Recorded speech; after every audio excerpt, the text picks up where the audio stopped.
Now, that sounds fine. Anytime. Recording in progress. All right, I'll call to order our regular city council Marina meeting, Tuesday, June 2nd, 2026 at 5 o'clock. Roll call, please. Councilmember McCarthy. Yes. Councilmember McAdams. Here. Councilmember Biella. Here. Mayor Pro Tem Fisher. Here. Mayor Delgado. Thank you, Mayor. No, there are no changes. Okay, see no one.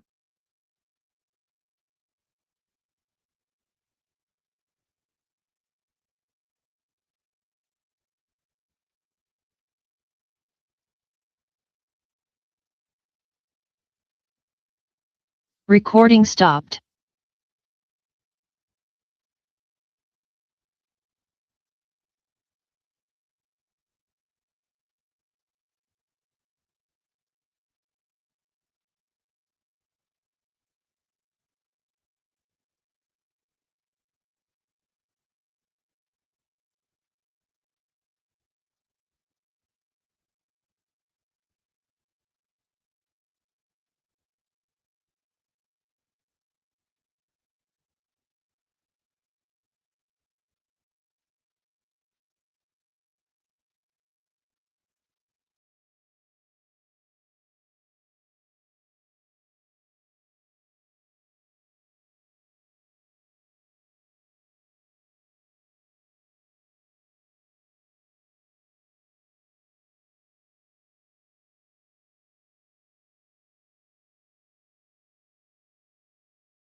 Recording in progress. Okay, welcome everyone. We started at 5 o'clock on this Tuesday, June 2nd, 2026 regular meeting. We went to closed session and we always ask Renee Ortega, our city attorney, to summarize closed session. Yes, thank you, Mayor. With respect to item 4BI, the city council authorized the city attorney to defend the city in that lawsuit. With respect to the remaining items, council provided direction but took no reportable action. Thank you, Renee. Bessie, would you like to lead us in the Pledge of Allegiance? Okay, so please stand for a moment of silence and then the Pledge of Allegiance. Pledge allegiance to the flag of the United States of America and to the republic which stands one nation under God, indivisible, with liberty and justice for all. Thank you for being a good sport, Bessie. So we will start with a LGBTQ plus Pride Month proclamation by our council member, Brian McCarthy. Thank you, Brian. Thank you, Mayor. So this weekend we had our Pride flag raising ceremony. It was a great turnout. All of the council was there, and representatives from Jimmy Panetta's office, Congressman Panetta's office, and the county supervisor and others. So it was just a really fantastic event. With that, I am going to read this proclamation for LGBTQ. It is a tongue twister. Plus Pride Month. Whereas the city of Marina has a diverse lesbian, gay, bisexual, transgender, queer plus community, and is committed to celebrating and supporting visibility, dignity, and equity for all people in the community. Whereas many of the residents within the city of Marina that contribute to the enrichment of our city are part of the lesbian, gay, bisexual, and transgender community. Whereas the city of Marina has a long and proud history of inclusion and civil rights, the city of Marina commends the bravery and courage of all of those in the LGBTQ plus community that face adversity and various forms of violence. Whereas the Supreme Court decision guaranteeing marriage equality in all 50 states was a historic victory for the LGBTQ community, our country still has far to go with respect to the equitable treatment of the LGBTQ plus community. Whereas the continued opposition and oppression against LGBTQ plus peoples make it important for cities to stand up, show solidarity and support for our LGBTQ plus residents and community at large.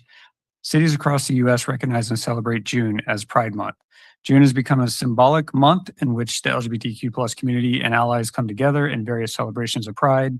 Now, therefore, the City Council of the City of Marina does hereby declare the month of June as Lesbian, Gay, Bisexual, Transgender, and Queer Pride Month, symbolizing the city's celebration of diversity and support for the lesbian, gay, bisexual, transgender, queer, and plus community. I did invite, is anybody here from Salinas Valley Pride by chance, or Monterey Peninsula Pride? Invited some friends to accept this resolution, but I know they were hopping between different city councils. So in their honor, we will have this resolution. Thank you, Mayor.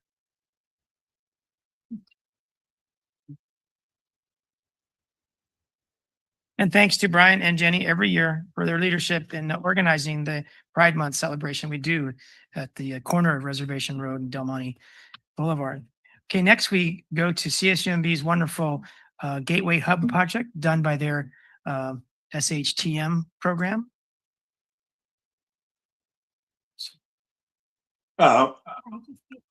Thank you very much, Mr. I'm sorry, Sham. One moment, please. We're going to go back on our prior item for Councilmember McAdams to say something. Thank you so much.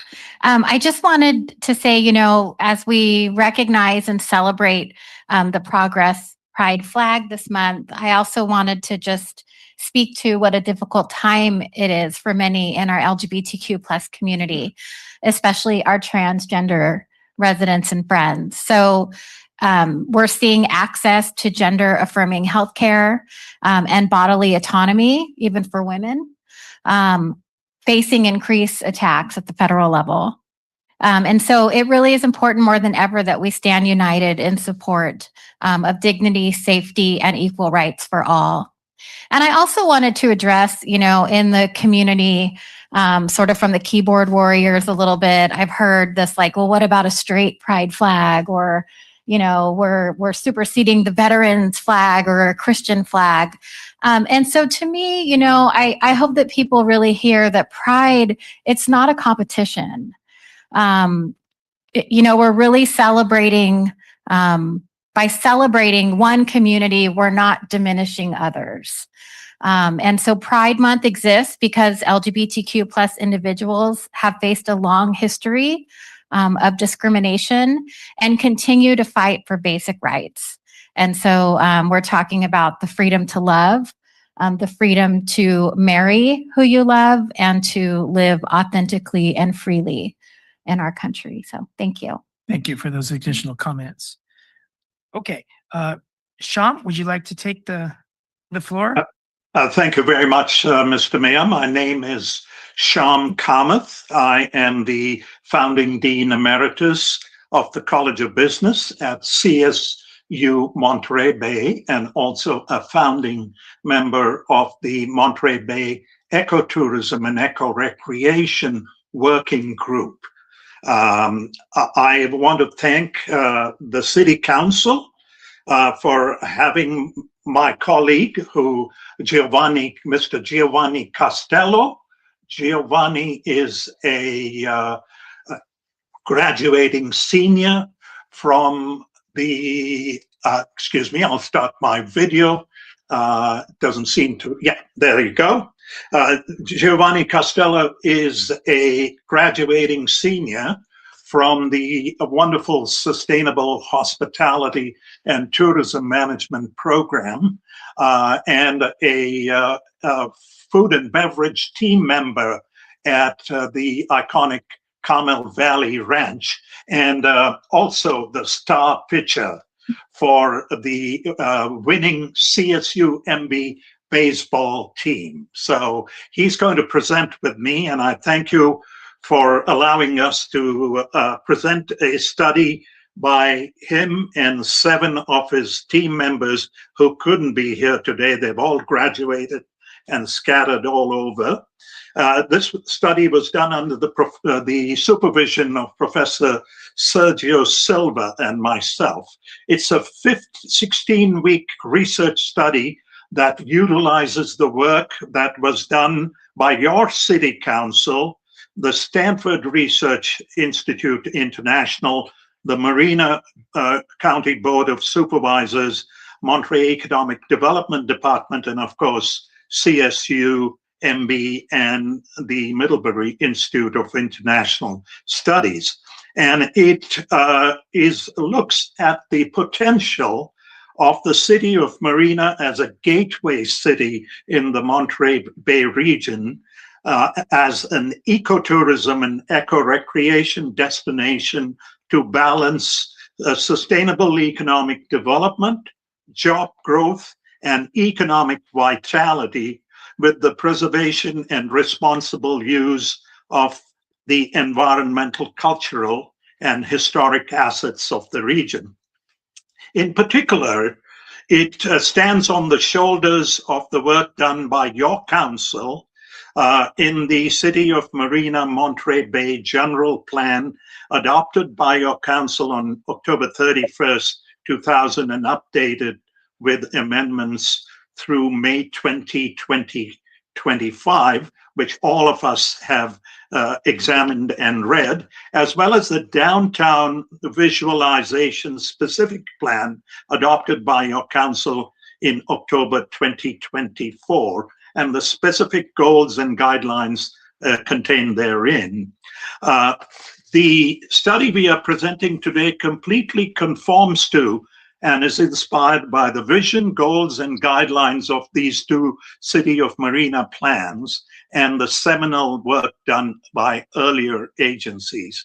It provides a clear path for the development of the strategic elements of the 2 plans and for the implementation for the vision laid out in the 2024 Downtown Visualization Plan.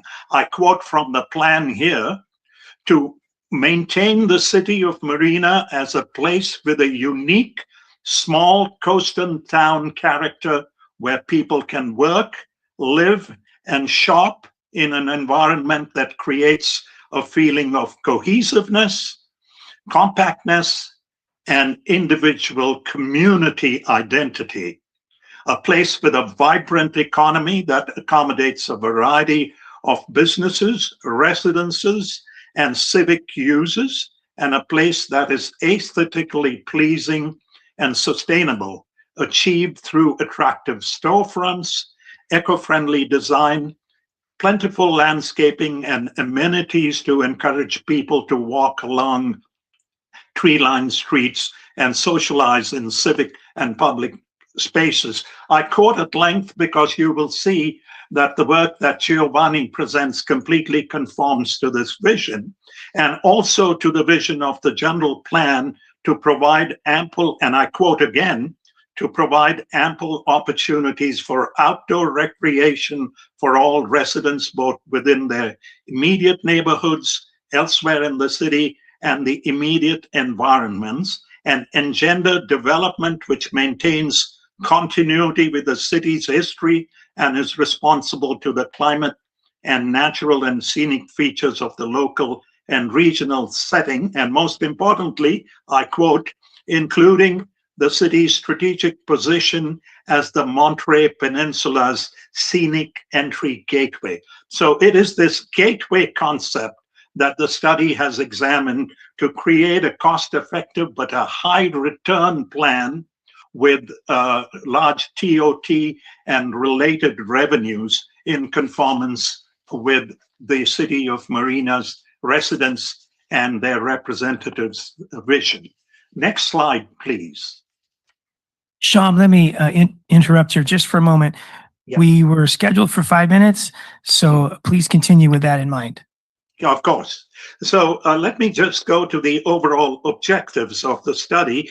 The study was going to take the work done and create a economic development strategy that will ignite the growth of sustainable, attractive, and well-paying jobs while providing sub-objective 1, the inventory of the assets that the City of Marina can use to achieve the gateway vision, identify visitor preferences and market potential for the city, identify the key competitors and the key partners that it can use, and finally provide strategic recommendations. Next slide, please. So we will go over these 5 elements. I have now I've provided you the objectives. I will ask Giovanni to take on the first piece, which is the asset promise. Giovanni. Yeah, absolutely. I could totally take over if you guys could move on to the next slide, please. So our first topic is going to be the asset promise of the City of Marina. Next slide, please. So the City of Marina has so many key eco-tourism, eco-recreation, educational tourism, agri-tourism assets that we have in our area. And with these assets like Fort Ord, the National Monument, and the backyard marine sanctuary that we have, we can really focus on this eco-tourism and create the gateway into the Monterey Bay region to create that one more night stay that we need. Next slide, please. Our second topic is going to be the market and revenue potential for the City of Marina. Next slide, please. So the large market potential for the City of Marina with conservation rates of capture up to 25 and 50% indicate that there is a large annual TOT potential of between $12 and $20 million that can be captured if the city becomes a gateway hub and regenerational destination for ecotourism, eco-recreation, cultural and EDU tourism, agriculture, and blue economy tourism. So with these capture rates, we can almost close up to $20 million on that 50% capture. Next slide, please. So the unique gateway positioning taps into a $3.1 billion market for the City of Marina. And with 60 to 70% of the addressable market coming from the Bay Area, we really have to focus on that region to create that capture. And if we do, based on serviceable, obtainable market, if the City of Marina were to capture just 25% of that total market, the tax revenues of the city would realistically lie between 6.2 and 9.9 million dollars annually. However, it could be up to $20 million and up to 40 million annually if we were to implement this plan in a perfect way. Next slide, please. For our third topic, we're talking about the competitor and positioning and our partnerships throughout. For the next slide, we're going over our competitor analysis. And basically, this slide just shows all of these different competitors that we have across the California coast, and including Napa as well. And all of these show that we have so many assets here that our competitors have as well. We just need to like complement on them and go after what we need to go after, because having all these assets in our backyard and not doing anything about it is not doing anything for our city. Next slide, please. For the partnership analysis, partnership models may vary, but the most competitive destination leverages strong tourism improvement districts and diverse stakeholder collaboration, while Marina relies more heavily on local partnerships with room to expand regional partnerships integration.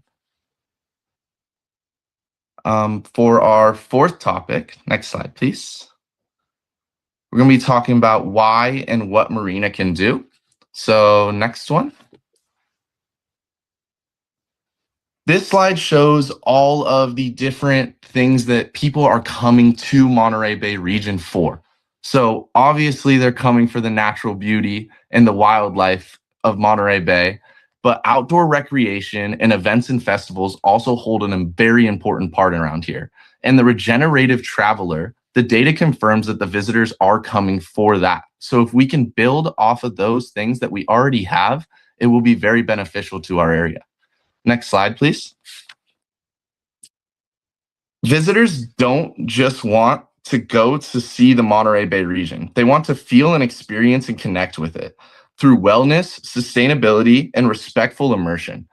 Through that, we want to create a traveler that comes to the area that wants to provide for it and not damage it in any way. Next slide, please. Marina's natural and eco-recreational assets have so many of these gateway and regeneration elements that we can assess and go through. But I want to be quick. The access to significant natural, cultural, and historical assets is super important for this gateway part, because coming through Marina, we have all of these different things that people can experience, but they have to come through Marina first to experience them. And with people only staying around 2.4 nights, creating that one more day of stay is so important for us. And using all of these different elements and these different assets that we have in our backyard is all we need to do to bring in more people. For the last topic, next slide, please. How Marina, go to the next one. We're doing rebranding Marina, the USP, Supernatural Marina Gateway to Monterey Bay. The key USPC elements, the natural, eco-recreation, and wellness asset. It's quieter and much more spacious than Monterey and other Monterey Bay region cities. It has an eco-recreation paradise, and its modern amenities contrast against idyllic nature.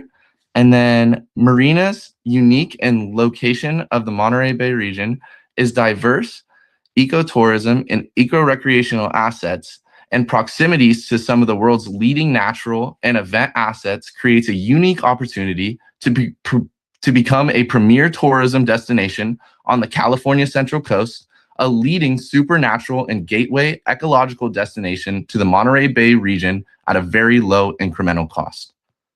Now I will pass it back on to my partner to go over his plan. And Sham, we have to ask you to be very brief, maybe another minute. I'll do it in a minute. Next slide, please. So please click on the slide. Click and click and click right through. Keep clicking. keep clicking. So we've got very detailed recommendations in the report that we will be presenting to you, essentially in 3 stages to meet that vision which you see at the top. And the first is to launch and stabilize the identity of Marina as a gateway hub. The second is to grow that. First is to reach the 65 to 70% target market. And the second, to begin to expand to new markets, bring on and invest in building a walkable downtown, which you're doing under General Plan 2045 and the other initiatives. And finally, to sustain it by focusing on new markets. Go to the next slide, please. So we have very detailed, keep going, yes, and stop at the end. We have very detailed recommendations, and you can see the first stage, implementation stage, involves focusing on partnerships. And we have listed the partnership organizations. We've also provided how the tour packages to take advantage of the location of Marina as a gateway to both the North Bay, the South Bay, as well as into the Salinas Valley. We have provided a number of packages that will attract more visitors to come and visit and stay in Marina and utilize the wonderful gastronomic and culinary available in the city. Also to create signs and a tagline as you drive down Highway 1 to point out the city as a gateway. Next slide, please. This Shyam, is the I'm sorry, Shyam. Shyam, I'm going to have to ask you to wrap it up in 15 seconds if you can. Okay, so here are 3 parts to it. Can you go back to the last one, please? There are 3 parts. Build a walkable downtown in part 2, penetrate new markets, expand and strengthen partnerships and alliances, and develop a strong identity as a gateway regenerative destination. And the last slide, please.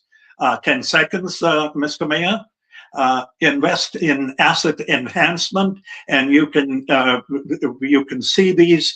The total investment we see over a 7-year period is less than $400,000, and that too, if you get partnerships from private, that will become a very small part. So with that, I will end, and thank you very much for the opportunity. And I look forward to engaging with each one of you, along with Giovanni, to see what we can do to help you to get that vision implemented. Thank you very much. Shyam, thank you.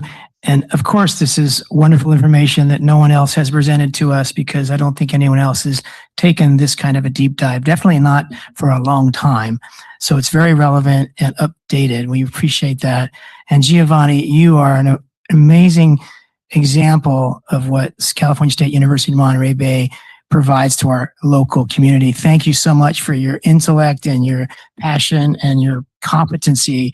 I saw you give this presentation with your colleagues, your class colleagues on campus. It was great then. I saw a little bit more of it than today because this was an abbreviated version. But thank you, Giovanni, and best wishes to your future. I hope we see you both again, Shyam and Giovanni. Thank you so much. I really appreciate you, Mr. Thank you Mayor. very much appreciated. Thank you, council members. Thank you, Mayor. All right. Ditto, right back at you. Okay, so now we're going to move on to, Mayor, I'd like to make a brief comment about this presentation as well. I would too. There's no time. Go ahead, Ryan. Mayor, Council, I've talked to Shyam a few times. Sounds like the mayor has too.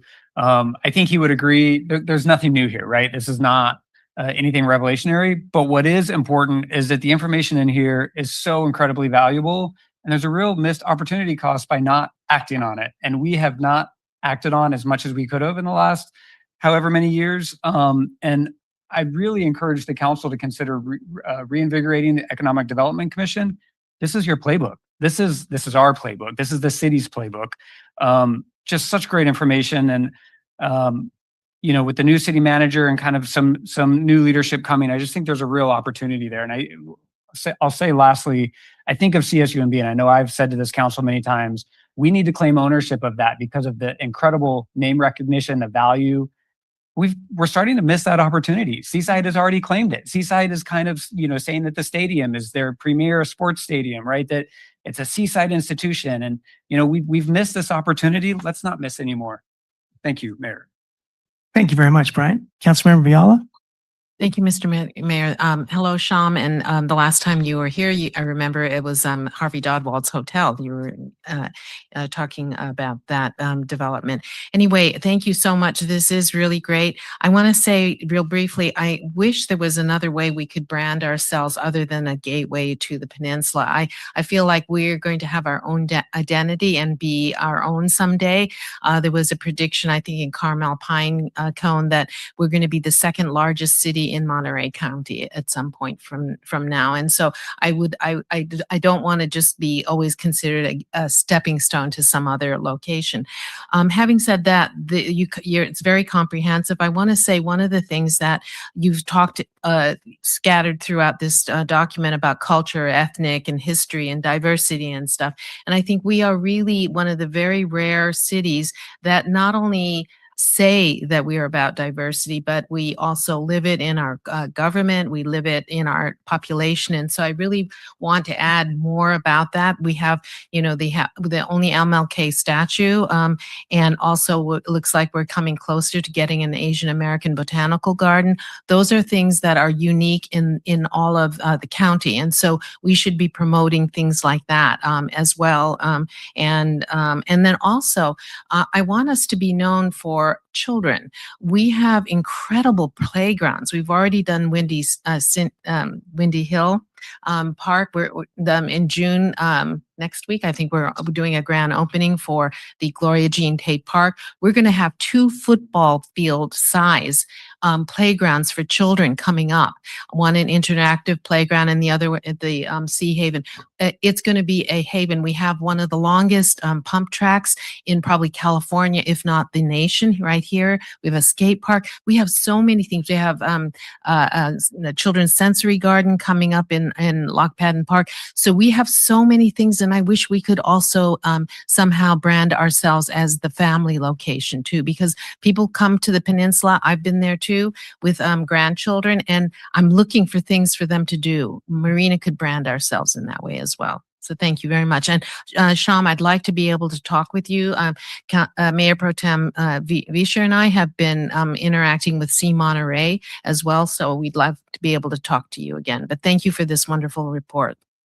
Thank you. Sham, I am reluctant to do this, but let me give you the last word, but please keep it within 15, okay? Yeah, Kathy and Brian, thank you very much for your comments. Kathy, absolutely. We are not suggesting only gateway branding. We are suggesting gateway and regeneration. And all the points you made are considered in the study. So thank you very much for your comments.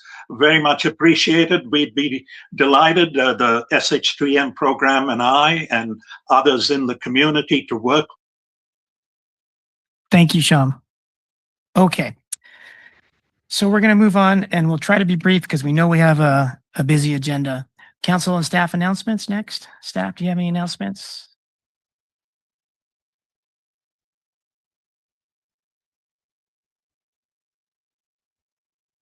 All right, Mayor, council members, I wanted to provide you a quick update on a new EMS program we have in the county that launched today. It's important to the public. That's why I wanted to put it out in this forum. I will speed read as fast as I can. This is called 911 Nurse Navigation.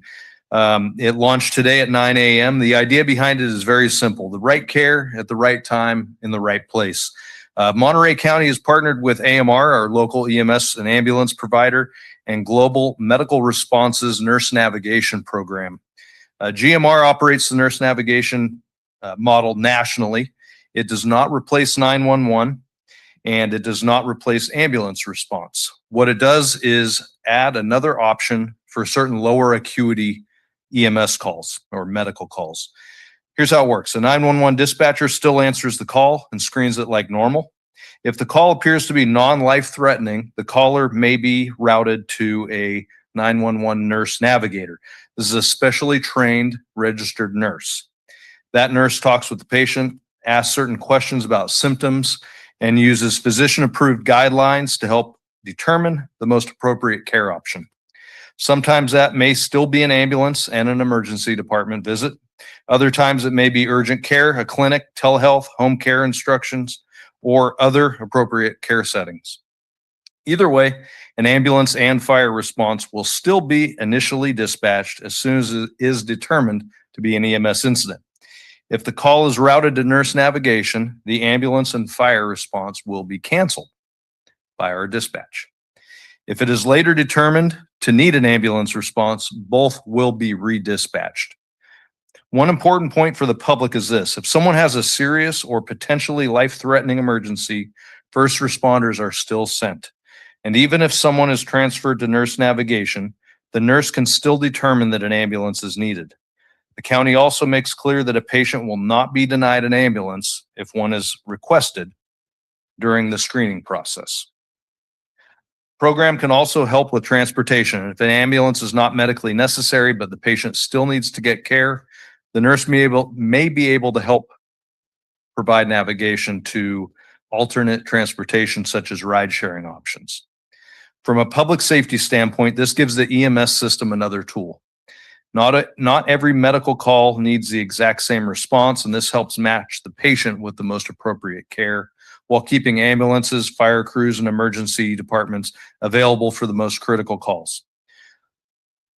This matters in Monterey County, where the Emergency Communications Department answers over 1,700 calls a day.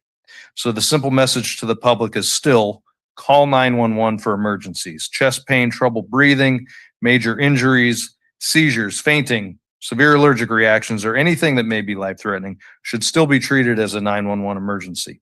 This program is not about taking services away. It is about helping people get connected to the right level of care and helping preserve emergency resources for the calls where they are most needed. And that is 911 nurse navigation. Like I said, it went live today at 9 a.m. There is additional information available on Monterey County Health's website. They have an FAQ there that answers a lot of questions that I suppose the public will be wondering. And at the end of the day, we will still be there. This is about managing kind of an overtaxed system. Thank you, Chief. Our calls have quadrupled and our staff at your fire department have not. Will this reduce the number of calls that your department responds to? It's unlikely to reduce the number of calls that we're dispatched to, because the call will go to 911 and an emergency medical dispatcher, who is the person that normally takes an EMS call, will ask quite a few questions to determine if it's a low enough acuity to then pass it off to this nurse navigation.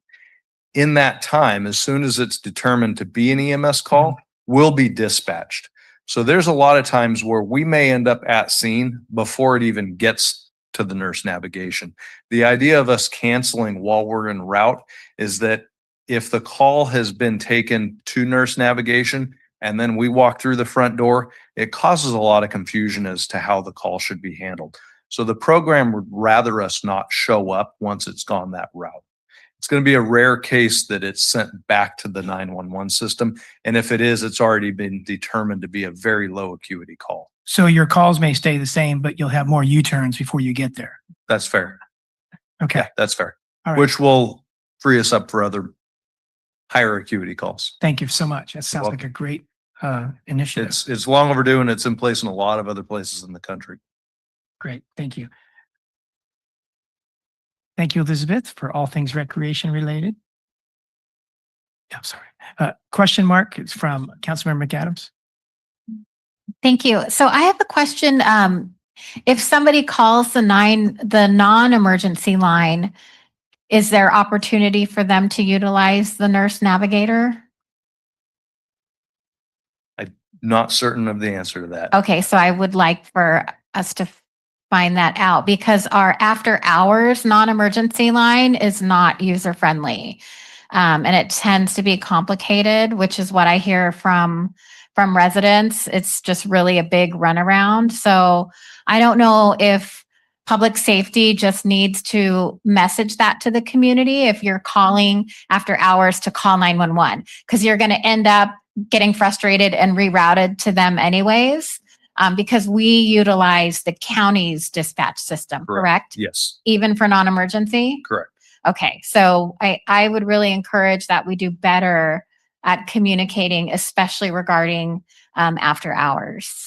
And to that point, my message to the public would always be, if you feel as though you need help and it's an emergency, call 911, right? We would rather go through that process with our EMDs and with nurse navigation to determine if it's a lower acuity call. If it's important enough to concern you, just call. Don't go through the phone tree of the non-emergency number if you feel as though it's important enough that you need us. Perfect. Okay, thank you. You're welcome. Good question. Thank you. Sorry, I didn't see your light. Welcome back, Elizabeth. Thank you. Good evening, Mayor, Mayor Pro Tem, council members. Councilmember Biala alluded to this earlier, but I just wanted to send out a reminder that we do have our Gloria Jean Tate reopening this weekend. I think it is on everyone's radar. I do want to send a friendly request also out to the public. I know they are very excited about playing at this park, and we have had some activity after hours happening a little bit prematurely. So we're asking everyone to wait until the park is officially open this weekend. And we're so excited. And I know I've been coordinating with some of you that you'll be there. And so we'll be there at 11 a.m. to 1 p.m. Gloria Jean Tate. Thank you. Thank you. It's going to be quite the celebration. Any other staff announcements?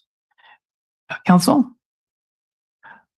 Okay, let's just put it out there that the big celebration is this Saturday, June 6th at 11 a.m. at Gloria Jean Park, which is the park next to Highway 1 across street from Denny's Restaurant on Cardosa and Abdi roads. So please come out. There'll be food trucks, music, a very big celebration with a lot of children and families. It's going to be a big deal. So I hope everyone can make it this Saturday to Gloria Jean Tate Park. Okay. Thanks everybody for your brevity. We're going to move on to the public comment. Anything on consent agenda you want to talk about, or anything else that's not on the rest of our night's agenda? This is the time. Anyone in this audience that's in person, please come up now that wants to speak. Seeing none, we'll go online. Denise Turley, welcome. Hi. So, we've had a rather interesting couple of weeks with garbage and garbage truck failures and things like that. And the comment that I just want to make, because there's two different items on the agenda, is that we need clear direction from the city as to what exactly we do on a holiday weekend when they forget our trash and no one's open till Tuesday. So that being said, I will go on to and thank our dear Elizabeth that just spoke, and let her know that the problem that I had in one of the parks was cleared up, and she was very quick getting back to me. Thank you. The request to talk about the garbage came from our new assistant city manager, Courtney. And then thirdly for this meeting, I'm just wondering anywhere if we are going to have an update now that school's out on any issues, anything that will change because school is out, school services, food banks, that kind of thing. Thank you. Thank you, Denise. Let's go to Grace Silva Centella. Welcome, Grace. Hi, Mayor and City Council. I live very close to the roundabout at Beach and Del Monte Avenue. I am a walker. I walk often around Marina. Ray and I just took a really nice long walk this afternoon. I am not one of the individuals who have problems crossing roundabouts as a pedestrian. I feel Most of the time, the drivers are very cognizant of us getting ready to cross the crosswalk. But I'm speaking tonight because I'm sure you've all become aware of a real dangerous accident that happened just a few days ago. This one looks like the car was probably driving northbound, flew through not just the roundabout, but drove over the island and almost went into the lower patio of the apartment dweller. Reason I'm talking tonight is because I remember many months ago, there was an agenda item that the council voted on for a contract to evaluate that specific roundabout and to see what could be done to slow down the traffic as they approach that roundabout. I wish I could remember the specific details. I do know that it was clarified to me that what you were voting on was strictly the contract, not for the improvements. I also had somebody, a former employee with the planning department, talk to me about some changes that were being discussed for the northbound stretch that drives in front of Vince DiMaggio Park and pick up speed and approach that roundabout much, much too quickly. I think that you need to get back on a council agenda ASAP. What is happening relative to that roundabout? There's been a number of accidents. And again, I will reiterate, I feel comfortable walking that roundabout myself as a pedestrian in Marina, but there needs to be something done. And I hope that you'll place on the agenda an update on what's being done. Thank you very much. Thank you very much, Grace. And we are accepting comments such as yours for consent agenda items. And so we'll pull the consent agenda item on tonight's agenda regarding the Beach Road roundabout, just to give a few sentences as to what that's all about, and it's addressing your concerns. Let's go to 9902. Welcome, 9902. Good evening. My name is Nina Beatty. AT&T is threatening to discontinue local landline telephone service immediately, and also end Lifeline service and other obligations they have. And I would like the city to take action to stop this. Copper line landlines are essential infrastructure. The system is built to work even in extended power outages and in most disasters. The lines are powered, including making your phone ring. So you can reach 911 and your doctor, receive evacuation notices, stay connected to elderly and ill loved ones, and so others can connect to you. You don't need batteries. This service provides pinpoint location data to your emergency responders when seconds count. There's a fire, when someone is choking, has a heart attack or stroke.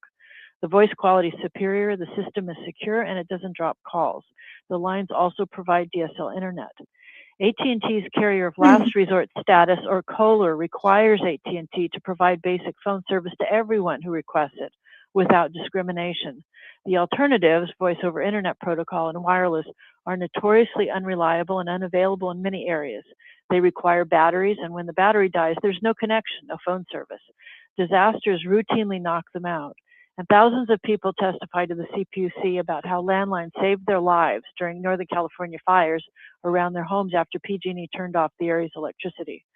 AT&T has not been maintaining its lines and equipment, and its rates keep increasing, making it unaffordable for many. AT&T has launched multiple simultaneous efforts to deregulate themselves at the FCC, the CPUC, the California legislature, and in the courts to get out of COLR, lifeline obligations, and landlines.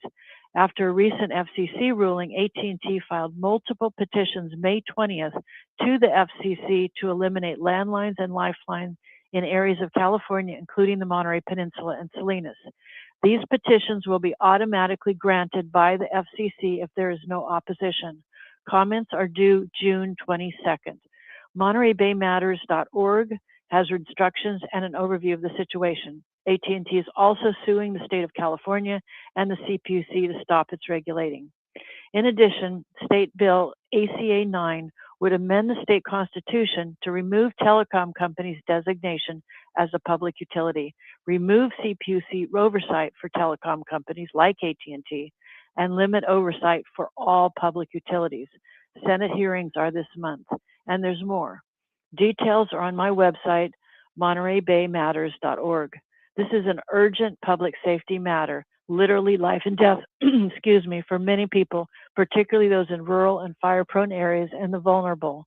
Please protect this vital infrastructure and advocate for reforms to make it affordable for all. Thank you. Thank you very much, Nina. Anyone else wish to speak online? Please raise your hand.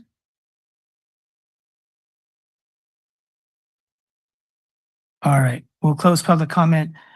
Denise, we have several green waste recovery officials here in the building, so please call Green Waste for your holiday call needs. And then we'll ask our recreation department to get any updates that they have on food bank changes or other programs that we offer due to the school being out. And we appreciate all that Nina gave us and the information about the AT&T services reductions. All right, let us continue on with our consent agenda. I'd like to pull for very brief discussion the roundabout because we did have an accident there. That's not the first time. So there are some there's some discomfort in the community. So I think it'd be good to give that a shout out. Other than that, I'll go ahead and motion approval and then we'll take comments. 10E1. 10E1. I second the consent agenda. All right, let's go to Councilmember McAdams. Thank you. Just two quick comments on 10E2, which is the bathroom at Windy Hill Park. I just wanted to thank staff for kind of hobbling this along and keeping it on track. And I look forward to the bathrooms being delivered and installed in August of 2026. So a couple months, we're almost there. And then 10G1, which is the Marina Kai project. I wanted to thank staff, my colleagues and the community to continue to be supportive of the plethora of transitional and affordable housing opportunities that we have in our city. Thank you. Thanks for calling those out. Councilmember Biala? Oh, no, that was two. Councilmember McCarthy? Thank you, Mayor. A couple quick comments, questions on first 10G2, which is the organics SB 1383 contract. You know, I've said this before, but you know, food is food, and I think we should be really prioritizing getting food out of the waste hauling system and into the mouths of people and animals. You know, I have a device in my house where all my organics go, turns it into chicken feed, never enters into, you guys never have to haul it away because it's still food, right? And so I would hope that, and I think Mayor, you're a representative on the Waste Management District, that we could really encourage that district to think of some out of the box ideas to get that organics out of the waste hauling system. The other thing I will say is many other regional cities have free compost days. I think it's a missed opportunity for Marina to kind of pair what organics can turn into with the opportunity to distribute free compost to Marina residents. So that's another thing I'd like to see if we could take back. Moving on from that, 10F2, which is the logo item. I just kind of wanted to point out, I know the staff report says that there was no real fiscal impact to that, but presumably we use attorney time. You know, and I think this is something that the council gave direction for staff to work on, but it is at expense to our residents, and I'm glad that we did work on it, but I hope that whatever comes out of this is something we don't have to revisit. And a question for the attorney, which you probably aren't prepared to answer, and that's fine, but in the logo, our existing logo, there's Marina with the stylized R there. Is that something that folks can use? Just the word Marina with the stylized R, it has a little swoop at the... That is a good question. I don't know, but that I guess that could be part of the trademark. Okay, Would be my position that I would take. So maybe we could do some research and just have that come back to us, because I do see that being used throughout the community in certain places. So yes, and there will be, and thank you for that comment. We will be bringing an item forward regarding an ordinance that will address use of the logo, and we could take that issue up at that time. thank you, Mayor. Okay, regarding the logo, the proponents of the use of that logo, Fogtown Family Car Club, I don't think this is 100% no to your request, but there are definitely some red flags, pink flags, whatever color you want to call them, in the staff report. So if you want to continue to partner with the city, I hope that you continue to discuss with staff how you can benefit the city in mutually agreeable ways. Okay, so all in favor of the consent approval minus that item that was pulled, please say aye. Aye. Aye. All opposed, please say no. Okay, so that passes. Let's go right to the Del Monte roundabout. You want to say what that money is going to be spent on and what its results will be? Yeah, actually, Grace Silva Santella's comment was timely. The biggest issue with that roundabout is northbound traffic going too fast. And there's a couple things. One is that there isn't enough of a S-shape curvature as you enter the roundabout. A modern roundabout is built with that S curve to force people to slow down as they enter there. The other thing is that there's no vegetation or anything in the middle of that roundabout. So if you're driving north, you can see clear through. And since you can see clear through that there are no other vehicles, people are just speeding because they have nobody else to slow down for. This project is going to change the striping for people going northbound. It's going to merge the lanes sooner. Because right now you also have people trying to hurry up and get in and merge closer to the roundabout. The other thing is we're planting a lot of vegetation in the center of that so that you can no longer see traffic around you, which forces you to slow down because you don't know what's coming around the corner. These are components of a roundabout that make them safe. And any questions beyond that, we've got Frederick here who can give detail if anybody wants more detail than that. Councilmember McAdams? Thank you, Mayor. So this is very timely because a couple of weeks ago, I emailed MST because they have stopped service on the 2 bus stops onto Forest and they're like covered with plastic bags. So since we're doing this work and going down this journey, I want to make sure that we're not doing double work. Are you collaborating with MST to maybe get whatever their needs are so they can reopen the bus stops there? I think what I heard or what the reply was is that it's too wobble. Yes, the buses have to drive over the roundabout, but it's not safe for their passengers inside the bus. It whips them around too much. Is that DeForest? Yes. Well, yes. It's a different roundabout. The item on the agenda is Beach and Del Monte. Oh, this is the one right by. Yeah, Beach and DeForest is up at Windy Hill Park. And that one we are working with MST on a permanent solution for them. Okay, thanks. But this other one is the same, this sort of like drive over all gray cement with nothing in the middle, right? No, Beach has there was at one time landscaping there. Now it's very minimal. But Beach is right by the car wash, Quick Quack. Right by the Walmart. Yeah, so there won't be concrete there. It'll be vegetation in the middle of that roundabout. Nobody will be driving over it. The dimensions already work for MST, fire and ambulance, and even big rigs can negotiate that. Okay, great. Thank you. So I'll move that we adopt a resolution regarding the advertising and call for bids for that location's roundabout improvements. I'll second. Any final comment before we go to vote? All in favor, please say aye. Aye. Any oppositions? That motion passes 5-0. Thank you, everyone. So now we revisit the Mercedes-Benz issue, and who will lead us through that? I'm the project planner for this. Thank you, Guido. So good evening, Mayor and members of the City Council. So as the council is aware, on May 19th, city staff were asked a series of questions related to the Mercedes-Benz car dealership to research and report out to the full council.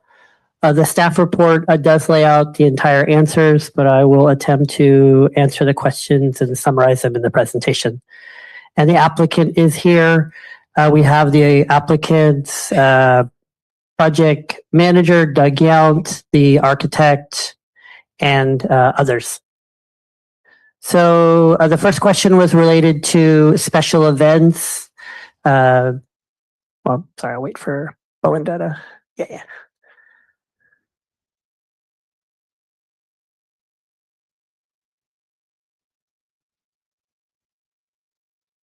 So the applicant did indicate there will be a series of special events related to the grand opening, charity events, Chamber of Commerce mixer, client appreciation events, and new model openings. I did add a condition of approval that just said, if there's additional events, they will have to file for a special event permit.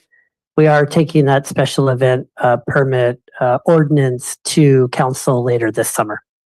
So next slide, please. So there were questions related to the truck route for the car dealership. So working with our public works team, it would generally be down Highway 1, exiting Light Fighter, going up 2nd Avenue, and then making a left on Duarte into the dealership. Next slide, please. There was a request to do the photo simulation.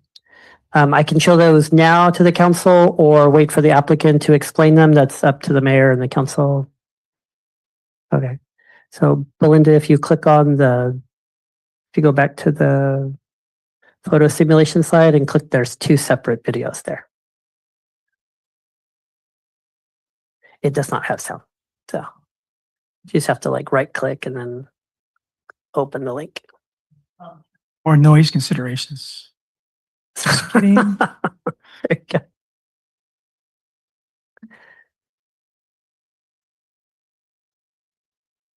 Oh, okay. All right, Mayor. So we'll have to wait till the applicant. So I apologize about that.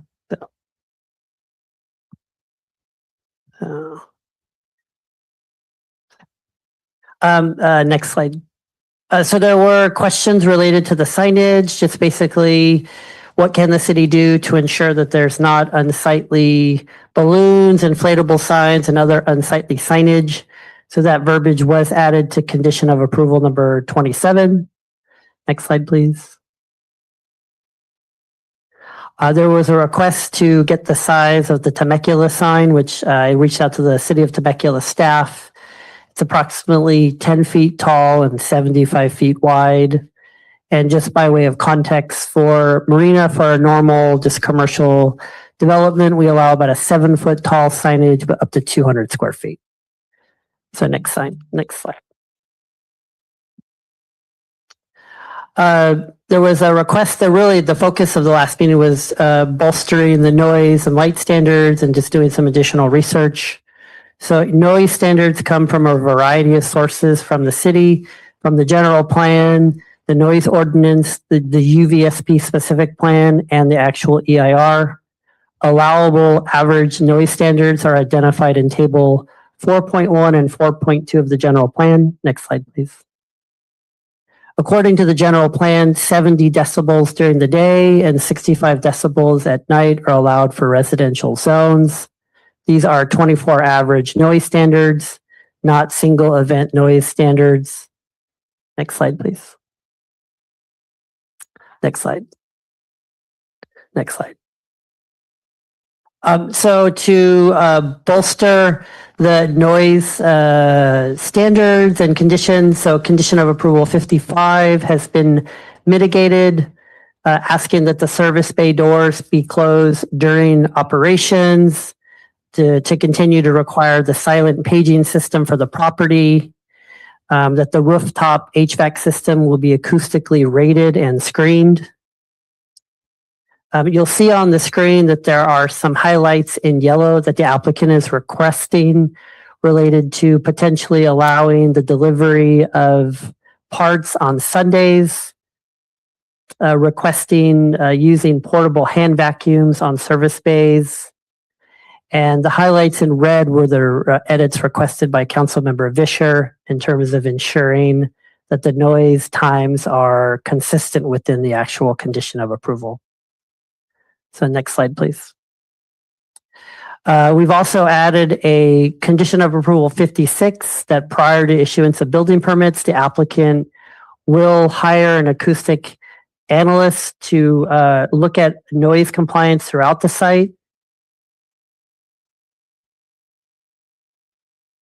And that condition of approval carries forward that prior to occupancy, the applicant shall provide verification from a qualified acoustic consultant confirming that all required noise mitigation measures have been installed and that operational noise levels comply with applicable city standards. Next slide, please. Next, there was a request once again to look at the lighting standards.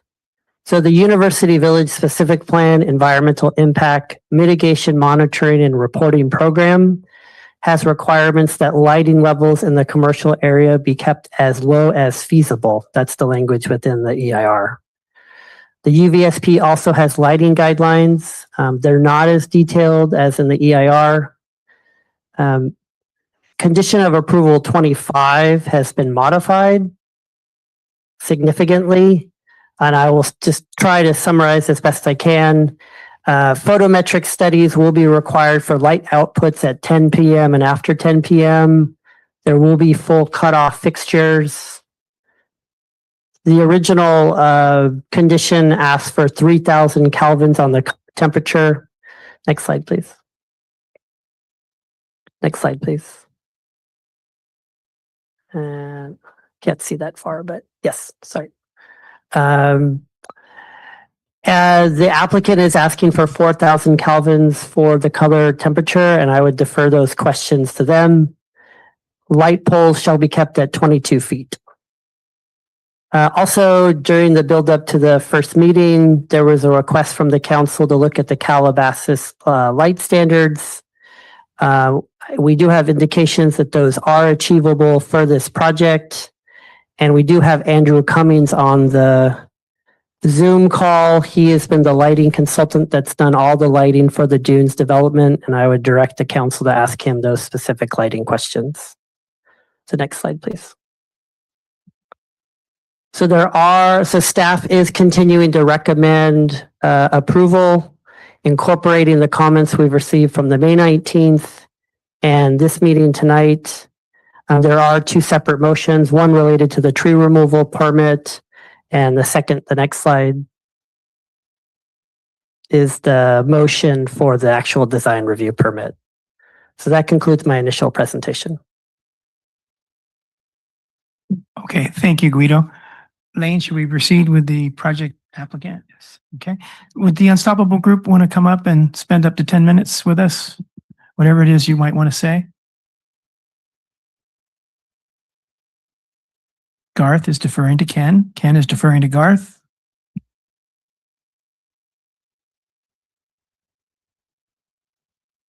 And we appreciate you coming all this way.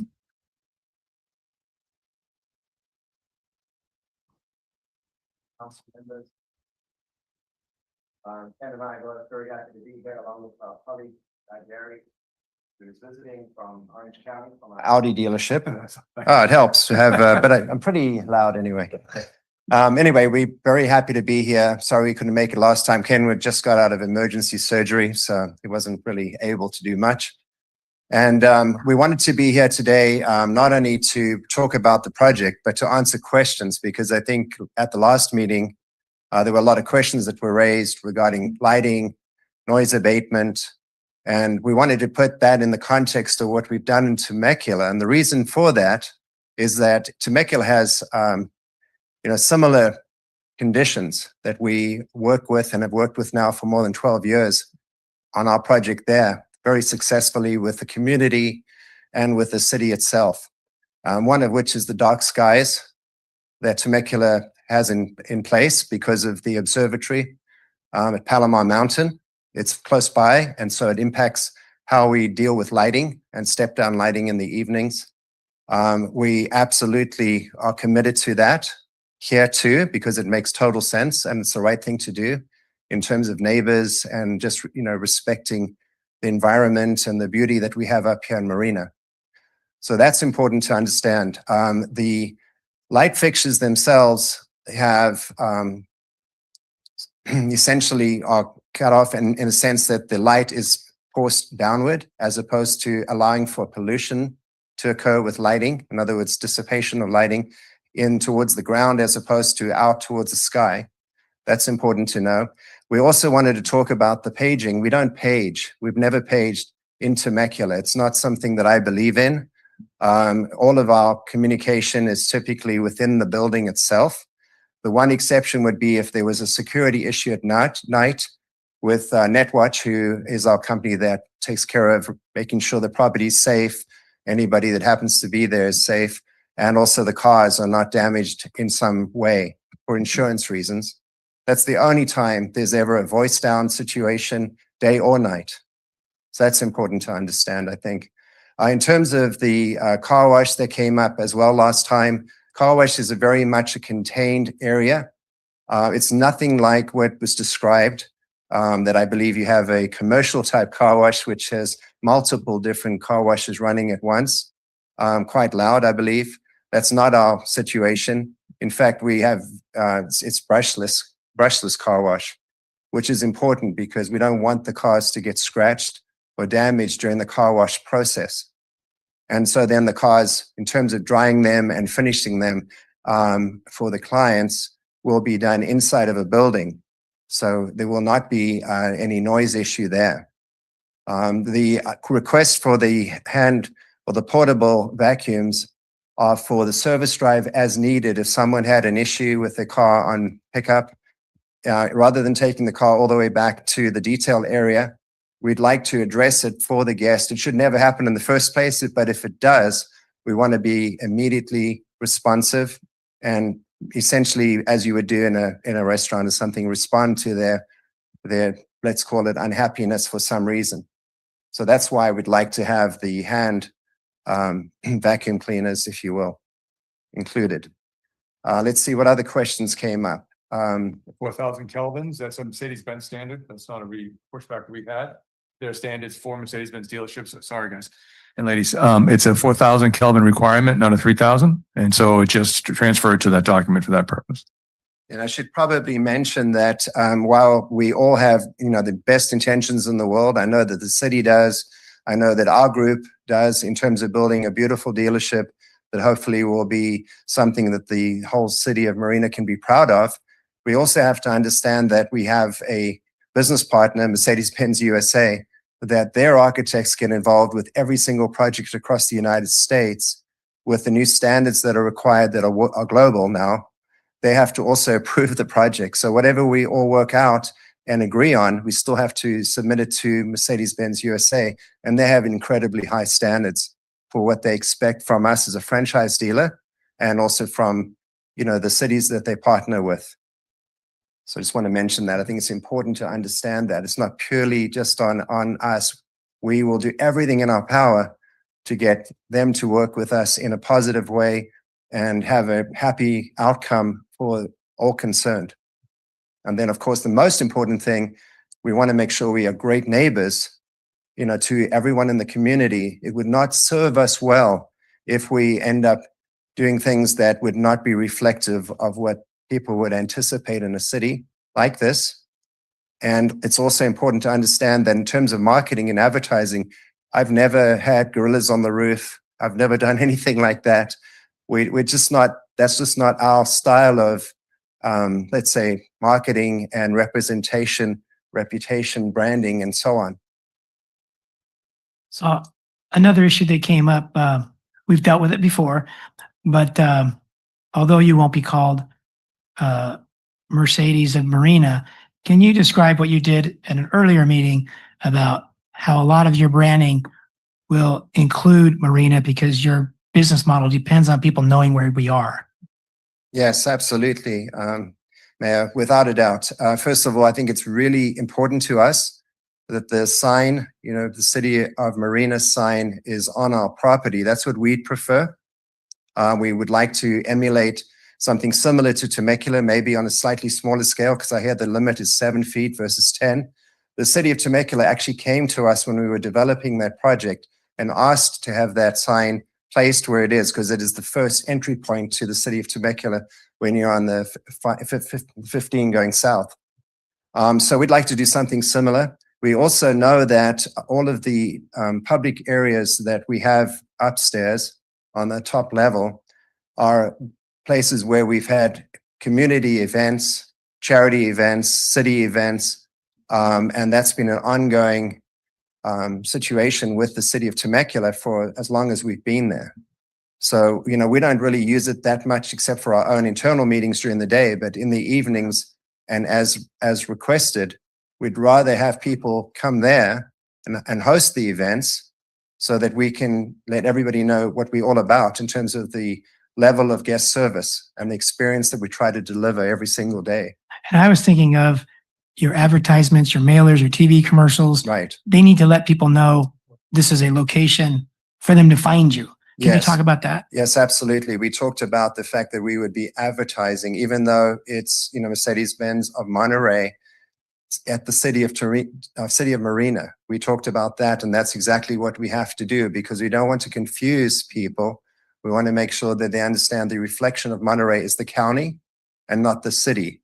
We are very proud to be here. We hope that you'll approve us tonight and that we can move this forward and that it will always be, everything will be reflected back to the city of Marina. In writing. In writing, in marketing, in everything that we do. Just like when I was at Fletcher Jones and ran that for 25 years, it was Fletcher Jones on Jamboree at the 73.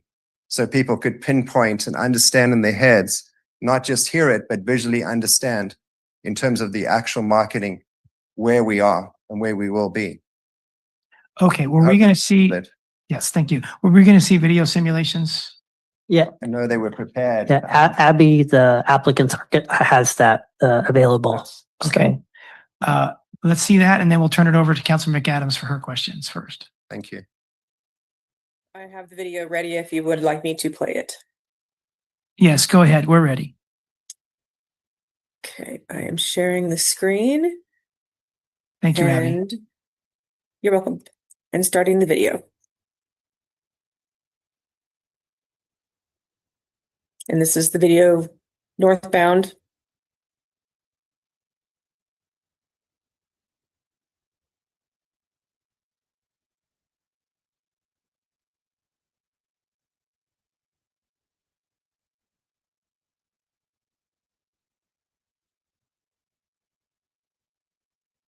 And now we're swinging around the property, as you see. Is that Highway 1 in the foreground? No, that is the adjacent property because that's the north side of the lot. The First Avenue. This is First Avenue. Yeah.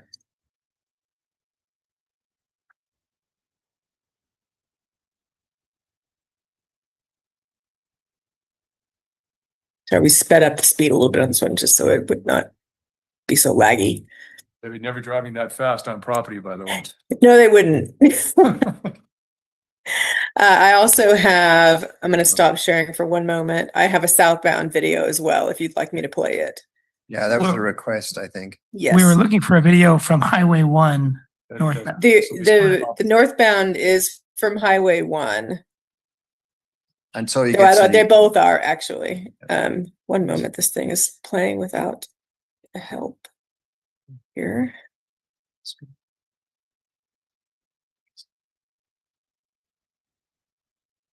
To be clear, Mayor, that was from Highway 1 coming from south to north. Now this is from north to south, so from Correct. both angles. Yeah, so the street in the foreground was Highway 1 in the original, in this video and the current video.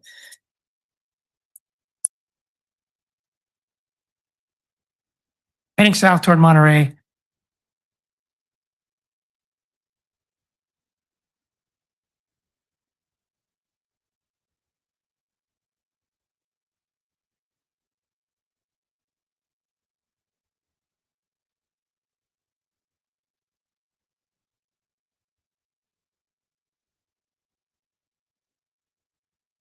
Can you indulge me and move to the first one and show the start of it, knowing that it's on Highway 1 northbound from Monterey going toward Marina?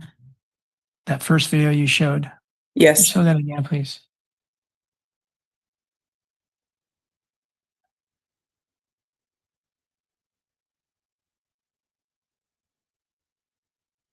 So I have to switch between videos. It won't let me have both open at the same time for some reason. Yeah, for some reason, it just didn't look real to me. There it is. Here we go.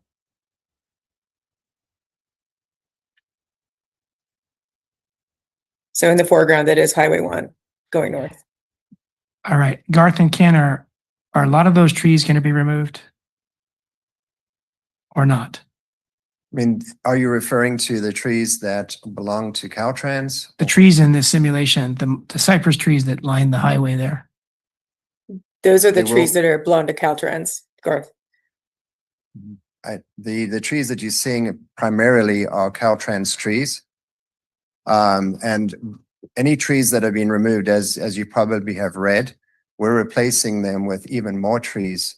So it's a question of healthy trees and hopefully in a situation which is more helpful, let's say, to be candid, to be able to see the dealership, because if we don't see the dealership, it's very easy to drive by and completely miss it, in which case we could stay, where we are, frankly. Okay, so the veil of trees that we saw in that simulation on Highway 1, is that how it might look 5 years in? Because those are Caltrans trees and so they're not going to be removed? Today, those Caltrans. Well, those will remain.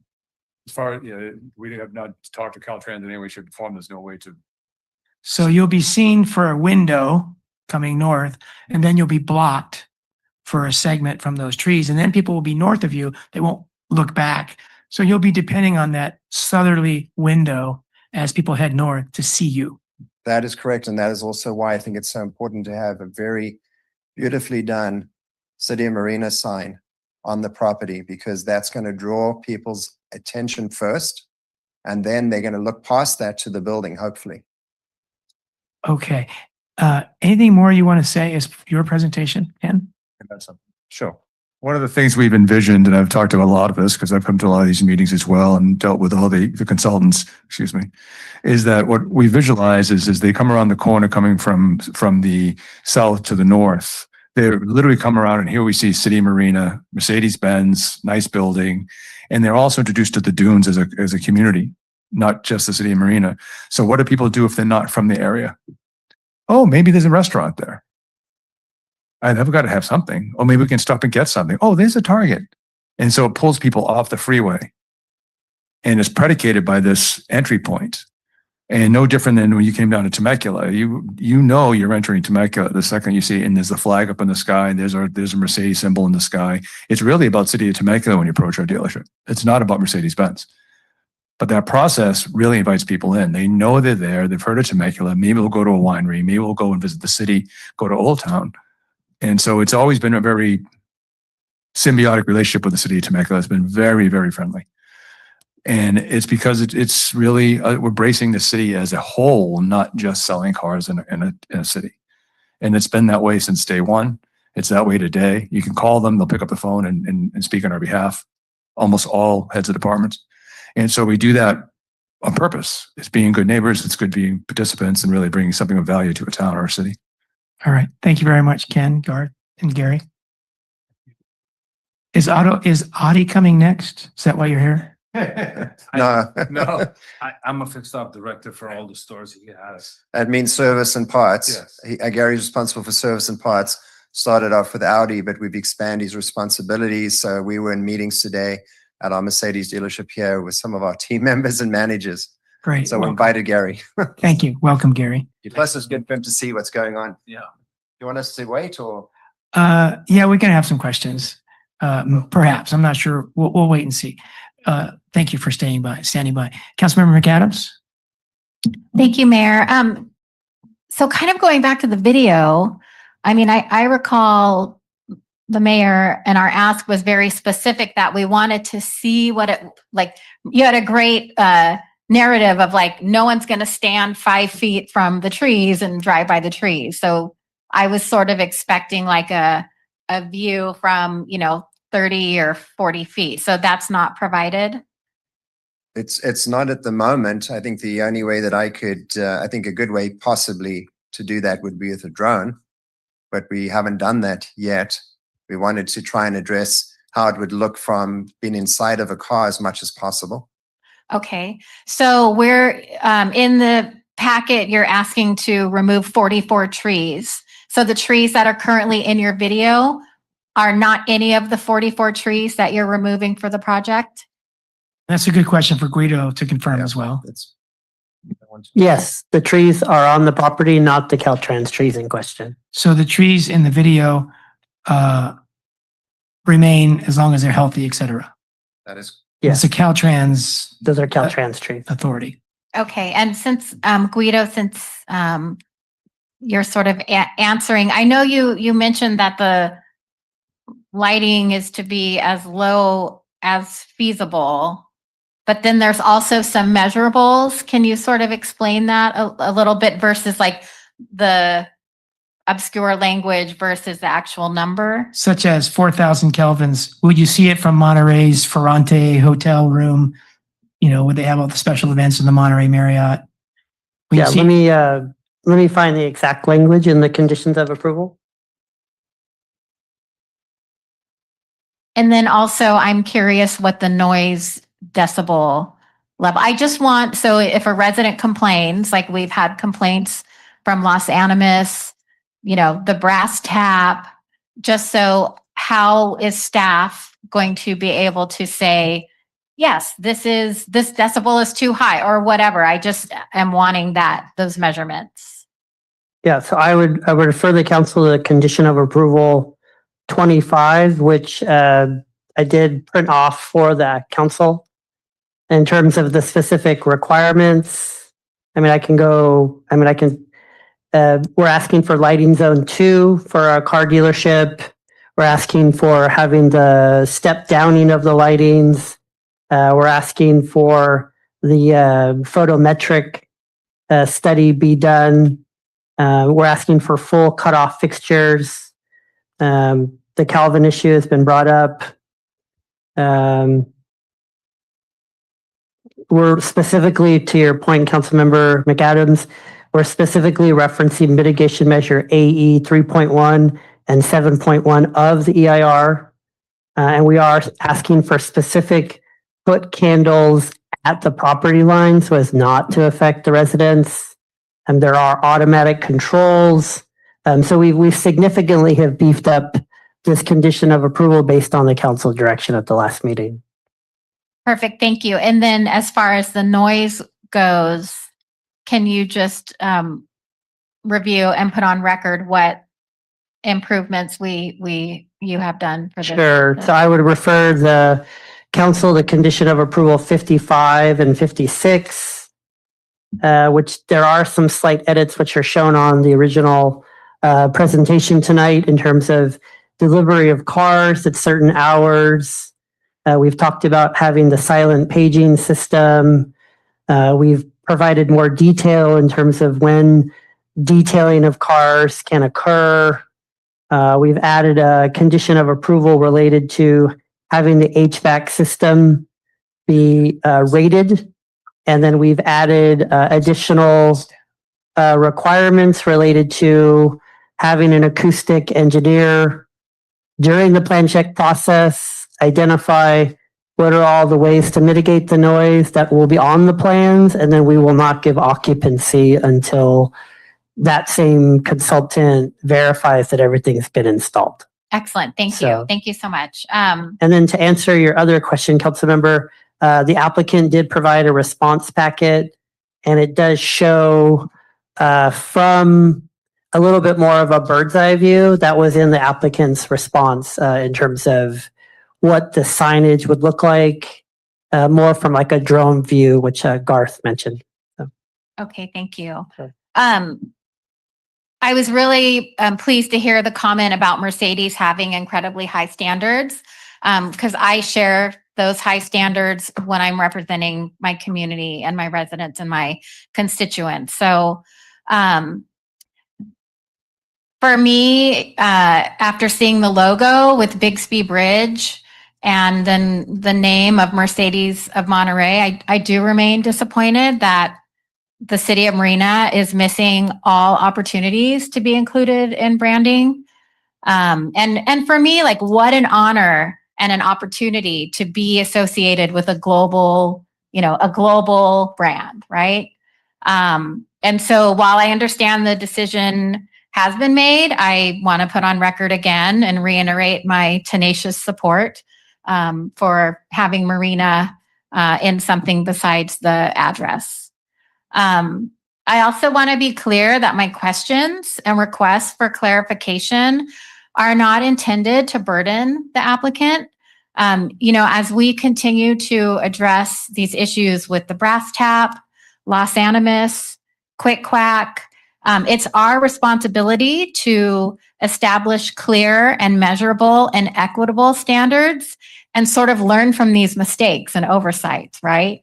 And so I appreciate, you coming back and providing the extra information. And I just, want to be certain that in the future, when and if there are neighbors that are living next to the dealership, that when they are upset with noise or deliveries, because it's going to happen, that, staff, I'm probably not going to be here. Guido might not be here, but just that there's very clear direction, because I think that that's something that we haven't really been good at. And so we end up being very reactive to these instances and to these hard lessons and situations that we have been experiencing. And so I appreciate you coming back, and I am very grateful. The tax revenue will be an exceptional benefit to our city, and I get that, and that is really some legacy work that people aren't necessarily going to understand now, but they will in the future. So again, thank you for your patience. I am a little disappointed about the video, because I am concerned that we're going to be shining bright like a diamond from across the bay. And I don't feel confident that that's not what it's going to look like. But I just, will trust Guido. And I do really appreciate your very quick turnaround and implementing these extra conditions. Thank you. Thank you very much, Jenny. Councilmember McCarthy. Thank you, Mayor. I think to staff, this is definitely very solid, above average work for a car dealership on this report. So thank you very much for bringing that to us. I think to both staff and the applicant,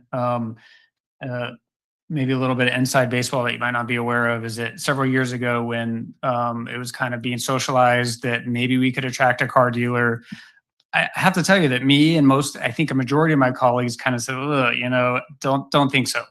I think we came to the conclusion that, there's some real benefit here, but we want to try to extract the highest standards for a car dealer that we possibly can. And I think that's what you've seen play out in previous meetings and probably tonight. And, it's just a journey that we've all been on. So I hope that we can come to some conclusion today, but I just kind of wanted to share that with you.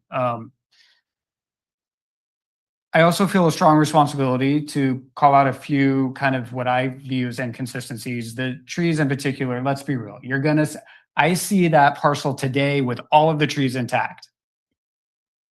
So you're talking about removing 50% of them, you're going to see the parcel. It's going to be very visible from the highway. Great for Mercedes, arguably not so great for the optics of passerbys when we think about the identity of the city, or maybe it is. But that's a reality. So I just want to kind of call that out for the record, that no, it's not going to look quite like that, that video. And that's kind of not really what I had hoped for. But I'm willing to work with my colleagues to get something passed tonight, hopefully. There are a few weaknesses in the conditions, just in my opinion. There's still some subjective enforcement language that I just really struggle with. I think that there's this vague security lighting exception. I would like to see that defined. Maybe that's 2-foot candles or whatever it is. But we just really get ourselves in trouble when we have all of this subjective enforcement language. And so, right, because if you ask me what I need for security, it's going to be as much as I can possibly have, right? So I'm still struggling with that. I'm not prepared to craft any changes on the dais. Full disclosure, I think I was the one that mentioned the Calabasas ordinance at the last meeting. It wasn't that I was necessarily saying we should mirror that. but rather that it was some great standards to kind of take a look at to move us in the right direction. I think I'm going to leave it at that for now because I want to hear what my colleagues have to say, but I am really hopeful that we can continue this partnership with Mercedes-Benz. I think it could be fantastic for the city, despite the news article that I know you've seen, that apparently Congress is going to ban the sale of Mercedes in the United States. Congress has said they're going to do a lot of things. I'm sure that's not going to happen. But I am optimistic about the partnership. And so thank you for being here. Thank you, Mayor. Thank you, Brian. Councilmember Viola? Thank you, Mr. Mayor. So one, I want to say I see Glenn Woodson in the audience, and I have to say that their diligence in reviewing this very large application. I want to thank the Planning Commission when they have 55 conditions. I mean, you worked very hard, so thank you very much. Appreciate that sincerely. Just want to ask on the Exhibit B, all the highlights that Guido, you have as new kinds of things. So all of these things, essentially, with the two exceptions on the letter from Mercedes-Benz, has been approved and agreed to by the applicant at this point. That's correct. Okay, great. And I appreciate the flexibility and the accommodations that Mercedes-Benz has afforded, because this is very, very detailed. And for Guido, I just want to ask, and it's the same question with both the lighting and the noise. To me, because I'm a layperson when it comes to these kinds of issues, it seems to be very detailed. And, I know that we can use other standards from other projects, but do we have an ordinance for the lighting, dark sky lighting, and also for the noise that would come to this level of detail? I mean, I'm pretty impressed that we have really defined so many of the details of both of these topics. We don't necessarily have an ordinance, but our authority derives from multiple sources, one of them being the original EIR for the overall dune specific plan. We're bound to implement those. And so, for example, the light standard says as low as feasible. So from that, we can then derive our authority to impose these conditions. Right. Well, I see these, and I could be mistaken, but it seems like these are really high standards, and we want those kinds of standards. But if we're deriving a lot of these from specific plans, Marina had all kinds of specific plans, which was really a terrible thing for developers because it cost a lot of money to do a specific plan. So back when preceding you, we were trying to say, let's get away from specific plans. And so now we have things like objective design standards, those kinds of things. So developers won't have to now go into a specific plan that might be different from the next applicant that is right next door to them. So I'm hoping that if this is something that we can codify and put into a standard so that the next applicant, we don't have to be asking these same questions again. That is going to be like objective design standards. This is what is achievable, what they have agreed to, and let's use it in a productive way so that we don't have to come back to council to deliberate on these details. I would really, really like that. So there were only two things, it seems like, that they had said in the letter that they could not comply with, and that was the 4,000 Kelvin versus the 3,000 Kelvin.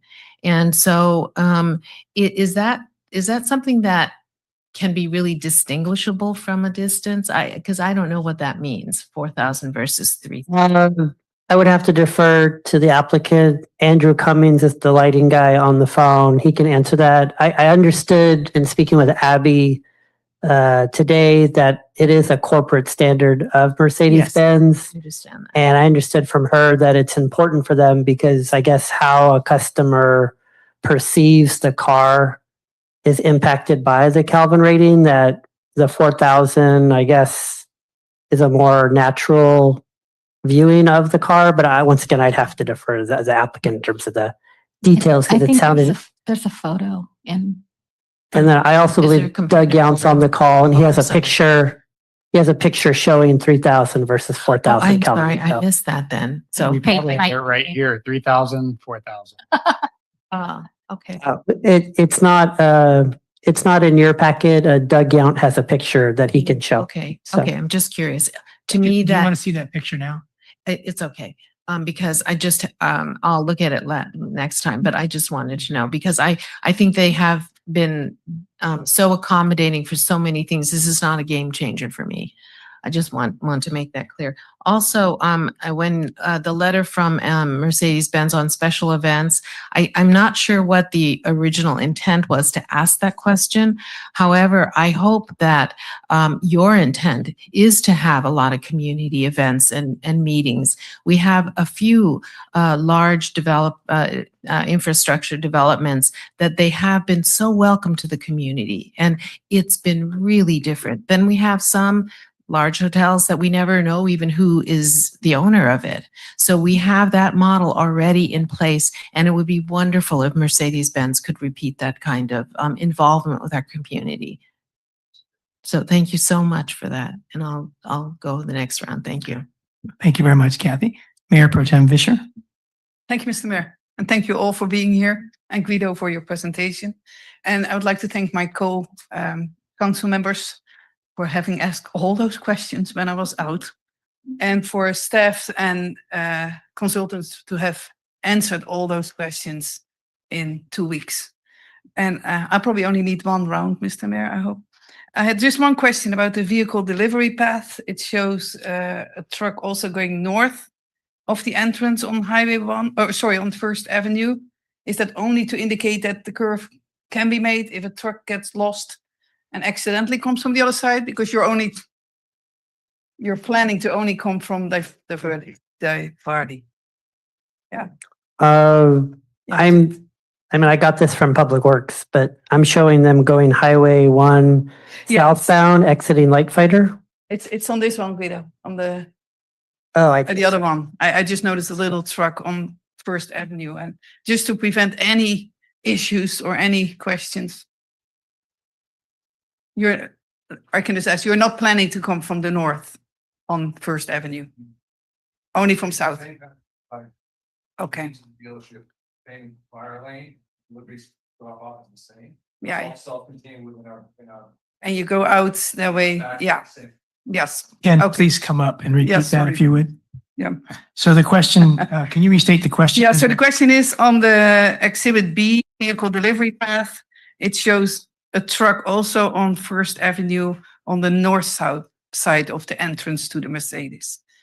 And We literally copied what was provided, the plan that was provided by Guido, and just wanted to state that it was designed because of the way it's a mixed use facility, Dunes is mixed use. There's proposed medical office, there's residential. At the whole time, we wanted to make sure we have a self-contained, not only fire lane, but we'll also be able to have it to drop off vehicles within our campus. So therefore, it disturbs the community as minimal as possible. And if the way it's designed, it comes right to the end of the street, right into a dealership, circle around, drop off their cars, come back out the other side, same way it came in. Yes. Never enters the dunes any further. Okay, so for me, it was just confusing to see a truck there. Yeah, it's the process to get Yeah. there, and then it comes back out the same way and Okay. back. Yeah, just graces his path. Thank you very much. You're welcome. Thank you. About the noise, it's good that it's spelled out, and just like Councilmember Biala, I thought this can be a new standard for our city, for other projects as well, so we don't have to reinvent the wheel. I personally am not concerned about the noise because the biggest or the most important neighbor of the car wash is the Mercedes dealership, and you want to sell your cars and you don't want to have noise when your customers are walking around. I've never been to a car dealership where there's noise from, and they all have their car washes and their maintenance, and it's always in the back. You can only see what they're doing. So I'm not concerned. Same for the lights. I looked it up. Internet is so nice. So 3000 Kelvin is a warm white light, similar to traditional incandescent bulbs. It creates a cozy and inviting atmosphere, making it ideal for living rooms, bedrooms, and dining areas where relaxation is desired. We're not building a home with bedrooms here. We're building a business, And yes, so the 4000 Kelvin is a neutral white light, which you can find in bathrooms and kitchens and workspaces. This is a workspace. They will have workspaces. They want to sell cars so people can see the cars in good light, good lighting. So I'm not concerned. This is just standard. So no problem for me there. And also for the trees, I on purpose now and then, I usually exit light fighter, but now and then on purpose, I'll continue on Highway 1 so I can see the site. You can see trees. We don't know exactly, what you will be able to see from the building. But again, we want people to know that we have a car dealership in our town. And we want people to visit, to preferably buy a Mercedes because we need the money. But also, like was said today, if they see it, they might say, hey, we'll exit on Imjin and turn around, go to the dunes, or we stay and we'll exit on Del Monte and we'll find a great downtown. So thank you all for having answered all those questions. And I hope we can approve this and get you in as soon as possible and welcome you to our city. So thank you. Thank you, Elizabeth. I erred in not going to public first. Let's go to public now, and then we'll finish council comments after public comment. Anyone in the room that wishes to comment, please come on up.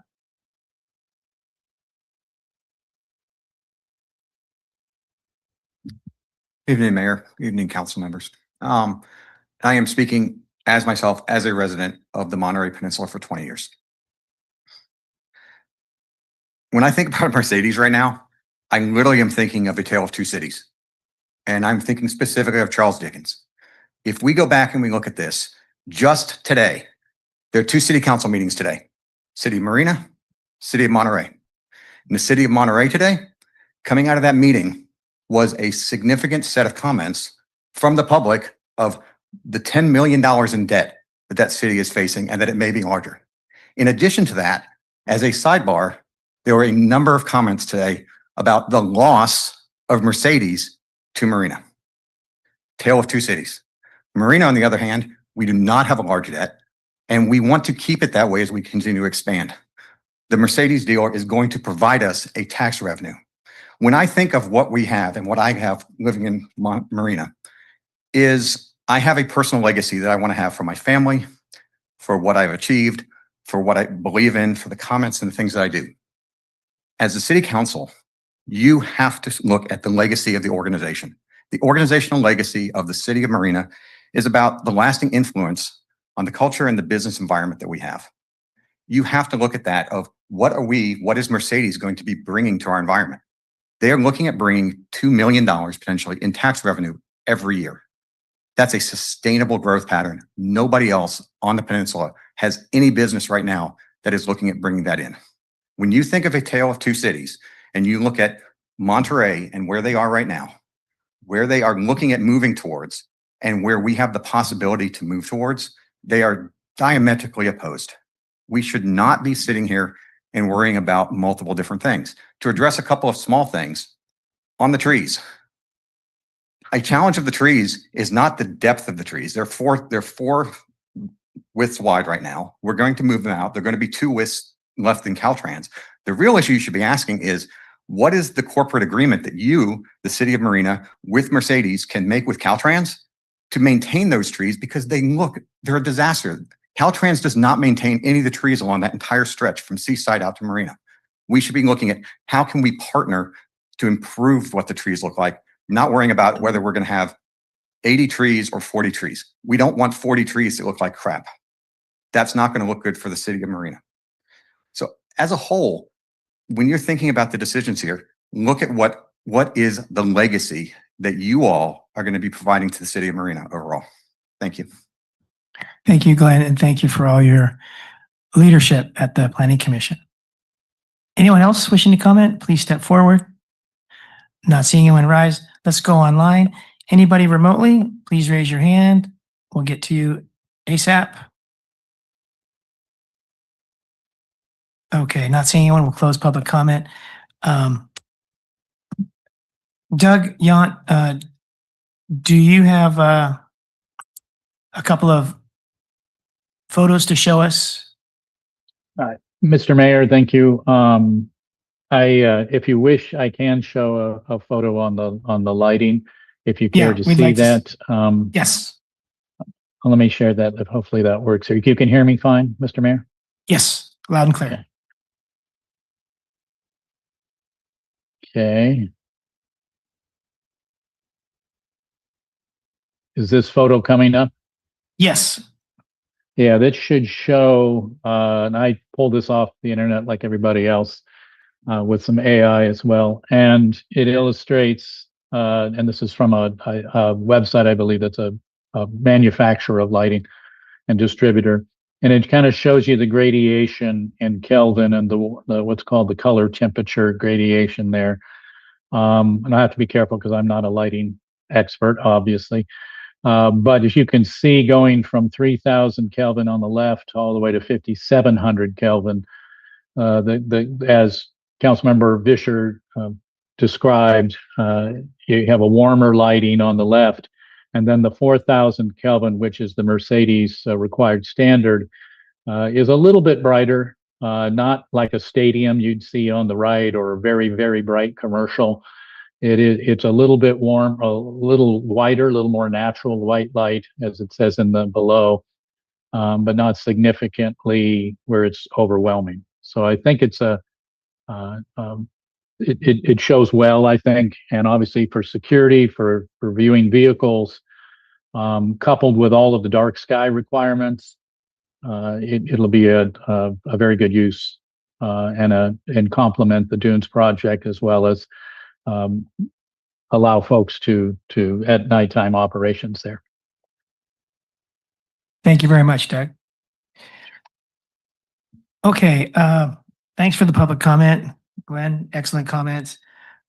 My thoughts are, first, I applaud staff and Unstoppable Group. I think in the last couple of weeks, you put a lot of time into this to bring it back, and there's a lot of changes that you made.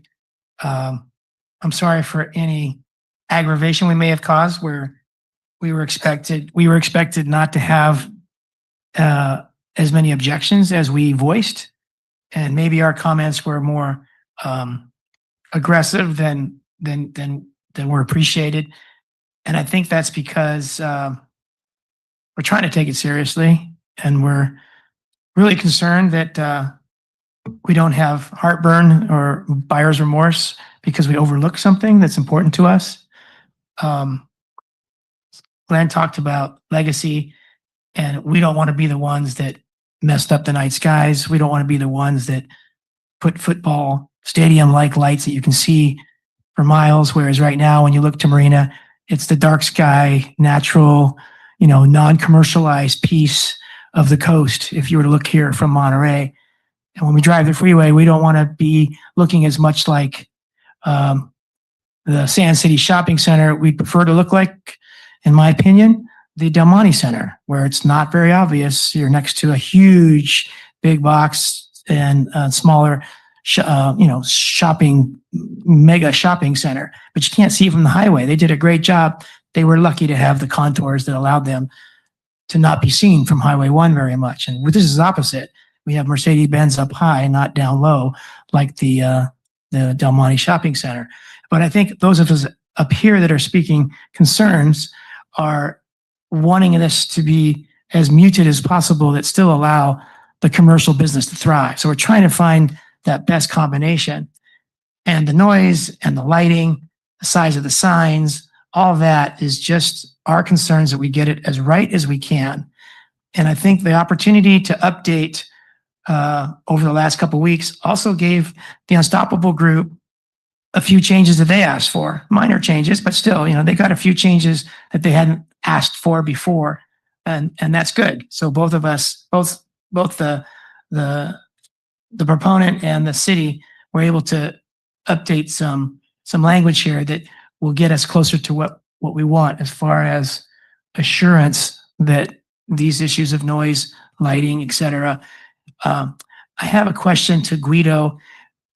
The Temecula sign makes a statement that the ordinance we have in our city wouldn't allow, if we didn't change or have a variance or whatever you call it, if we were limited to the square footage and the height of signage in Marina that was quoted. I mean, this is not a business sign, City of Marina. This is a gateway sign.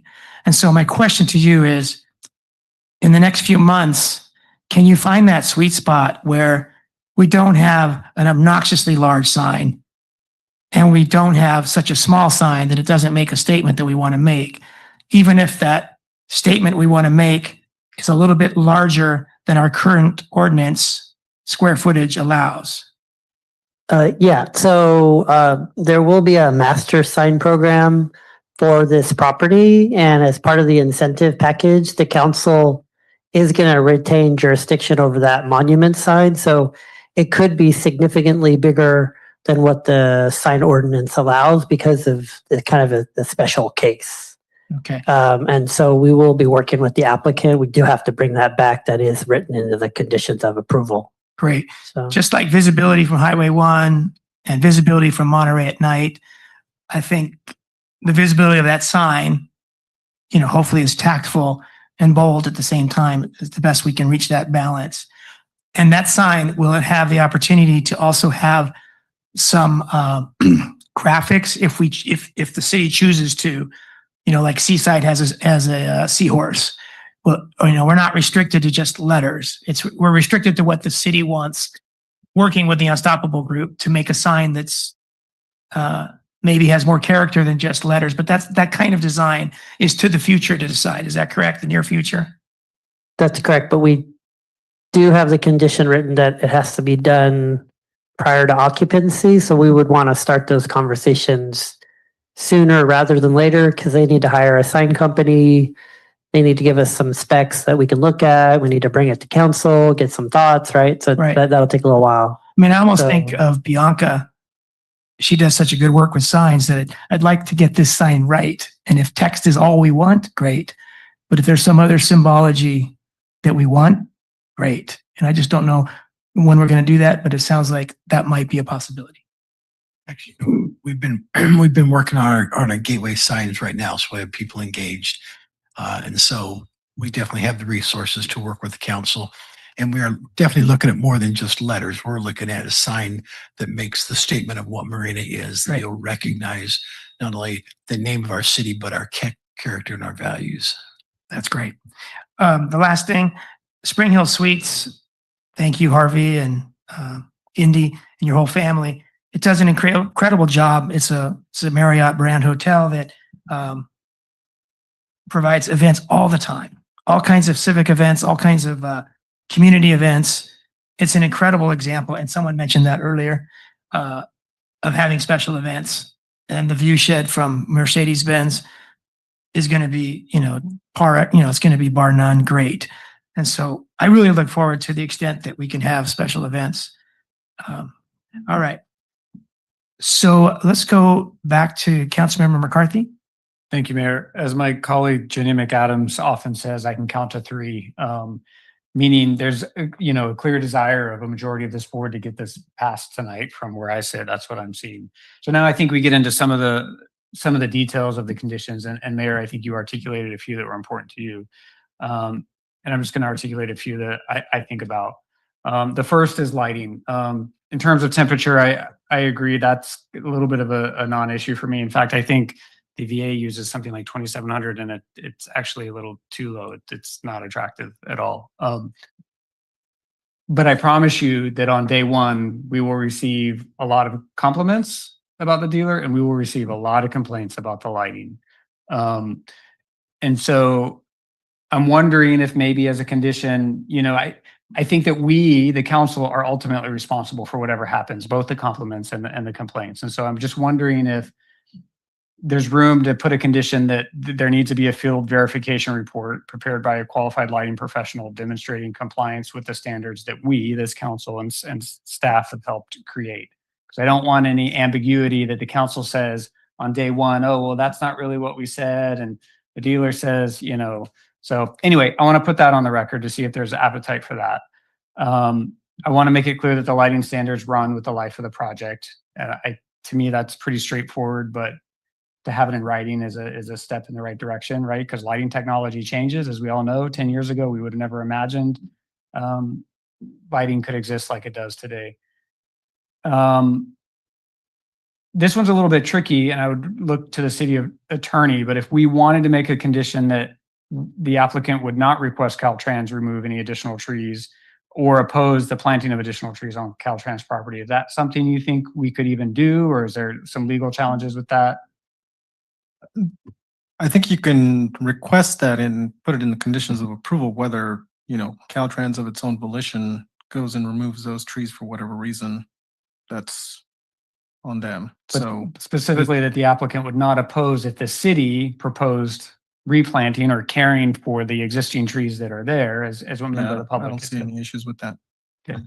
I've got three more, Mayor. Little concerned about not having a strong complaint-driven provision to address any concerns over lighting and noise in the long term. I think the step-down security is probably really great for the dealer, but I think if I live next door and I hear at 2 a.m., warning, warning, get off, like as someone who served in Iraq for 2 years, right? Like my PTSD is already like going off just thinking about that, right?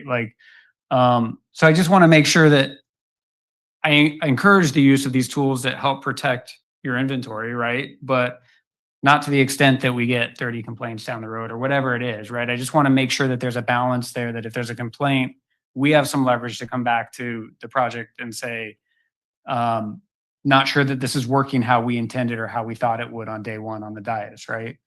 And the last two is just defining the security lighting language. I mean, to me, that's super ambiguous and kind of, I'm struggling with that.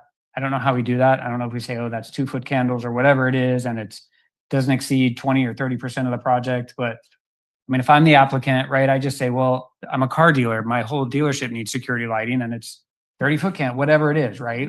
So I don't know where that gets us. And then the last one that I wrote down is, actually, it's in line with that, eliminating some of the ambiguous and subjective language. I think we use feasible and undue public nuisance.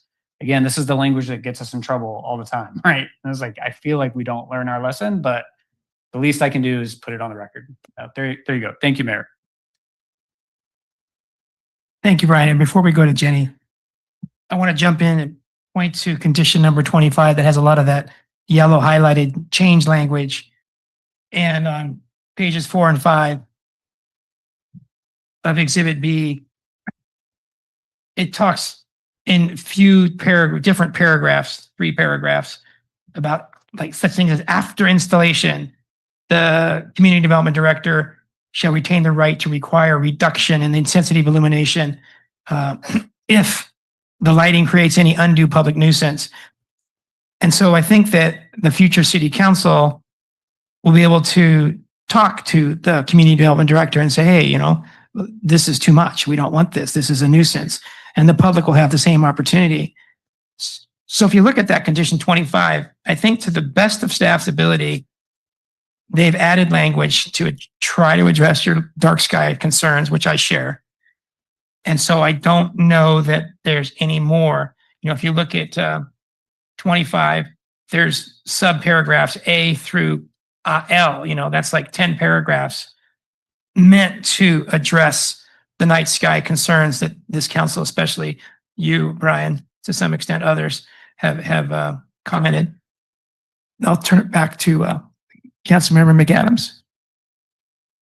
Thank you, Mayor. And, I understand the request of wanting to do the voice down announcements, but then I immediately go to like the bird cannons, right? When they're going off in the ag fields, and we get a lot of complaints or what is that noise? It's disruptive. It's waking up the neighbors.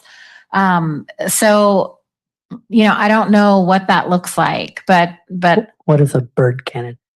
So it's in the ag fields, right off of Blanco and Reservation. It's just a big, loud noise that keeps the birds away. And it typically happens between 3 and 6 in the morning. Okay. So when like the strawberries are there, that they use, it sounds like a gun. It sounds like a cannon, and it scares the birds away from eating the produce. But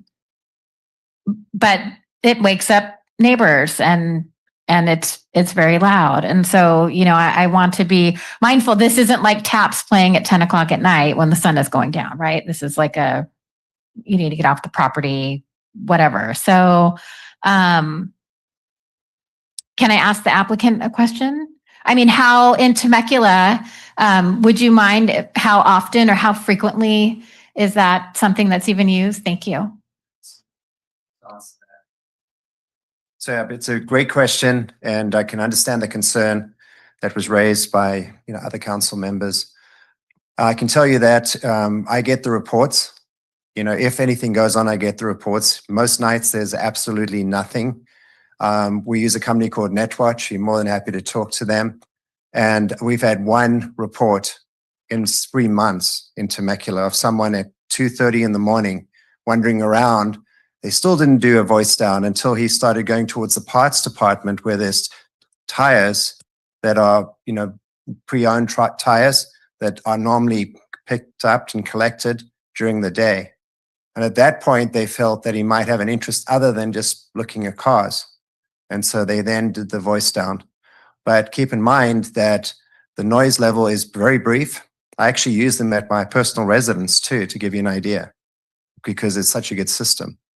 And I can tell you that the concern about the noise is definitely, I take it very seriously, but there's also some noise that I can hear right now from the freeway.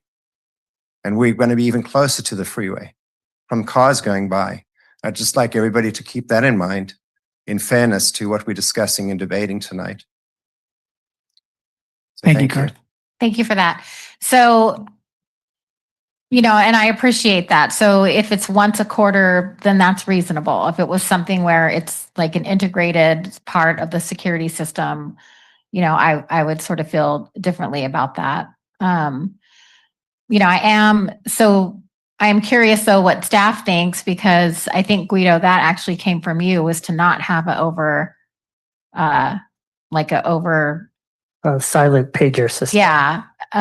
So what are your thoughts on this component?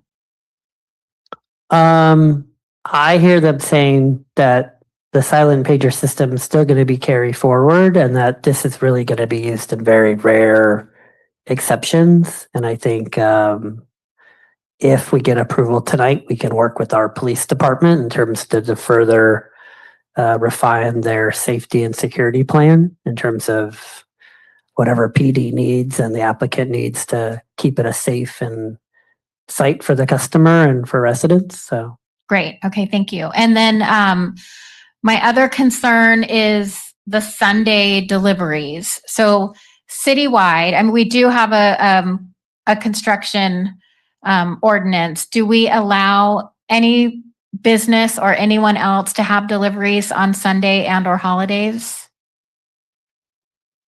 I've never been asked that question. I'm assuming they have deliveries on Saturday and Sunday. I've never been told otherwise. So Yeah, I have seen deliveries around on those days. So I haven't read the ordinance, but I have definitely seen deliveries all days of the week. Okay. So, I mean, for me, I'm comfortable with, including the Sundays, as long as, if you wouldn't mind just making sure that, we don't have an ordinance that doesn't, allow that. Yeah. Thank you. Thank you, Jenny. Councilmember Biala? Thank you, Mr. Mayor. First, I want to reiterate that our city council duly approved and accepted the branding name. So I want you to feel secure about that. That's a decision of our city to accept that. I also want to say that in 55 conditions, barring any additional ones, you have agreed to all of them except 3. And I just want for the public to understand what you have requested as a variance from that. The first one is, of course, we'd already talked about the 4,000 versus the 3,000 Kelvin. And B was to remove the 3-minute idle time of your cars on your property. I find that a little bit stringent beyond beyond my wildest imagination. So it doesn't bother me that you ask for removal of that.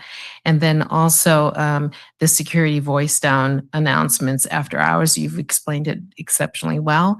You're entitled to have some security other than calling 911, and something that is an emergency situation. It alerts the criminal activity that they've been noticed, and that doesn't happen by silent pagers. So I have no problems with that.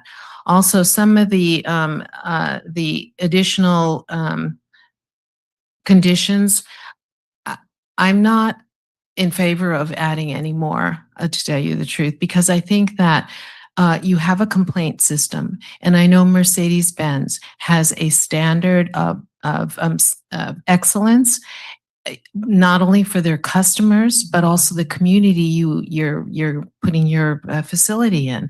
And so that's going to drive you more than anything. We could be up here suggesting that we track you in some way, or we see your complaints or whatever it is. I think that you run a business that has been successful and has very high standards. So I'm not really in favor of adding more. So thank you, Mr. Mayor. Thank you, Kathy. Guido, talking about security lights, this might be a question for the Unstoppable Group. Is it already the case, or can it be made the case, that these security, and not security lights, but security speakers during criminal activity or potential, that they project inward toward the project, not outward, where the neighborhood and the project both hear? Is that already the? I'd have to defer Let's to ask applicant Garth on that. again. So.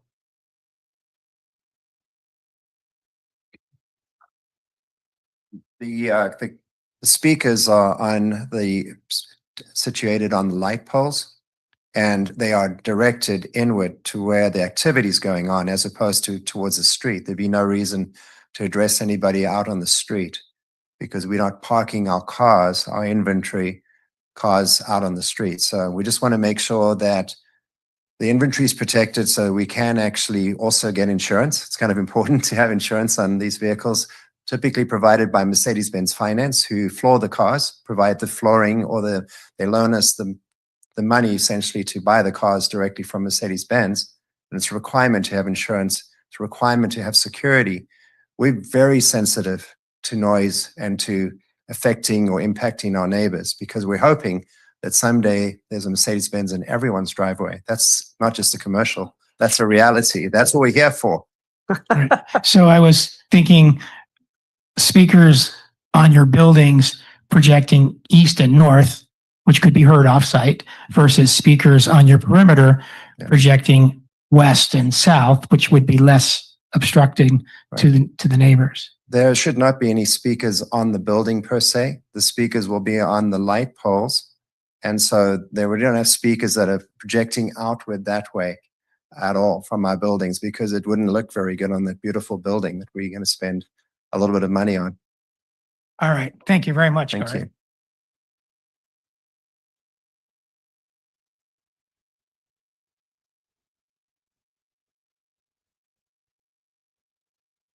Okay, so I'd like to take a shot at a motion, having held a public hearing, that we adopt our resolution before us for the approval of the tree removal, 44 trees, and of the design review permit in support of the new car dealership at First Avenue, and that we find environmental impacts from the recommended action have been previously reviewed.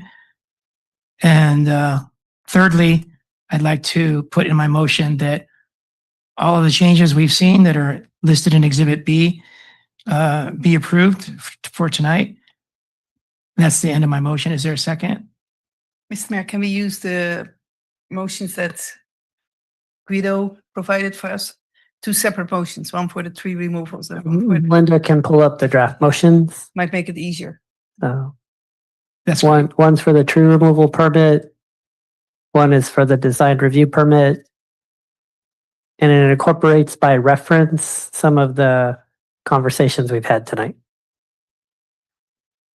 So I'll just It's right modify my motion to incorporate by reference the slides we had that itemize the recommended motion? I second, and I'd like to just, because I'm reading this for the first time, is there something about accepting the 4,000 Kelvin in this motion? I have, it's, go, nope, go back, That was in Exhibit B. go back. Oh, actually, it's right there. It's in the, if you look at, number, I'm blind, so number 5. It's hard to I just read. said incorporated by reference, the staff report and the, recommended edits made by the council tonight. So, Okay, so that includes that. So I second the motion. All right.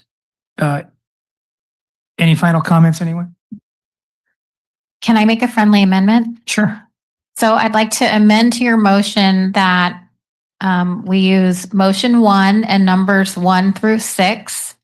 And that would be on slide 16 or this slide here. And then for motion number 2, items 1 through 7. How's that? Just to be a little more specific. That's great. That Okay, thank you. clarifies the motion. Thank you. I'll accept that. Second hold, Kathy? Yes.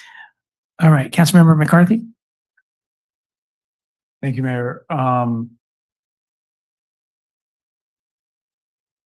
So what I'm hearing from is maybe some commentary, but what I'm hearing from the dais is that we aren't worried about this definition of security lighting. And where's the camera? I should look into this because I know this is going to be an issue, right, in a couple of years. So I just want to make sure I'm on the record. But we're not worried about this issue of security lighting or being overly bright because we've kind of manipulated what security lighting is. Is it the whole project? Is it 10%? Is it 20%? Okay. I'm hearing we're not worried about the Caltrans right-of-way trees, whether they're cut, whether they go, or whether more are planted, whether less are planted. And we're not worried about some of the ambiguous language about extent feasible, undue public nuisance, things like that, right? So my suggestion would be to address those 3 things in the motion.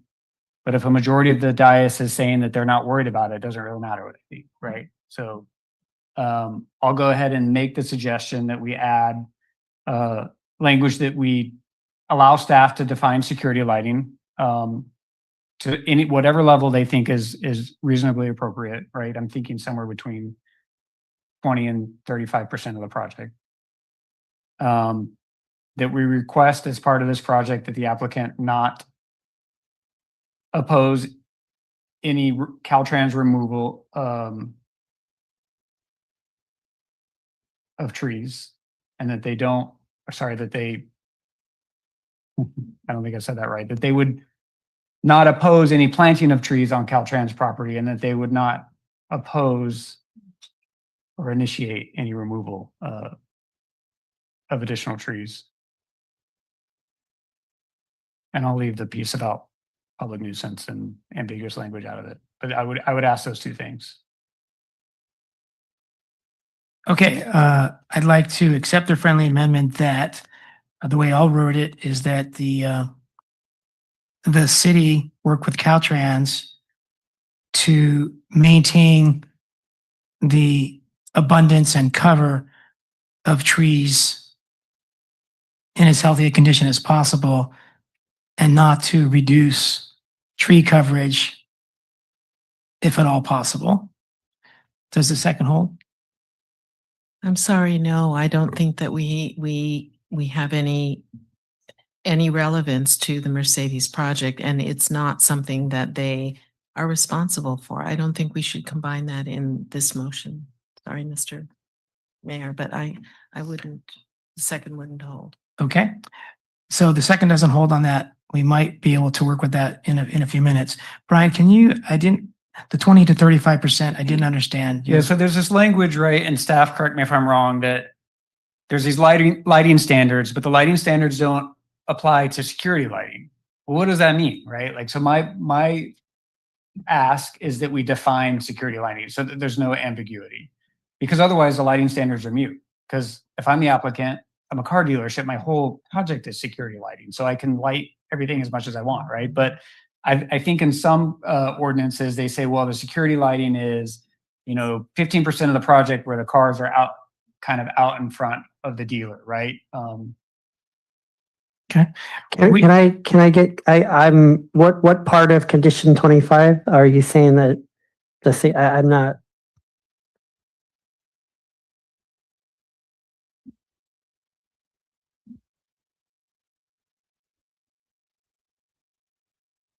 because condition of approval 25 subsection J, page 6 says all exterior lighting will be controlled by automatic timers or photocells.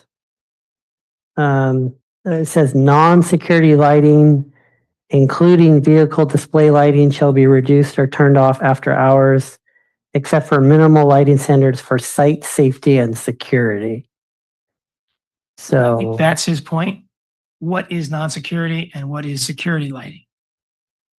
okay, and without designing from the dais to help out the council, you could add a sentence that says security lighting to the extent minimally needed for safety and security in consultation with the chief of police or I mean, they know their business better than I do, and the applicant knows their bits. That could be some language for the council. Because the police will implement their SEPTED principles, community design principles to keep the property safe, and they know that better than I do. So that's a suggestion for the council.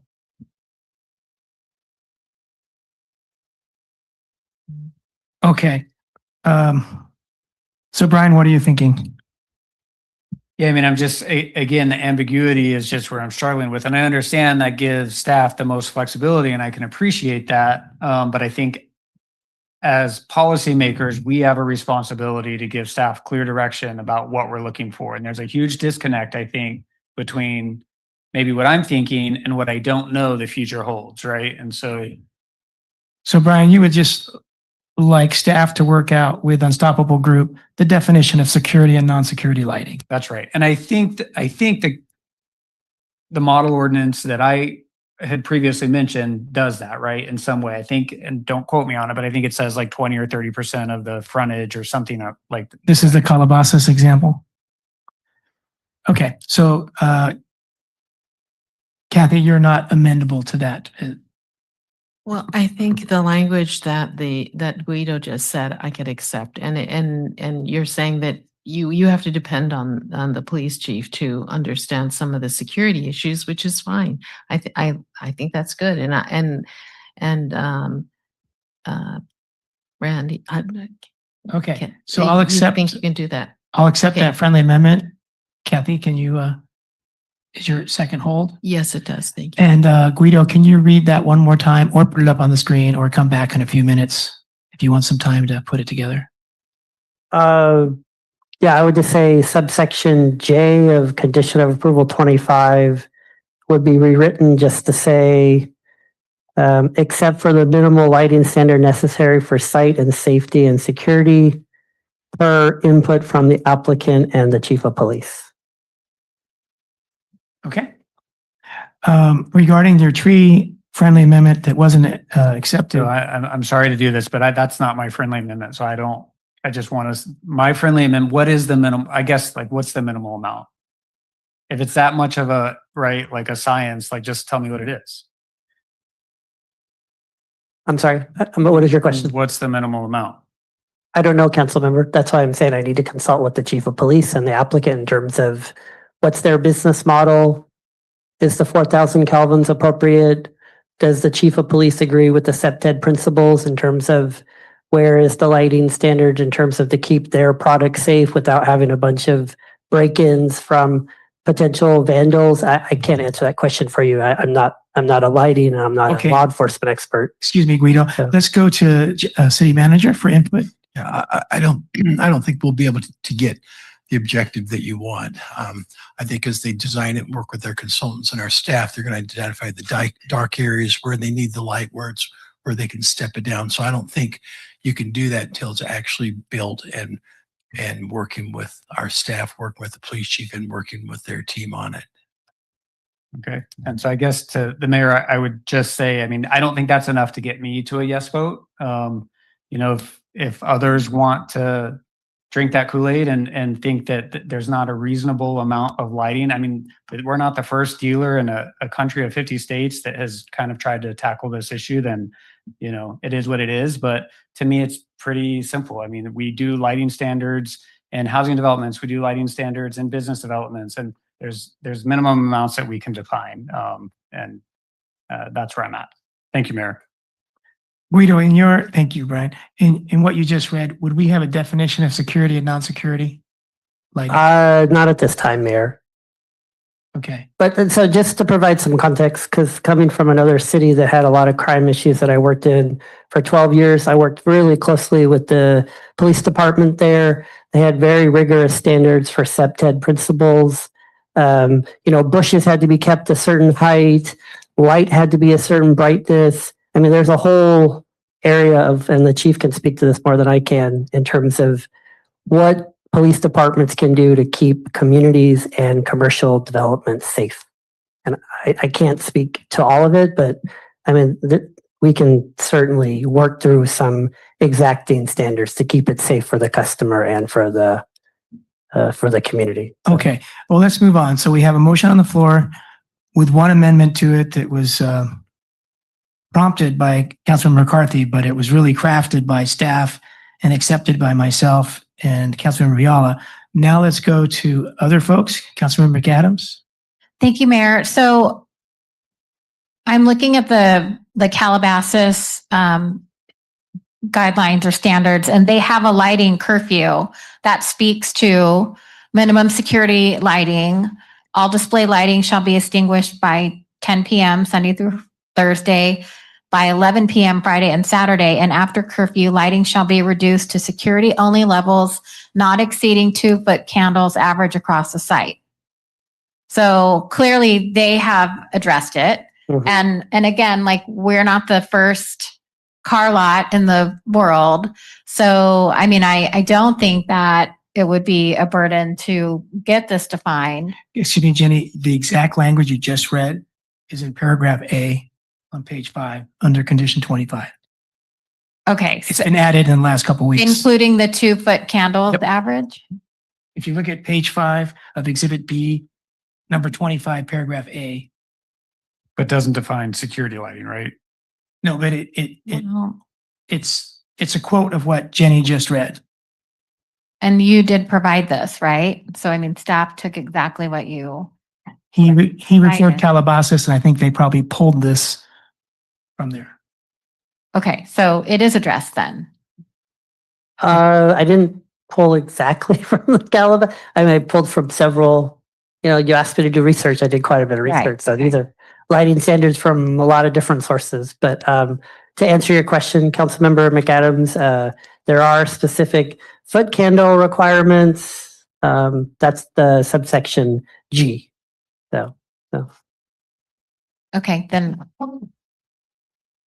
And in A, it says no more than a 2 light candle average for the property.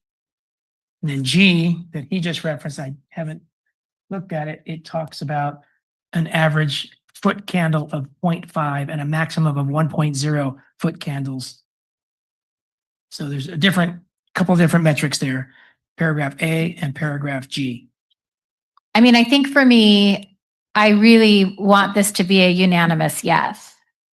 And I know that sometimes we have to hold our nose and vote. And I just, until we see it, nobody's going to know, right? We can say whatever and put whatever candle foot. I mean, but until we really see it, we're not going to know. And I think at that time, and I would be hopeful with hearing how you are going to be good partners. If there is a problem, we will figure it out collaboratively, and I really want to encourage that this be a unanimous vote from the dais. Thank you. Any more input, Brian or Jenny? No, Mayor. Mayor Pro Tem Fisher? Thank you, Ms. Mayor, and thank you for trying to get all the details spelled out, Councilmember McCarthy. But I think we also need to trust when the applicants say they will be a good neighbor. And if there are issues, it's not good for their business if there are complaints that are not being resolved. And this is a building that, the building that will be built, we don't have any building like that in our city yet. And other applicants like Audi or others might be interested in the neighboring lots, and they see what we're doing, what we are requiring. So let's say move forward with the 55 conditions. We're almost like the Coastal Commission here. And let's get it built and welcome them. And if there are any issues, I trust that we can get that resolved. And let's start selling Mercedes cars to everybody. So thank you. Do they have electric bikes? No, just kidding. Councilmember Ayala? Yes, we do. Other than calling for the question. Okay. I think we're pretty much there. So the only thing we're not getting is tree language additional, such as Brian. And I think that that's a planning commission tree committee issue, maintaining Caltrans trees, what to do with Caltrans trees. I don't think Caltrans trees has to be part of tonight because it's not part of the project. It has to do with trusting the city and Caltrans to work together to keep Highway 1 looking as good as it can and better than it probably does now, as Glenn described. So I think we're almost there. Even if we don't have unanimous vote, I think we've done a pretty good job of trying to make this as good as we can. Brian McCarthy, you can have the last word, or maybe Councilmember Ayala. And then we'll go to. I'm sorry, if I call for the question, there's no discussion, is that Well, correct? okay, so if you call for the question, we have to vote on whether we want to end discussion. So all in favor of ending discussion and going to a vote, please say aye. Was there a second for the call to question? Yes. I'll second. Please say aye. For the Whether to call the question or not, if you want to call the question, please say aye. aye. All opposed? Aye. Please, okay. All opposed, please say no. No. No, I'm almost never in favor because I want to hear people's thoughts. All right, let's go to Councilmember McCarthy. Thank you, Mayor. Couple quick things and I'll keep it short, but I do want to, just for the edification of people on the dais that may not know, that there's a long history of residents of Marina planting trees in the Caltrans right away, particularly the Monterey Cypress, the Marina Tree and Garden Club. It's a big part of, I believe, who Marina is. And so for those who may be newer to the city, might not understand all that history, I just wanted to kind of put that out there to both the dais and the applicant. I'll be voting no on this. And really, this is less about the partnership with Mercedes. I am incredibly excited, and you've got the vote, so it doesn't matter what I think. I think that, as I articulated at the beginning of this hearing, this particular project was an opportunity for the city of Marina to really think about how we had objective standards, how that when we get noise complaints from a different business, let's not even talk about Mercedes for a second. And by the way, you missed it at our last meeting. We had a room full of folks that were complaining about a different business and noise standards. And we struggled with it, right? Because our language is super subjective. We say, if it's jazz, we don't say this, right? But if it's jazz music, maybe it's not offensive. But if it's R&B, who knows, right? But how do we craft something that makes sense? And for me, this doesn't quite get us there as I was hoped.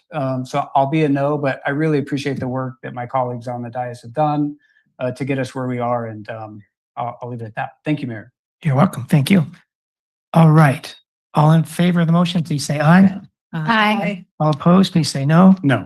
All right. Thank you, everyone. That motion passes 4-1 with Councilmember McCarthy voting no.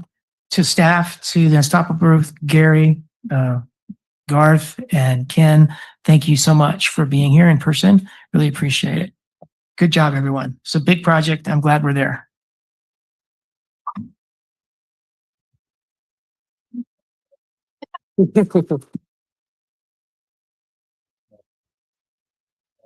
Well, I've got one more item after that. Yeah.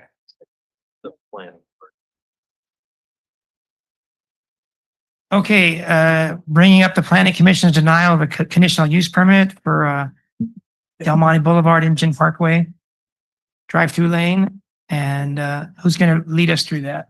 Is that Guido?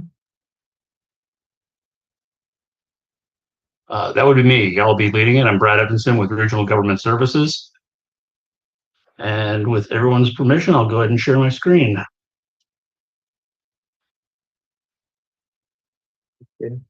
Just to introduce Brad, Brad is from RGS.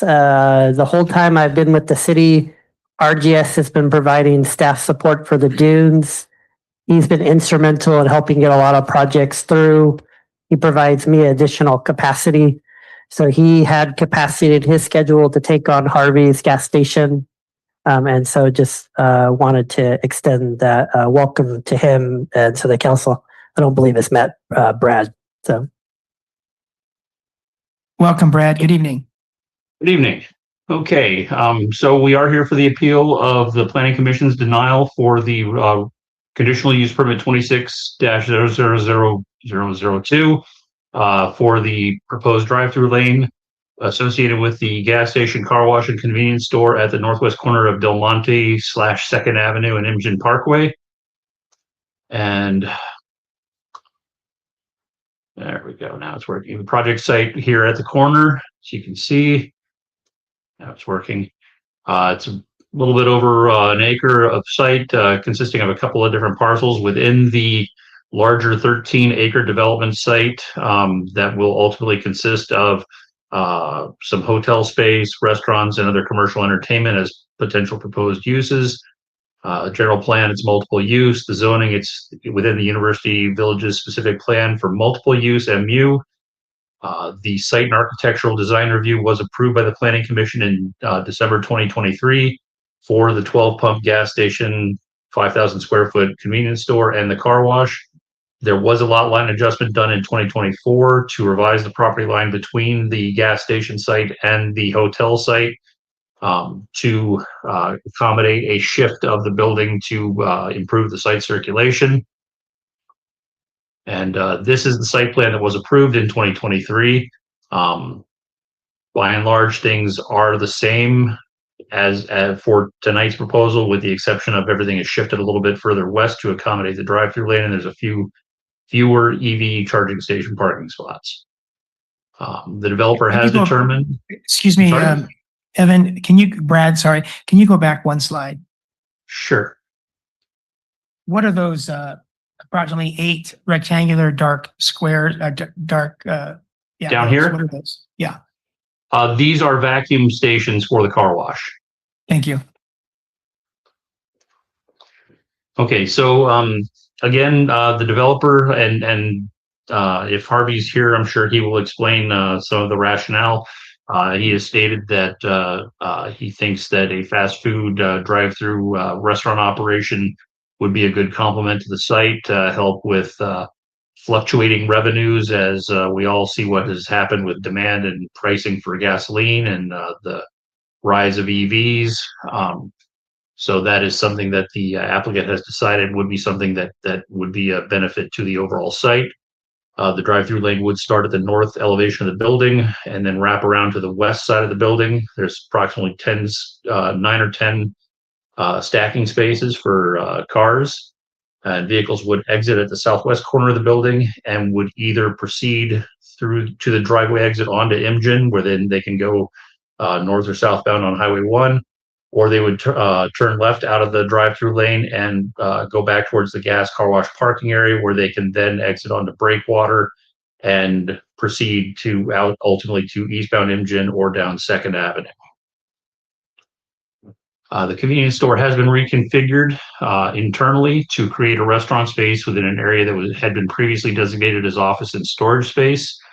Exterior modifications to the building are minor. They include minor reconfiguration of the east elevation doors to the restaurant space and the addition of a drive-through window on the west elevation. The drive-through lane will result in the loss of 6 parking stalls, but it still provides more than the required amount of parking per the UVSP and the Marina Municipal Code. And what was proposed to the Planning Commission is this. As you can see, the basic configuration is very similar to what was approved by the Planning Commission in 2023, with the obvious addition of the drive-through lane and reduction of a couple of parking spaces there on the western edge. Everything has shifted or would shift with all of this. And one of the conditions that we are looking at is because the property lines are now out of alignment again, we would have a condition that the applicant process another lot line adjustment to bring things back into appropriate alignment. Here's a closer detail of the drive-through. You can see the convenience store building. You can see how it wraps around here. This box right here, for anyone's curiosity, is transformer box serving the EV charging stations down here. And you can see the exit down here for the drive-through. This is a pedestrian walkway that comes from the parking area over here into the covered patio area outside the restaurant. And there's an access door to the restaurant from the patio. And then there's one around here on the east elevation of the building. Here are the elevations. They're very similar to what was approved back in 2023. The materials and colors and finishes are all the same. The legend boards are the legend keys on the plans are still the same material sets and everything. Slight deviations from exactly where the coverage goes based on changing of windows and that sort of thing. But by and large, the look and the feel of the building should still be very similar to what the Planning Commission approved in 2023. At the Planning Commission meeting, MST did express concerns that riders at the bus stop on Imgen needed to have a clear path to the convenience store. There were concerns expressed regarding just site circulation in general, nighttime noise from the drive-through, and the drive-through capacity. The Planning Commission did vote 5-2 to deny the conditional use permit, and the applicant has appealed it in accordance with Marina Municipal Code Section 17.70.040. And that authorizes the City Council to conduct a de novo public hearing, which is effectively a new public hearing. In addition to the specifics of the appeal, the City Council may consider any additional issue related to the subject of the appeal. And the Council has the ability to affirm in part, or reverse the action of the Planning Commission that is the subject of the appeal based on their findings of fact about the case. Council may adopt additional conditions of approval that may address other issues or concerns than just the subject of the appeal. And since the Planning Commission's approval of the design review, the applicant has made several minor revisions to the project. This project is actively under construction. These minor revisions include, at first, there was a reconfiguration of the interior to consolidate office storage space at the southern end of the convenience store building. Originally, it had been a couple of individual office spaces located throughout the interior of the building, but mainly it was a wide open convenience store. They consolidated the office space down at one end. Via the lot line adjustment, the building was shifted approximately 5 feet to the west and 5 feet to the south to facilitate better on-site circulation. This is prior to the inclusion of the drive-through lane. And landscape and hardscape along the northern elevation adjacent to Breakwater Street, I think it's Breakwater Street. That has been revised several times to accommodate a retaining wall to deal with the grade difference from the street surface down to the parking lot surface. In 2023, several project configurations were considered for traffic and circulation assessment, ultimately arriving at a overall project area for that whole site cluster of 300 hotel rooms, 29 single-family residences, 12 gas pumps, nearly 5,000 square foot convenience store with no drive-through, and a single tunnel car wash. And in approving the site design review in 2023, the Planning Commission imposed the following two specific requirements. First, they requested that direct access from the future hotel parking area to the Imgen Parkway driveway was to be eliminated. They didn't want to have all of the hotel traffic clogging up that particular access and bypassing the lights to get onto Imgen.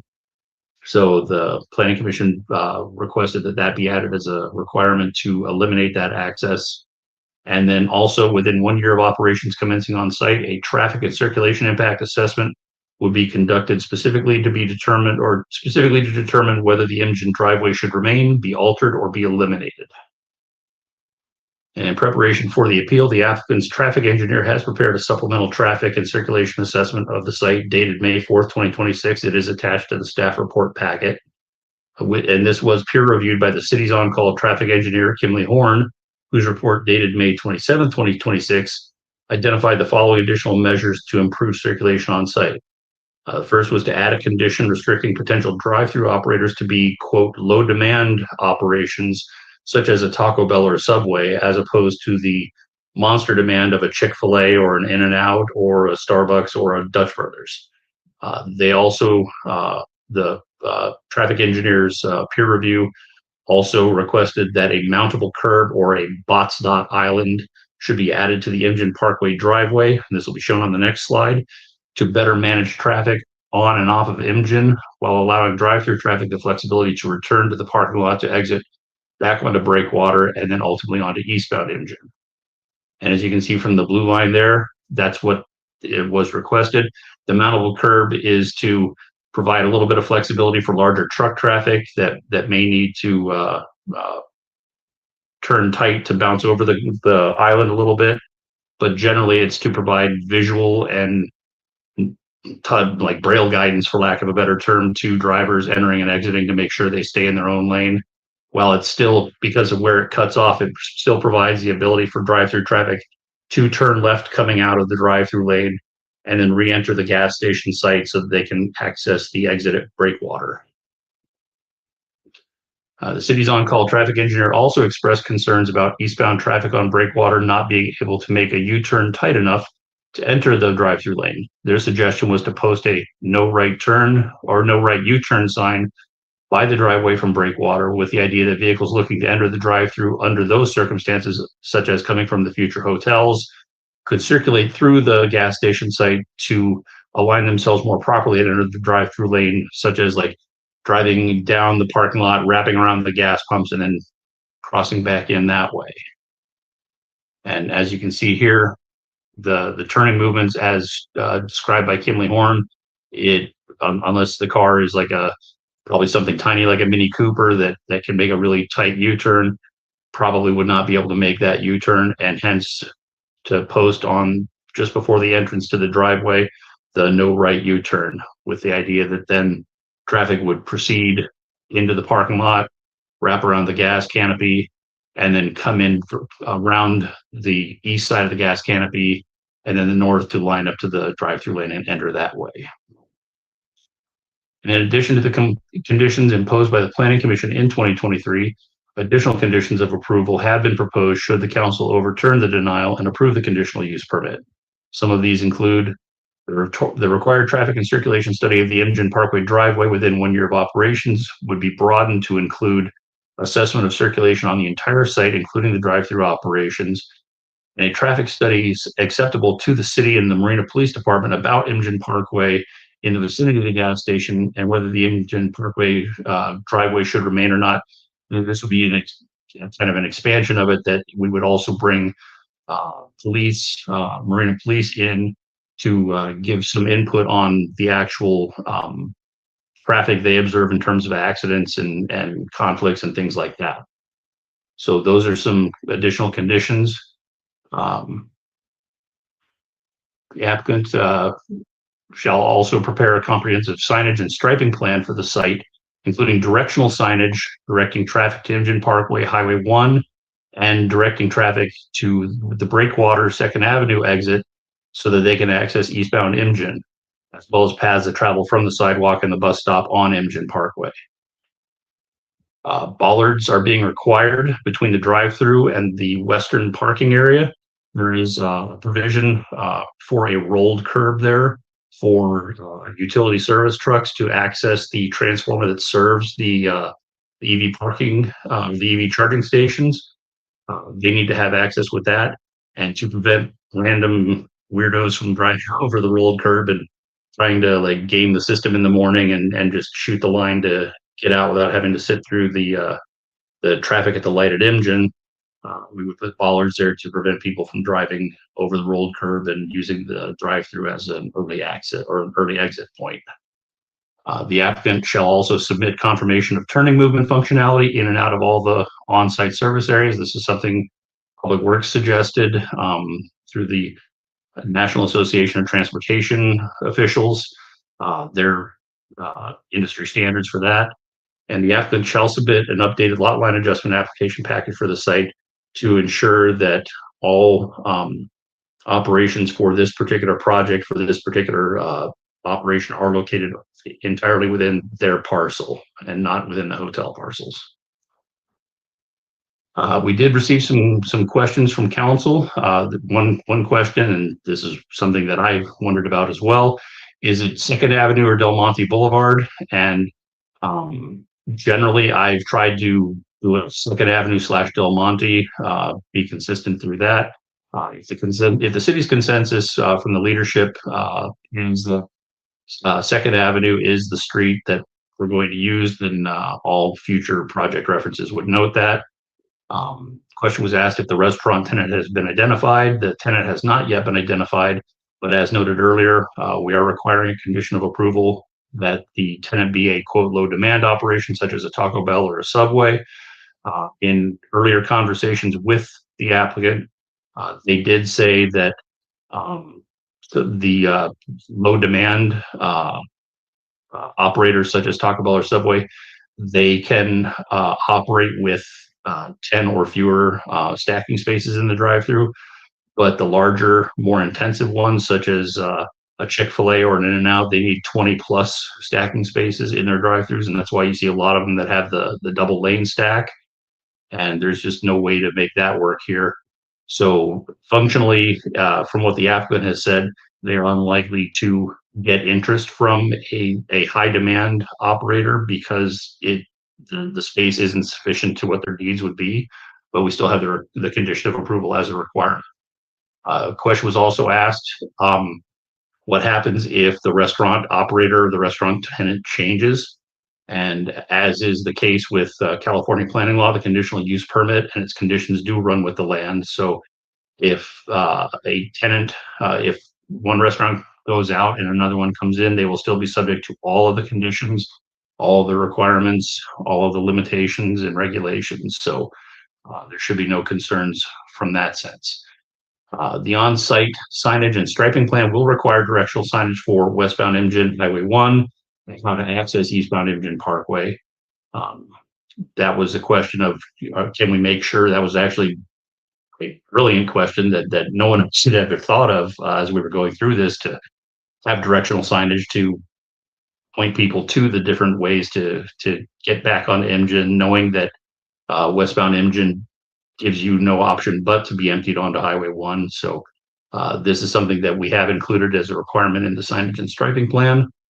And that question was asked if there was going to be proper bicycle and pedestrian pathways to the convenience store. And yes, we would have included that requirement in the signage and striping plan detail. And in accordance with Marina Municipal Code Section 17.58.040, with the conditions of approval in Exhibit B, the proposed drive-through lane at a previously approved gas station, convenience store, and car wash will not be detrimental to the health, safety, peace, morals, comfort, and general welfare of persons residing or working in the neighborhood of the proposed drive-through lane, nor will it be detrimental or injurious to the property and improvements in the neighborhood or to the general welfare of the city. These are the findings. This is the finding of fact that must be made to approve a conditional use permit.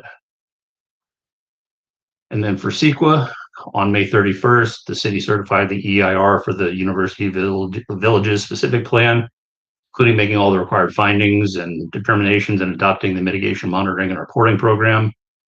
Drive-through lanes are not referenced in the UVSP. As such, the UVSP defers specifically to the zoning ordinance, which finds that drive-through lanes are conditionally permitted within the commercial districts of the city. Hence why we have gone ahead and processed this as a conditional use permit. It's not a case of the UVSP lists them as prohibited uses. Where the UVSP is silent on something, then we defer back to the zoning ordinance, and that's what we've done here. And the planning department has thus determined that, as conditioned, the project will not result in new significant environmental impacts or effects, or a substantial increase in the severity of significant impacts and effects previously identified in the UVSP EIR. And excuse me, there are two courses of action the council can consider. After I take a drink of water. The first would be a motion to approve the appeal of the Planning Commission's denial of CUP 26-00002 to establish a drive-through lane at the previously approved gas station, convenience store, and car wash located at the northwest corner of Indian Parkway and Second Avenue, subject to the presented findings and conditions of approval, and to find this action was adequately addressed in EIR number 2004-091167, certified for the University Villages specific plan. The other course of action would be a motion to deny the appeal and uphold the planning commission's denial of conditional use permit CUP 26-00002 to establish the drive-through lane at the previously approved gas station, convenience store, and car wash located at the northwest corner of Indian Parkway and Second Avenue. And with that, staff is available if you have any questions. Thank you. That was great, Brad. Really appreciate that thorough presentation. Let's go to public here. No, I'm sorry. Let's go to the project proponent. Should you wish to give up to 10 minutes of comment? Thank you, Mr. Mayor and council members. As I have said many times that I never plan to do a gas station here. It does not go with the resort, eco resort. Eco and gas station does not complement each other. But according to the general plan, I was forced by Shea Homes as well, because that was the condition I have to have built a gas station. So now there's one thing I never like to do it, because I knew that from day one, my plan was to build a eco resort, and then the gas station does not make any sense. But now I was kind of forced to do that. It's a big investment I made, and I'm trying to do the best whatever I can to make it feasible. And at the same time, also providing car chargers, so that like it still look like it's just not a gas, there's something else as well. As you know, the gas is a dying business. It's going every day, slow and slow. I do have a gas station in Monterey, and that I see about 30% decline in the gas. So I know that, so that we will keep thinking what can we do. So I have a lender who financed this project. They put a condition that now I'm proposing a fast food. Anything can be done like a fast food or bring a healthy option or whatever. So far, I have not seen any interaction that somebody really likes to come down there. Usually, people don't like to eat at gas station unless it's on the highway, kind of highway 5, just quick grab and go. But as gas is shrinking, so I see adding something in a small space is only 1,664 square feet. There won't be any big franchisor. It will be very small. Like me, if nobody come, I will put Subway there. Or like a Taco Bell is already there. All the options, in downtown area, Marina, and on the other side, we have a lot of food already in the dunes area. So that's why I have not seen anyone who's looking for to come down there. And when we talk about Chick-fil-A or something bigger, no, they just like to have at least couple acre, much bigger, and a bigger drive-through and lot more parking. But anyway, that's cannot be done either. So now, because as a gas is shrinking, so I'm thinking that to offset that, I can have something. Right now, I don't have anybody, like I said, but if somebody come, it will kind of offset that revenue.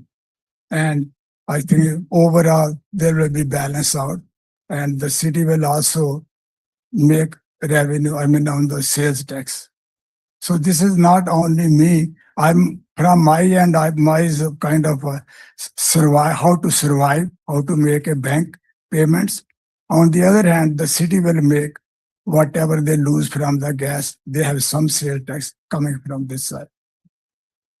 So when I had this traffic engineer, that's what he said, that convenience store, because we are the convenience store, because it was kind of I think by 42 or 4,300 square feet before that. Now it's 3,000. So convenience store, the offering we were going to make, now there will be lot less offering. So now we are bringing a food on the other side. So kind of, I don't see there will be any traffic increase. So it pretty much balance out whatever we have, will be in the beginning or will be at the end. And we also same time, there is a lot of conditions already on the gas stations, on the engine. So I see, because if there will be any issue, I'm a partner with the city. I'm a good citizen, as everybody knows that. If there's any issue, I voluntarily close that exit. That's what I'm saying publicly here, because I know that police will monitor if there's an accident or anything else happens. I understand that. Then I will see, okay, that's not, because my families also drive from there. They also use that. So that's all I like to see. If any question, I'm available to answer. Okay, let's ask any questions at this time of the project proponent, Harvey Dodwell. And Councilmember McCarthy, you have any questions or you want to hold off? Don't think I have my light on, but I do have a quick question more for staff. The applicant mentioned, and I think it's just probably good for the public and the record to understand that they didn't even really want to build these facilities on that site, but they were forced into it. Could you add some, or if you're in a position to help explain what that means for us? I don't have the details of their purchase agreement between them and Shea, so I really can't comment on that. Okay, so it wasn't a city, maybe then to the applicant, I don't know, and I don't want to put you in an awkward position if you're not comfortable talking about it, that's fine, but I think the public would be curious and kind of better understanding the secret sauce that, you know, had kind of led you down this path of building this particular use. When I bought this land, it was a condition that I have to have built gas station, car wash, convenience store. And you bought the land from the developer, Shea. Developer. Okay, so I guess I'll just, in my words, you know, this is a situation where it sounds like the developer wanted a certain look and feel, a certain development to occur, and that's why that is happening. Yeah, I can comment that the specific plan did call for a gas station, and they were planning for it. Initially, it was kitty corner where Montage went in, and so I do know the developer was planning in alignment with the specific plan, and it was a kitty corner across on the property we're talking about right now. Thank you. Thank you. Harvey, we still have some questions. It's my understanding that you wanted to put a sit-down restaurant that was nice as a complement to a very nice hotel. But in order to control the property and buy the property, you had to agree in writing. You could not put a sit-down restaurant. You had to put a gas station instead. Is that true? That's correct. So if we were to be privy to the agreement language with which you purchased the property, it would show that you were not allowed to put a sit-down restaurant. You had to put a gas station. That's correct. Okay. Harvey, this is the first time I've looked at the designs since Friday.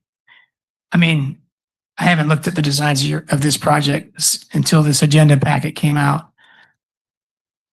Does this project work at all if there's no egress, ingress from?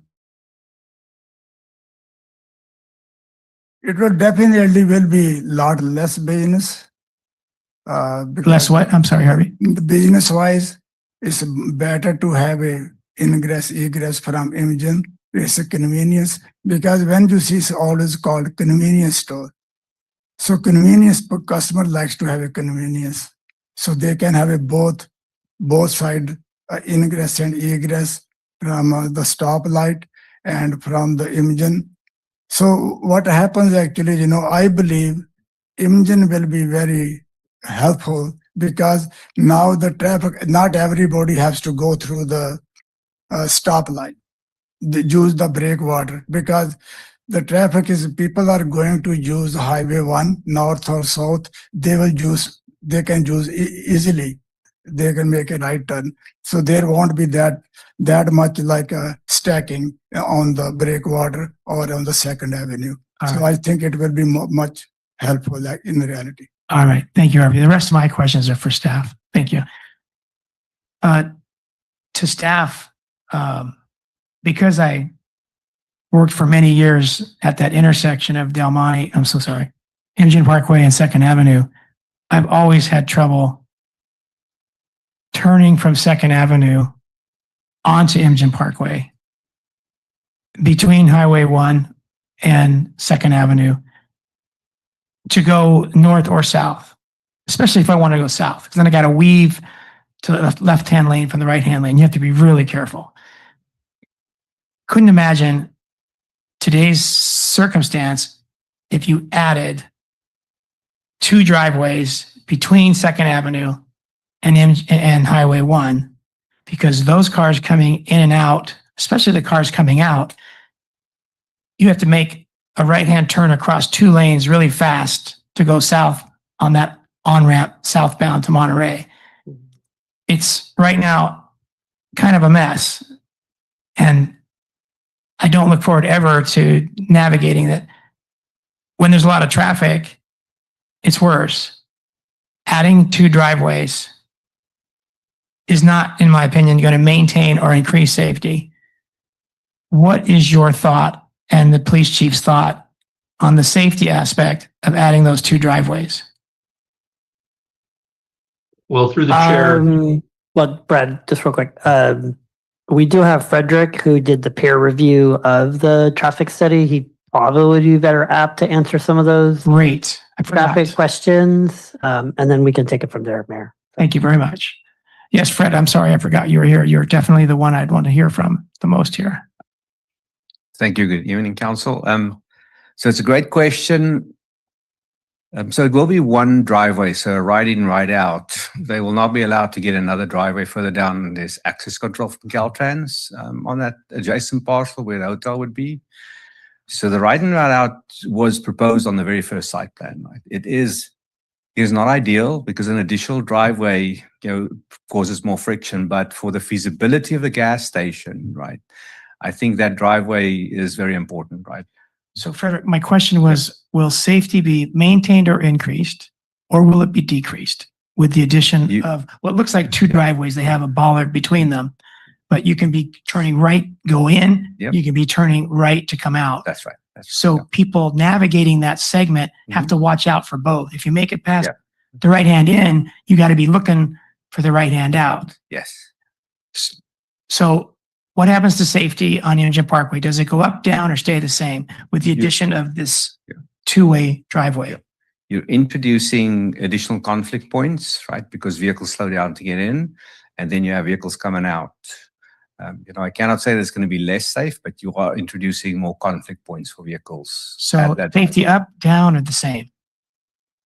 If there were more crashes, right, it would be worse. Okay. And I'm sorry I asked this question before going to public comment, so I'll end there. Do you mind if we go to public comment? Because I blew it again. Do you have yeah, go ahead. I thought on the agenda, we're only looking at the drive-through lane. It's a de novo deal. But I think only for the drive-through, not For the driveway. drive-through, yeah. Okay. Yeah. All right. Thank you. Because it kind of relates to the drive-through if we're going to add more cars coming in and out. Let's go to public comment, starting with people that are here. And I'm sorry I jumped the gun coming back to the dais. Anyone present want to speak to this comment? Please come forward. Not seeing anyone. Come on up then. Well, again, I'm going to speak. I'm not going to speak to many things, but I'm going to speak to the traffic pattern security.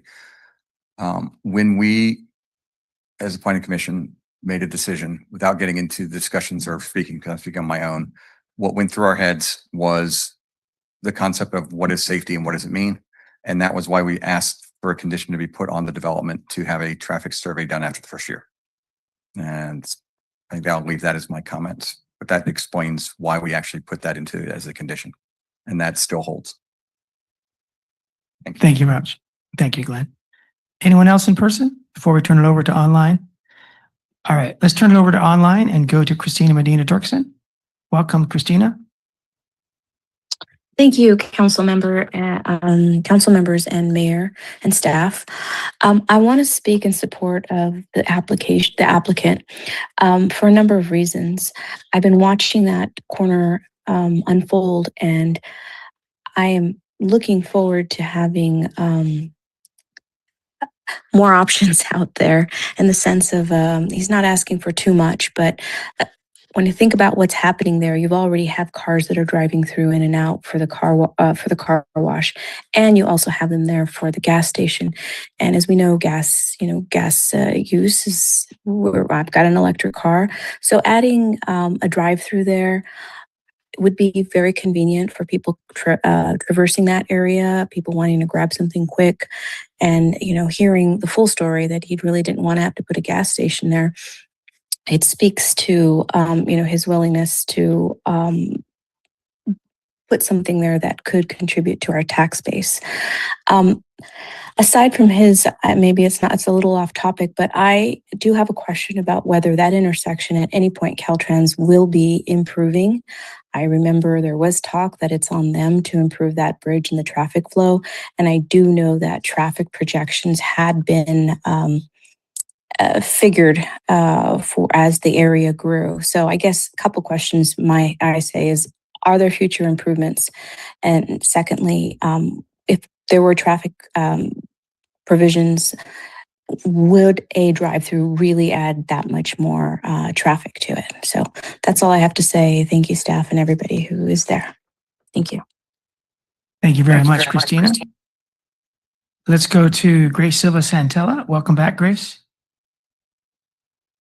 Hello, Mayor and City Council.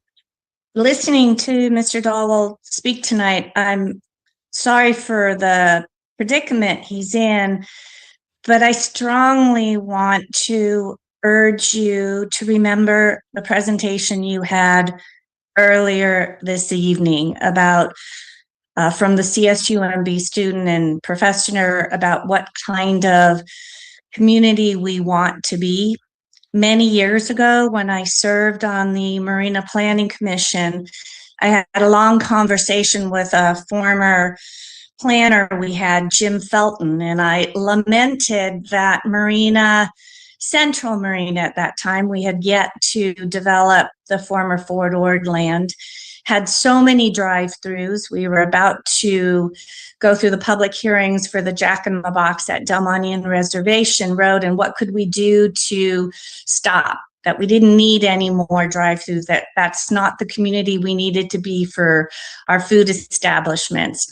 And what Jim Felton and I talked about is that the place we could restrict drive-throughs would be in South Marina on the former Fort Ord area.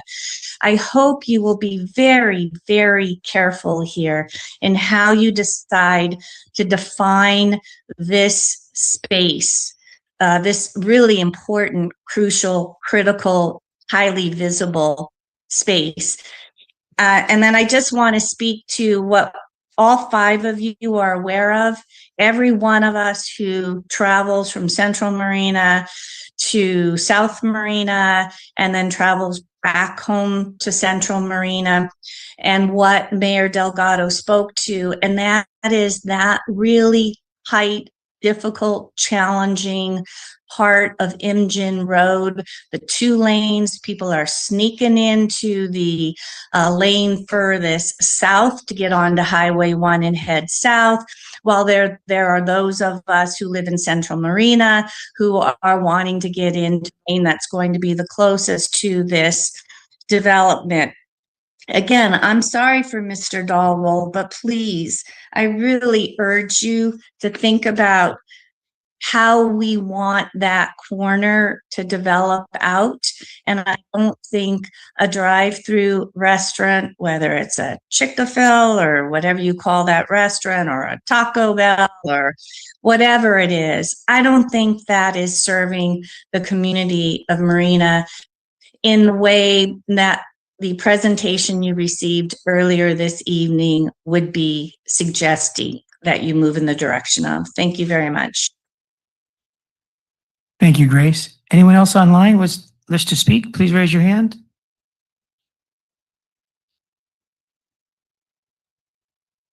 Surinder Rana, welcome.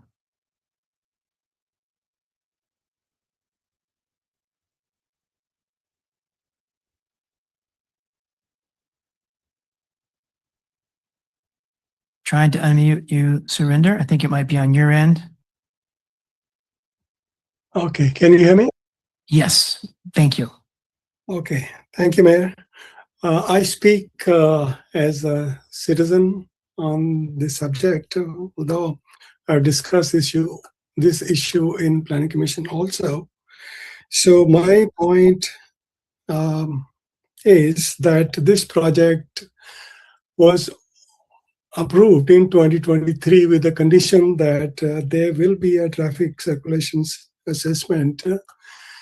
And even if the drive-through restaurant does not come up, the exit on Imchin is there that is associated with the approved project for the gas station.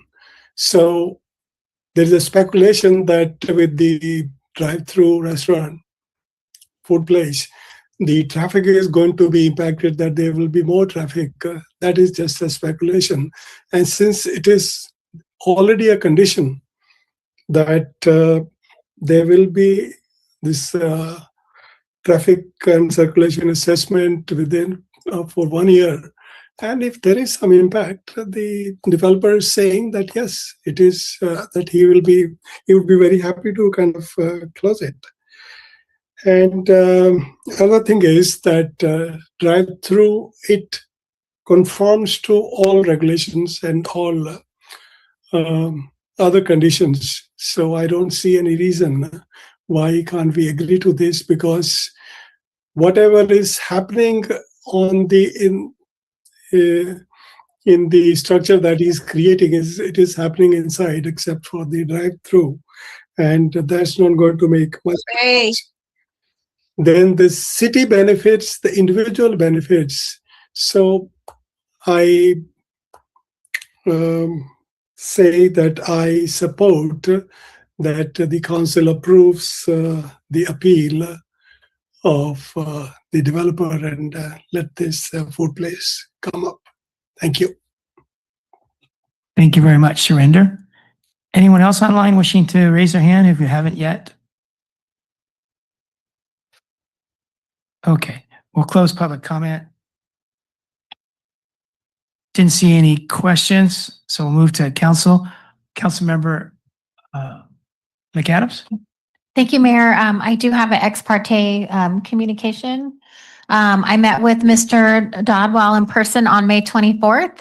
And during our conversation, he shared information regarding the gas station industry and the challenges facing the fuel retailers.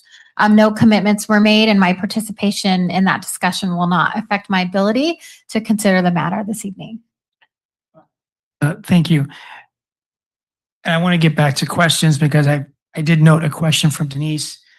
I think it was, I'm sorry, I forgot who it was from. But anyway, the question, Grace, the question, I'm not sure who it was from, but the question is to staff, is it the city's responsibility or Caltrans' responsibility to enlarge the bridge as necessary to provide a better level of service for traffic that's westbound or eastbound across the bridge between 2nd Avenue and Highway 1?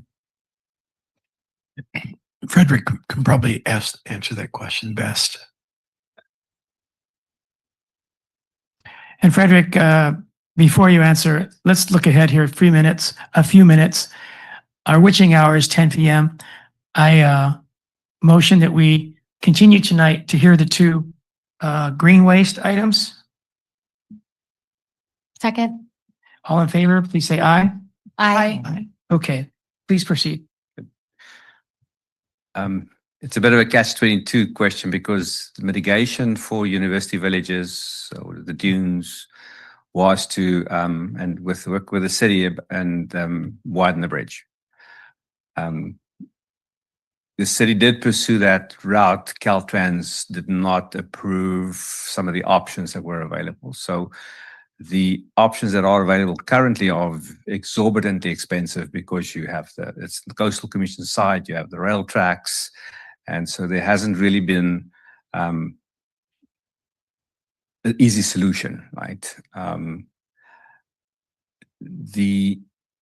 The forecasting of volumes from university villages is much higher than what we see there right now. We're very close to build out of university villages or the dunes. It is something that we also brought up in the general plan, which is draft right now.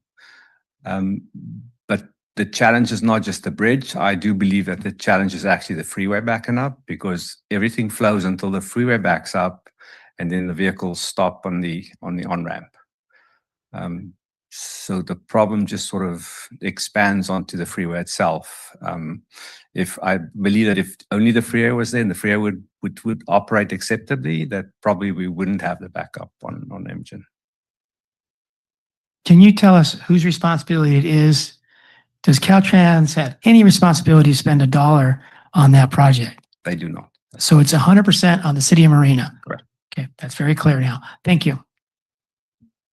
Okay, now a little bit of housework here. Anyone else have any ex parte announcement they want to make? I do, Mr. Mayor. So I met with the applicant on May 25th and he used maps to try to explain to me what was the proposed traffic flow. And then also not related to this, but he showed pictures of the hotel that is going to be following later. But that's pretty much it. Thank you. Okay, thank you. Anyone else? Councilmember McCarthy? Thank you. I don't know that I would consider this ex parte, but I did see the applicant at a luncheon, and I think I shared with him that I'm a value meal enthusiast. I love fast food as kind of a joke, but that was about it. Did you buy him any beer? I don't think I bought him a beer.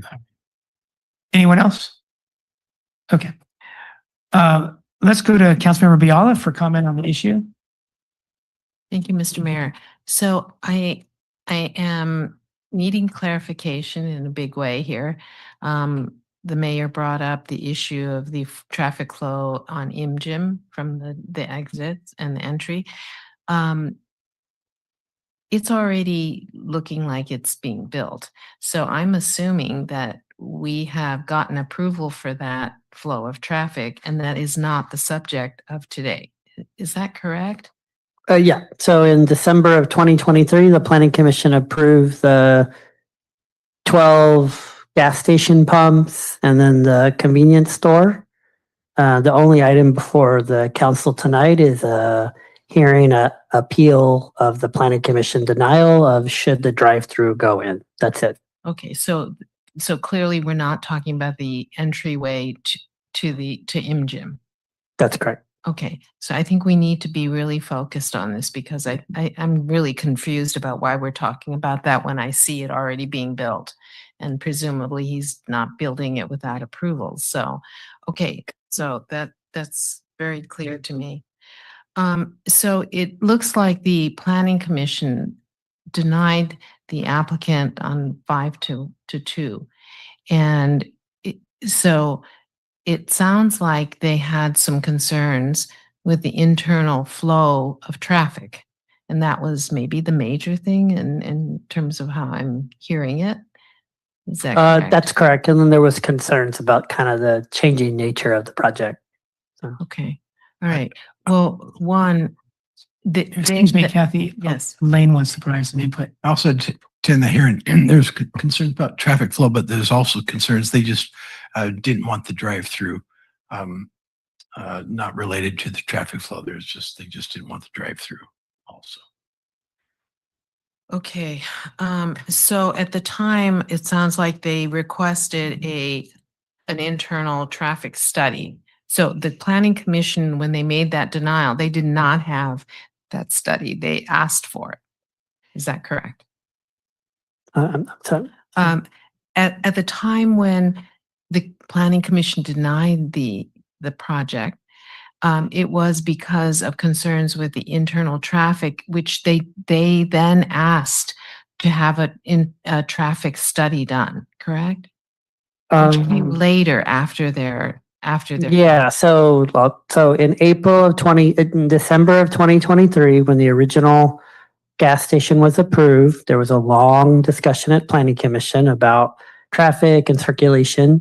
So they put a condition of approval, which the applicant has agreed to, that 1 year after opening of the gas station, that there will be a traffic analysis done. And there was specific language from the commission directing staff to work with the police department to assess, if, the impacts and if there need to be changes. So that's the one tranche of traffic analysis. And then after the denial by the commission on April 23rd of this year, Harvey's traffic engineer submitted an updated traffic report, and then Frederick did a peer review of that. Okay. And in the peer review, he identified 3 or 4 things that could be done to improve the overall circulation, to hopefully address the planning commission's concerns. And so all of those have been incorporated into the conditions of approval. And it appears as if, we've addressed the commission's concerns. So in a kind of a weird way, the denial actually made the project better because it gave us a second bite at the apple as staff to really kind of do a deeper dive into the circulation. right? And it looks like with some minor adjustments that it would not be a problem in the most recent study. That's correct. Okay, and then on the issue of whether people like a drive-through or not, I know I was on the downtown specific plan committee for ad hoc committee for a year and a half, and I know that we did not appreciate drive-throughs. We wanted to curtail those, and so there is a ban on drive-throughs on the reservation road, but on the transition part, it was conditional, correct? That's correct. So, and I'm glad the consultant asked about whether we should call this, it's not a road yet, but whether we should say Del Monte or which we should say Second Avenue. I feel like we should say Second Avenue because Del Monte brings us to the downtown specific plan. I mean, if you say it's Del Monte, I'm thinking, oh, it's in the, it's in downtown. Whereas when you're standing by the REI, that is not Del Monte, and we don't have a road there, and maybe we might not for a decade or more, if ever. So if we're going to refer to that, we should say it as Second Avenue. But it's not a question to me at this point about whether I like drive-throughs or not. I could probably get a lot of people that say, oh, I love drive-throughs because, I don't have time. My kids are, needing something to eat and blah, blah, blah. And then I could also find people the other way. The question for me isn't whether we like it or not. Is it allowed? And I think that I saw a memo. I don't know, it's in this packet, but you wrote a subsequent memo about that, right? That clearly stated that drive-throughs on that particular location is allowed by conditions. Is that not That's correct? correct. The drive-through is allowed in that zone with the conditional use permit. And Okay. that's what's before the council tonight, the conditional use permit. Okay, all right. But it is allowed. And I think that's really important for people to understand. Whether we like drive-throughs or not, it is allowed. That's correct. Okay, thank you very much. Thank you, Kathy. Let's go to Mayor Pro Tem Fisher. Thank you, Mr. Mayor. And thank you for the presentation. And thank you for having answered my questions in the presentation. And we recently had a discussion about drive-throughs at the Walmart area. And that's when somebody mentioned, which I had never thought about, I must admit, that for people who have trouble getting out of their car, it's very convenient going through to a drive-through. And in South Marina, the only drive-through there is at Starbucks. And so for people, do you know another drive-through, Mr. Mayor? Possibility. But no, in South Marina.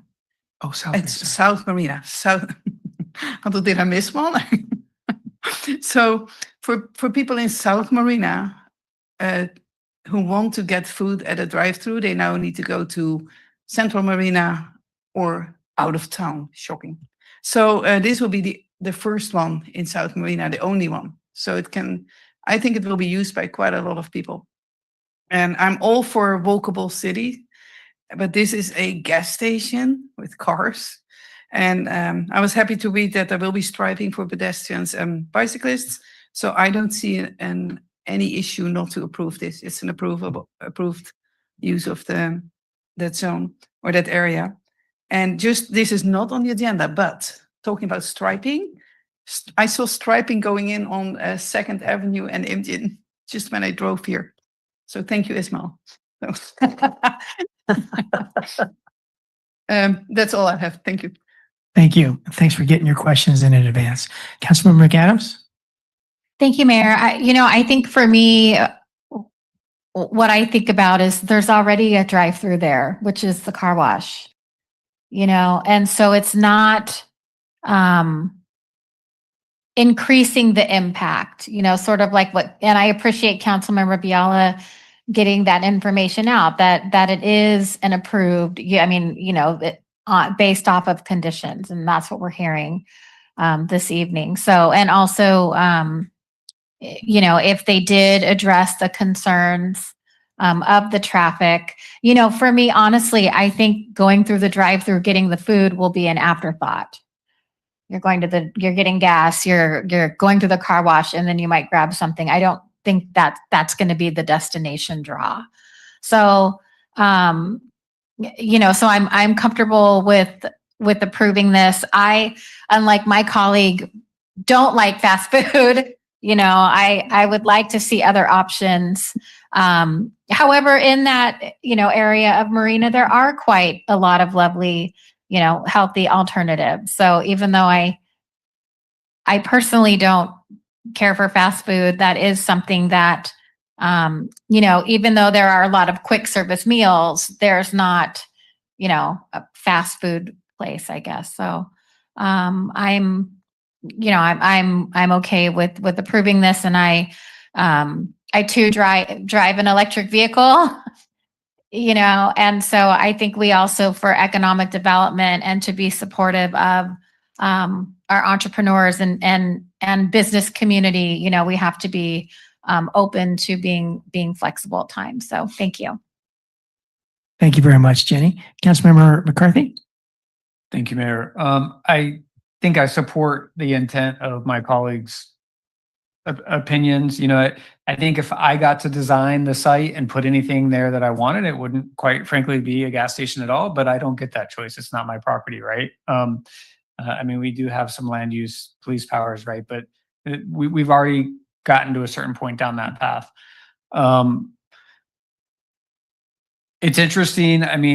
Again, I'm a believer in the bean burrito, but the reality is that Taco Bell is not a low use. I'm surprised to see that. So the statement in the staff report says a low demand operation such as Taco Bell.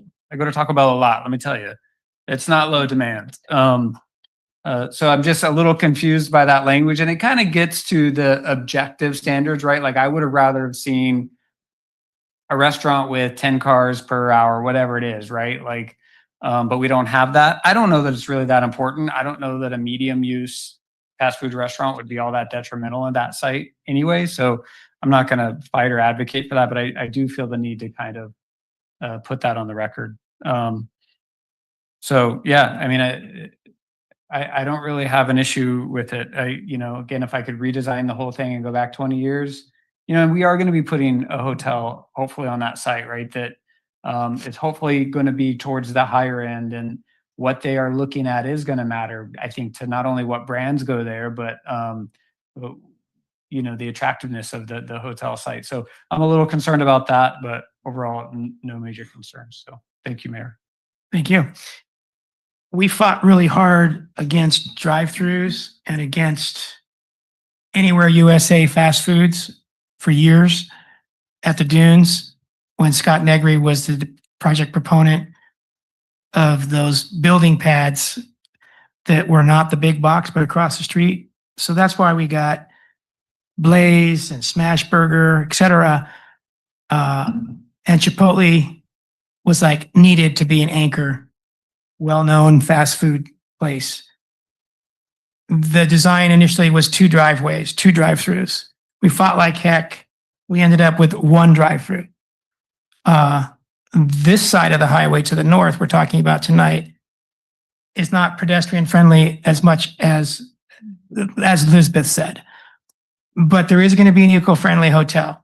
And I would hope that that eco-friendly hotel had the best pedestrian accesses to get to and from the other side of the street, where there's better pedestrian access than downtown Marina.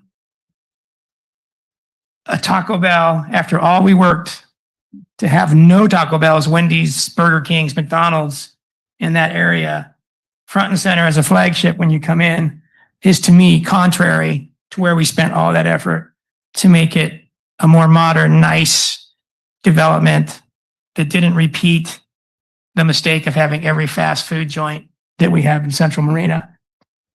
We let drive-through lanes go in where they're required, like in the transition zone. If someone's putting in possibility and they want a drive-through and it already has a drive-through, we're not saying, we don't have the right to, I don't believe, but we're not trying to turn back the clock where there are rights to drive-throughs. Here, there's no rights. It's a new thing. The Planning Commission voted against the drive-through lane. If I was to wave a wand, as Brian was imagining him waving a wand, all that Eco Hotel, gas station, convenience store traffic would go in and out of Second Avenue. There'd be no connection to Imgen until it gets remodeled so it's safe without any new driveways. So tonight, Kathy is right. It's not about stopping the traffic going on to Imgen Parkway from this development. It's about adding more cars from a fast food joint. So A, I don't want fast food there. B, I don't want Taco Bell or Wendy's or McDonald's. C, I don't want to add more traffic of coming in and coming out because they want to eat some food because it's so unsafe already. Such a difficult place to drive. I'm really glad there's going to be a 1-year traffic survey for the convenience store. I'm really glad that Planning Commission put that in.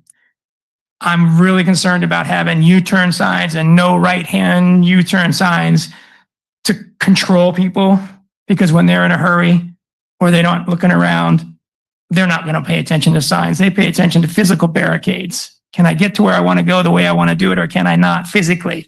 We're not going to have cops in the parking lot monitoring whether people are doing left-hand turns or U-turns. That's all private property. It's adding a headache to the police to say, patrol whether people are navigating inside this parking lot properly according to the signs. If we're having to put up all those signs, it's probably not a good design. We should design it so that people are guided where we want them to go. So I have a lot of problems with this. We heard from the expert, safety goes down. Why are we doing something that reduces safety in a stretch that's already unsafe? So adding a low volume intensity, medium intensity, doesn't matter. We're adding something to an already unsafe stretch that was never part of the plan until the Planning Commission denied it. And I think they made the right decision. We have a much bigger decision coming up with a hotel of a few hundred rooms that might need the bigger investment we've ever made as an incentive to any project. That's, to me, trying to keep our eye on the prize. It's not burgering that up with a Taco Bell and a drive-through lane that dumps them onto Imgen Parkway, where we have no, I'm sorry, the Planning Commission approved that. We have no right dumping traffic in and out of Imgen Parkway on that segment. We have Second Avenue. It's meant to receive all that new business, not Imgen Parkway. So I wasn't aware of the 2003, but I don't think that was a very good idea, and neither did they, to the extent that they required a 1-year review. We've never asked for a 1-year review to close a driveway that we've approved de novo to put in a new driveway. That's backward planning. Put it in and we'll see if we want to take it out in a year. I don't remember ever doing that. And that's what we did in 2003. So I will not vote to allow a drive-through for this. The weaving you've got to do already coming in and out of that segment, the merging and the weaving, when you have cars coming in and out, it's going to make that weaving and merging more difficult. And that's why the expert told us tonight, this makes it less safe, not maintain safety, not more safety, less safe. So I'm definitely a no, and I will support the planning commission tonight on their point. Last point, Kathy said, if it's allowed, it's allowed. Well, it was allowed to have drive-throughs on Scott Negri's project, and we said no to as much as we could. It's allowed or not. So we can go either way to the best of our value judgment. My value judgment is definitely to say no tonight to this drive-through lane. Okay, let's go to Councilmember Biala. Thank you, Mr. Mayor. So when we were talking about no drive-throughs on the downtown revitalization specific plan, we were trying to curb all of the driveways that these drive-throughs entailed by walking down the street. I mean, you know, you had to kind of keep weaving around, you know, cars coming out of these things. So we were trying to promote a pedestrian-friendly atmosphere and safety issues, right? But this is, Mr. Dodwell had to start with a gas station. I think in any of our conception, we wouldn't do it because to me, that doesn't make sense. So he does have some EV chargers, but that's already 4 autos. Then we have a car wash. It's 4 autos. Then we have a drive-through. It's 4 autos. So to my mind, this is a different property. I wouldn't want to do. I fought also to get the Starbucks to not have an extra a long drive-through, and then there was another one that we said no to. That was my position. This property with the kinds of things that are on it is not for pedestrians. In fact, I do have concerns if people are going to the convenience store. It looks like it's been sort of, you know, modified so that there is pedestrian access. I don't quite understand. I couldn't really see, you know, how that's arranged in this on these maps. But I see that property as really being is auto-centric. So, you know, the drive-through is just part of that. The other thing that I would say is that I don't try to second guess. If we do a traffic study and we pay people to do this for us, the applicant already paid for a study. We had another one peer review it, whom we know and trust. And they're saying that there isn't a problem that can't be mitigated. So I'm not going to second guess them and say, but I know that that flow of traffic is just not going to be adequate. I have to go with the data. I have to go with the studies that we have paid for. And so I'm very conflicted about saying, then we should ignore that because our gut is telling us that it's not going to work. You know, I have to say that I don't think I can go against that. We asked for a study and it says that there's some mitigation, small ones it looks like. I don't think that I can deny that. So anyway, thank you, Mr. Mayor. Thank you. 2 quick points. I'm not going by my gut. I asked the expert a question. Will this make it less safe? He said, yes, there'll be more conflict points, therefore more crashes, less safe. That's based on his report and his opinion as an expert for many decades. And we do value Frederick's opinion on every project we ask him to do. But he's also suggested mitigation for that. So yeah, even with the mitigation, it's less safe. If we approve the appeal tonight, it's less safe. I would like to get more clarification when you ask him that kind of question. Frederick, can you come back up? And the question is, even with the mitigation, do you feel like to have this kind of a flow of traffic is not recommended by your study? That's not the question. The question I asked him is if we approve the appeal and allow the drive-through, is safety reduced, increased, or maintained? So it's reduced because of the additional conflicts. Right? And that's what I asked you earlier. Yep. But to get back to Councillor Biala's question, right? The site plan in front of us had a drive-through, right? And the analysis looked at what about this drive-through is causing issues on the site, right? The driveway was already there. So we looked at how do cars get in and out of the driveway. Thank you. So to continue, it was the expert's opinion that we're making it less safe. We shouldn't be making an already dangerous stretch less safe. That is unwise. Second of all, putting a gas station there is bad enough. Harvey didn't want it. I wouldn't have wanted it.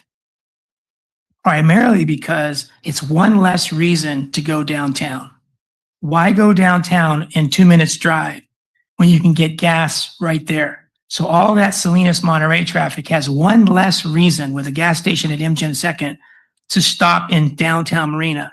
You put a Taco Bell there, one more less reason to go downtown into Marina. And I don't want to cannibalize Central Marina. I'm already worried that South Marina is cannibalizing Central Marina.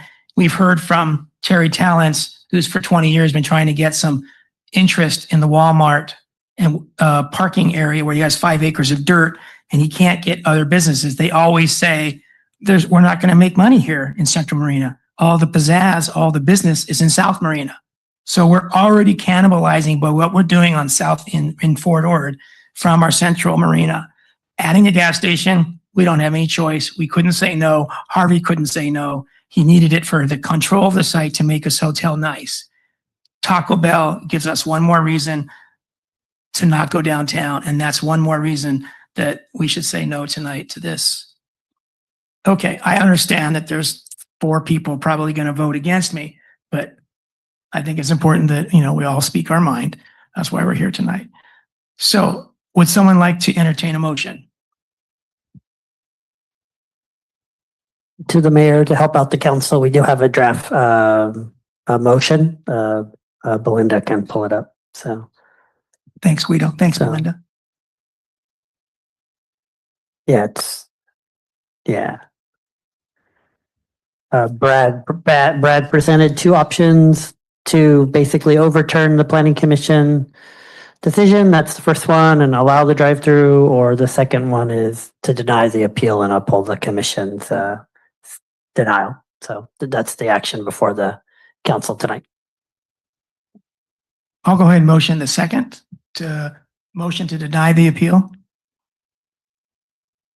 Is there a second, or it dies for lack of second? Okay, that motion dies for lack of second. Let's go to Councilmember Biala. I can make a motion to approve the appeal of the Planning Commission's denial of the conditional use permit CUP 260002 to establish a drive-through lane at the previously approved gas station, convenience store, and car wash located at the northwest corner of Imjin Parkway and 2nd Avenue, subject to the presented findings and conditions of approval, and to find this action was adequately addressed in EIR number 20040911167, certified for the University Villages specific plan. I'd like to second. All right, let's go to Councilmember McCarthy. I just want to say I really appreciate your articulation of your concerns. It's really kind of given me reason to pause and really try to think this through. I don't know that it matters. I mean, whether I vote in solidarity with your thinking or not, it would be solely on principle, but it's a lot to think about. And I mean, we really are being such a new city. This is land, right, that belonged to the military 30 years ago, right? And so it's like this clean slate that most cities don't have an opportunity to address. And so we do have this great opportunity to really think about what the future of Marina looks like in all areas. And yet I still appreciate Councilmember Vischer's, willingness not to fight these uses that are traditionally kind of frowned upon, right? In an area that doesn't have many of them. And so kind of still struggling, still don't know how I'm going to vote, but I just wanted to say to the mayor, I appreciate that articulation. It really got me thinking. Thank you. All right. All in favor, please say aye. Aye. All opposed, please say no. No. All right. Thank you. That motion passes 4-1 with the mayor dissenting. And we move on to a couple of green waste items, 13A and 13B. Who will lead us through 13A? Ishmael? Thank you, Mayor. Our Assistant Engineer, Lissandro Salazar, will be presenting both of these items.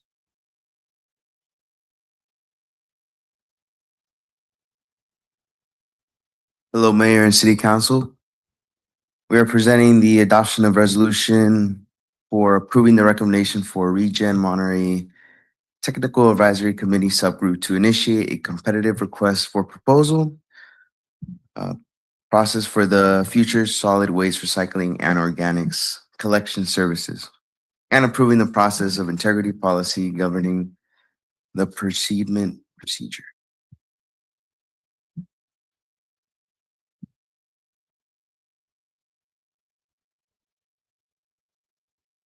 So,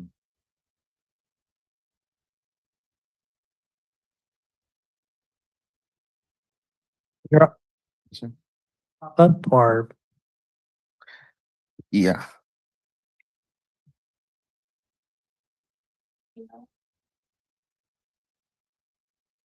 Yes.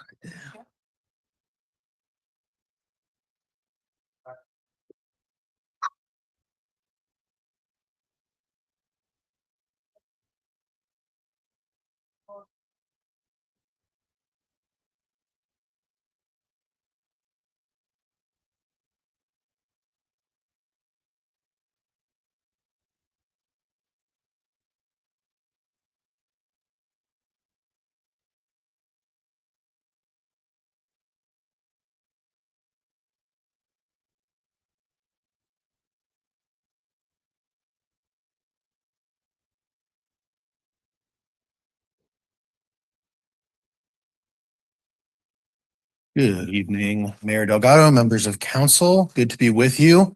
Last time I was with you was to present the Green Waste franchise back in about 2014 for approval to move forward. So we are now approaching the end of that natural term of that contract and starting to think about the next procurement process.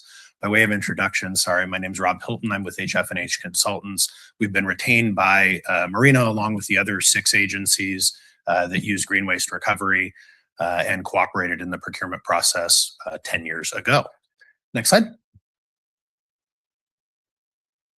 So we're going to, a little bit more quickly than we had planned, given the hour, walk you through the results of the process that the franchise agreement subgroup of the TAC went through to evaluate this question of whether to do an RFP or negotiate, share with you their considerations and their rationale, and walk you through the process that we have going forward. Next slide.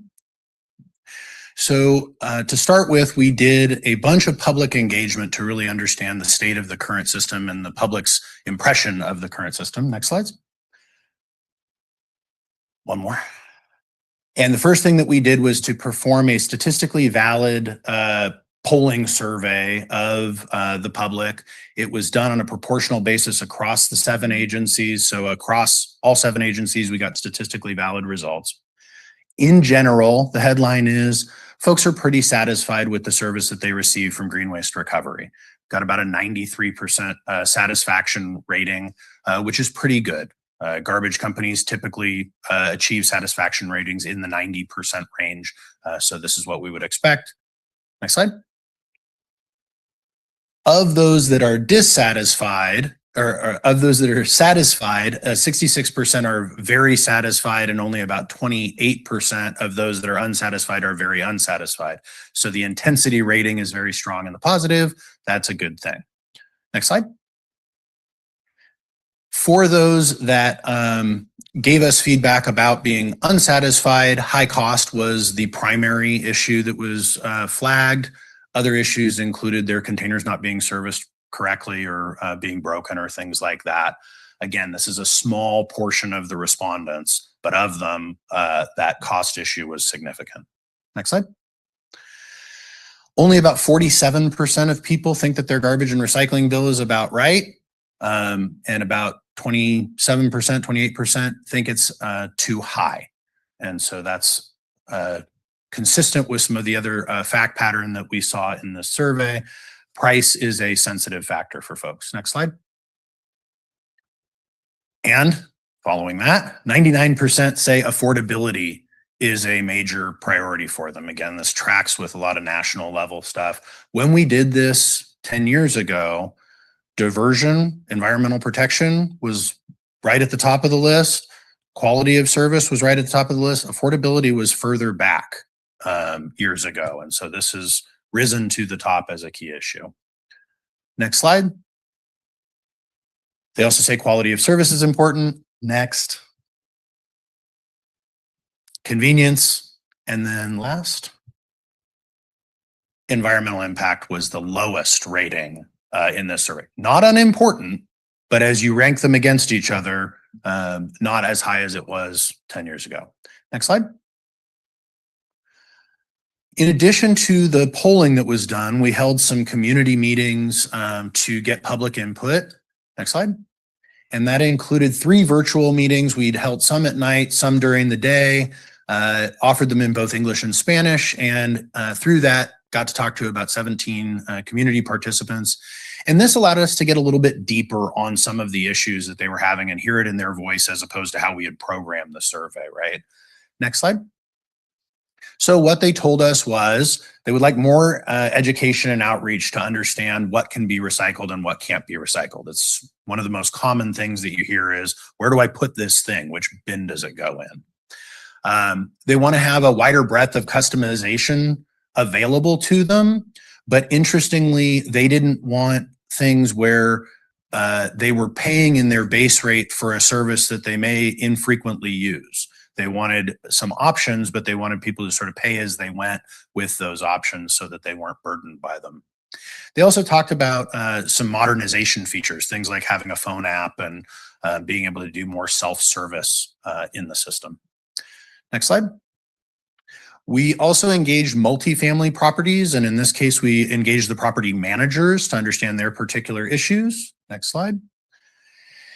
So we did outreach to 46 different multifamily properties throughout the service area, connected with 7 of those folks who really wanted to share their perspectives with us. That ranged from 8 units to 106 units, so pretty good diversity of housing types and situations. Next slide. Again, overall pretty satisfied with green waste, but when you get into these multifamily property situations, they're very price sensitive, and particularly price sensitive around the adjustment of rates because they want to be able to anticipate when rates are going to go up and program that into their rents. And so that was an issue. They also wanted to see more consistent education and outreach to help their tenants, particularly with things like overloaded containers, illegally dumped items, and then contamination across the streams. Next slide. Lastly, we reached out to the business sector. Similar to the multifamily sector, we wanted to really engage directly with those businesses. Next slide. And so we did outreach to 34 different folks, and 15 of them wanted to chat with us. Next slide. Their issues were very similar to the multifamily situation. Businesses are very attuned to their costs, and so they were very sensitive to rates and rate adjustments over time. Really need reliable, consistent, high quality service, and businesses sometimes have very particular requirements for that. And so we heard a bit about that. Doesn't affect Marina as much, but particularly in Pacific Grove and Carmel, there are some issues around the cardboard collection program. Certainly an opportunity going forward to adjust services. And then a noted education and outreach is a real priority. They've got customers and tenants and employees that need to be trained, and would appreciate some help on that. Next. Lastly, we did some outreach to the potential industry participants, folks that might respond to an RFP if we were to issue one. Next. So for that, we met with 5 different service providers, most of whom responded to the RFP process 10 years ago. All of them expressed interest in future partnership.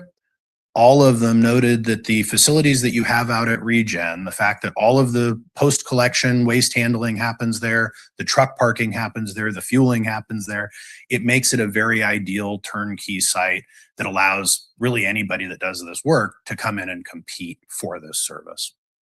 Next slide. Here's a quick map. I won't go into too much detail given our time, but what it effectively says is you are surrounded by a number of service providers who could fairly easily come in and perform this work. And you're in a unique competitive position in that regard. Next. We also met with Green Waste Recovery during the process, obviously as the incumbent. They expressed enthusiasm in continuing to provide the service, a desire for sole source negotiations to continue the relationship. They did share with us that their projected cost increase to continue for another 10 years was going to be greater than a CPI type of increase. And we also inquired with them about in 2021, you approved an assignment of their contract when Green Waste was sold from a locally held family company to a private equity firm who purchased them. When that happened, they said that their typical hold time for an asset like this is 7 to 10 years, which puts us at 2028 to 2030 when Green Waste may be sold to somebody else. We asked them about that acquisition risk, and they acknowledged that is still present, that could still happen, but also acknowledge that, you know, a lot of small haulers get bought up in the industry and consolidation's a thing, which is true. So next slide.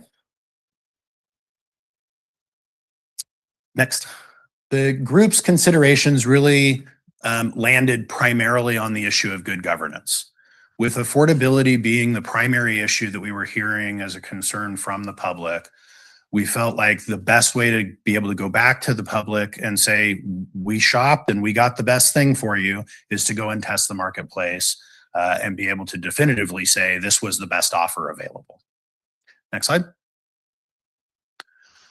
Affordability obviously was a big issue. The sole source discussions that we had with them, and again, this wasn't a negotiation, it was a single meeting, but those sole source discussions did indicate that the cost would go up more than typical inflation. And so having a competitive process to point to say, we looked at it and this is what you could get, was valued by the committee. Next slide.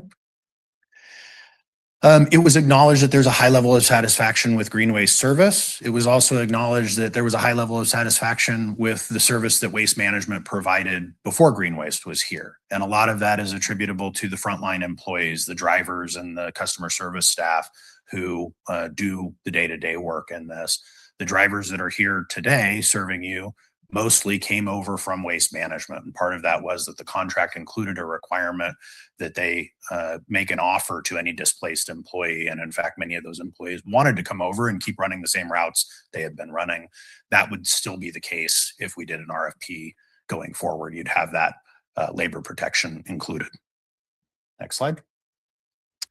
That issue of assignment risk was discussed. It wasn't an overriding concern, but it's something that through an RFP process, we may be able to gain some better terms around assignment review and consideration. And so that was a consideration of the group, but a minor one. Next slide.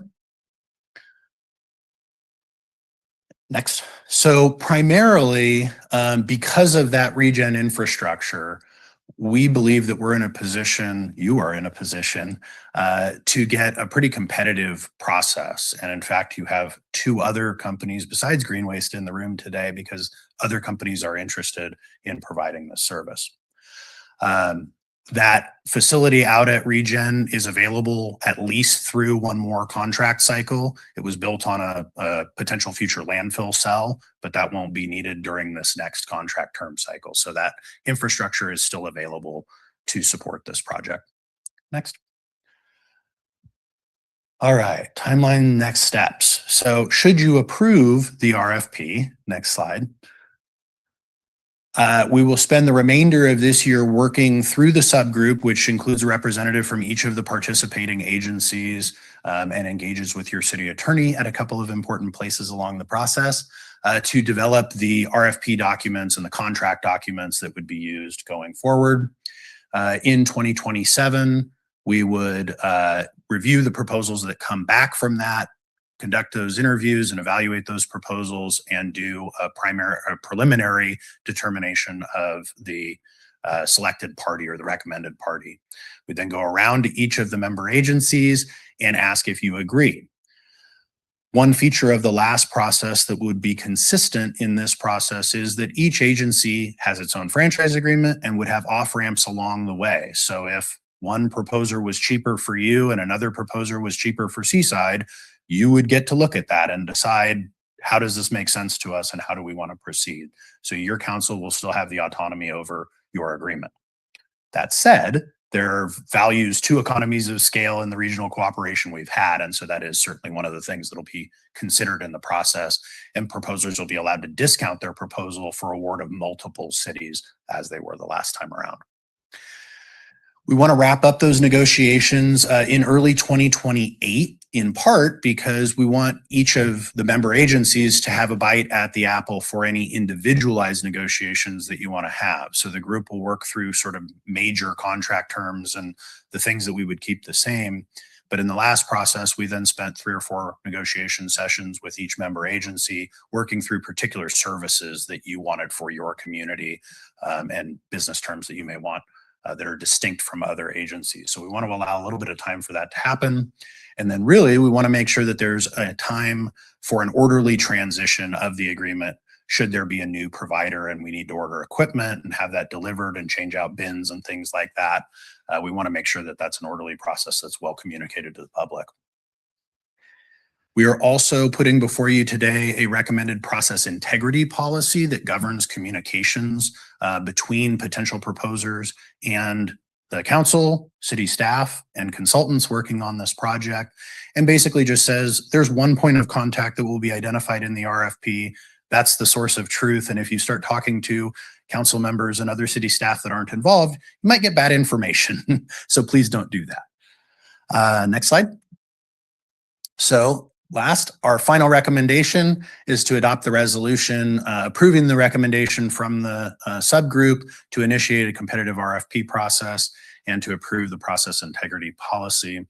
I'll note here tonight is Nick Becker, who was the chair of the subgroup and is the general manager from Pebble Beach. And he's available for any questions that you may have. This was the subgroup's recommendation, not our recommendation as your consultant. We served as a technical resource. This was something that the local group came up with.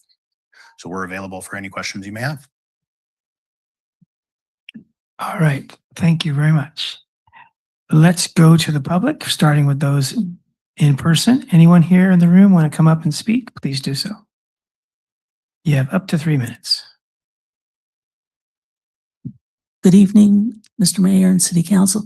I had a question. How did you pick the apartments that you talked to? We'll take all questions at the end, but that's good. Well, how did he pick? I never was contacted. I never knew there were surveys. I would have loved to participate. Thank you. Thank you, Eileen. Anyone else?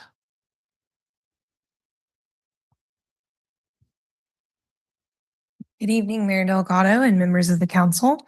My name is Liz Hall. I'm a public sector manager for waste management here in Monterey County.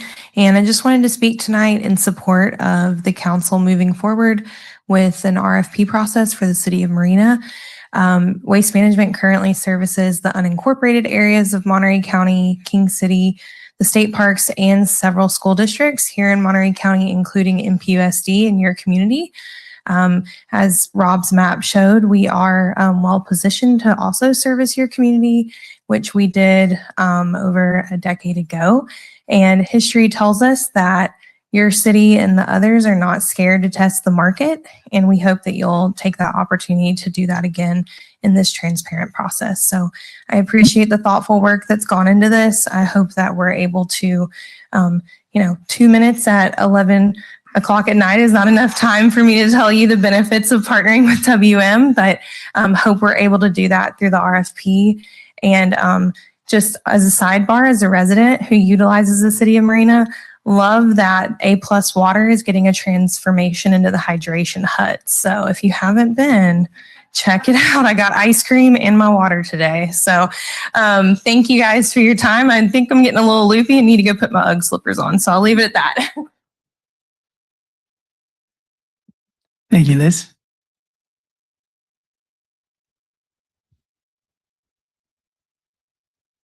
Good evening, Mr. Mayor, Mayor Pro Tem, members of the council. My name is Emily Hansen. I, like Rob, was here back in 2014. I previously worked for Green Waste Recovery, helped with the proposal process, the negotiations for the greater 7 peninsula cities, and also the ones that were unique to the city of Marina. And I'm actually here tonight representing Republic Services. So I departed Green Waste in 2022, shortly after the private equity acquisition. And I'm really excited to be working with Republic Services. Republic is currently the provider in the city of Salinas. And as was presented tonight, Regen has really positioned itself well and very strategically incorporated all of the public ownership of the facilities. And so you were really in a good position to have the most apples to apples comparison of proposers. It's really unique actually in the state of California to have such a strong suite of publicly owned services where you aren't relying on any other hauler to come in and provide you with a capacity guarantee or form their own operations yard. So you're really providing like for like services. So I won't take up more of your time. Thank you guys for staying late tonight. I have a long drive home. A couple of us have a long drive home. And thank you again for staying. Appreciate it. Look forward to being back here sometime soon. Thank you. Thank you, Emily, for your long-standing service in the industry.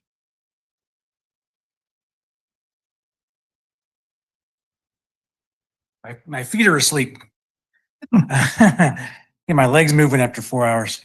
So I'm Kelly Johansson. I appreciate the opportunity to address the mayor and the council members. I'm the vice president of collections for Green Waste. And, as we've talked about, we've serviced your cities and peninsula cities since 2015. And we acknowledge and respect the fact that you guys are potentially looking to go RFP. Did want to remind everybody that, we have 4 years obviously left on the contract, and then the contract also allows for a 5-year extension. So if you just so desired, alternative to the RFP, we're requesting that you consider the option of extending the contract because we have such a high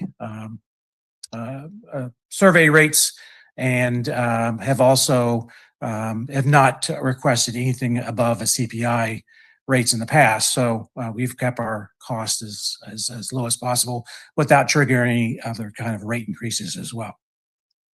So reiterating some of the things that have already been reiterated, we've got a 93% satisfaction rate with a 66% very satisfied, which as much as people say it's easy to get in the industry, I find it difficult to get in the industry just because it is a very technical situation that we have to do, and it takes a lot of training and leadership from all points to have our drivers come out and do the services we do every day.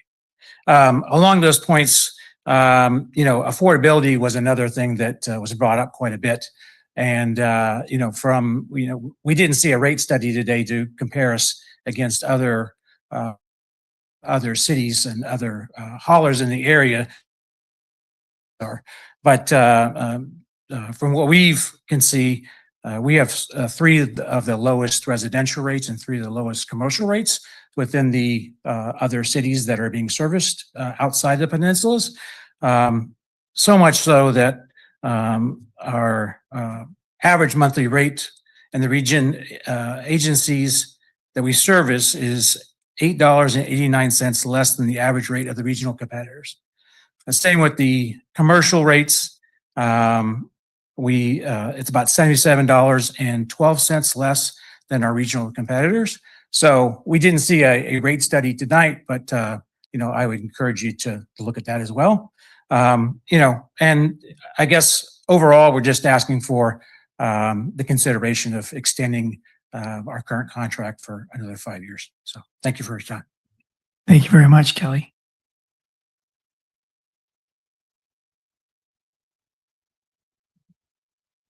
Good evening, Mr. Mayor, council members. As Rob mentioned, my name is Nick Becker. I'm the general manager for the Pebble Beach Community Service District, but also had the pleasure of serving as the chair of the Technical Advisory Committee subgroup. And I just wanted to mention a couple things about the subgroup. We were formed about a year ago to tackle this problem. We have representation from 7 of the member agencies that are collaboratively working on this together. And I just want to mention that it's not a decision that was taken lightly by this group. We were really tasked with going out to gather the data and the information for you as council members to make an informed decision. And we took our time to do that. We hired some of the best consultants in the industry to do that and had support from the Regen staff, which are highly regarded throughout the state of California. And we feel like we put a good process in front of the public. We did a pretty extensive public engagement. We also did an industry engagement, which really revealed that you got a very competitive market out there. We feel like it's ample time to test that market and really to get the best rates for the constituents. We feel like the RFP process is the way that we can assure that we're getting the best rates for our constituents. So again, not a decision taken lightly. I just wanted to mention, very happy with Green Waste. They've been a great incumbent for the last 10 years, but again, to do good governance and public service, we do support the recommendation for RFP. Thank you. Thank you very much, Nick.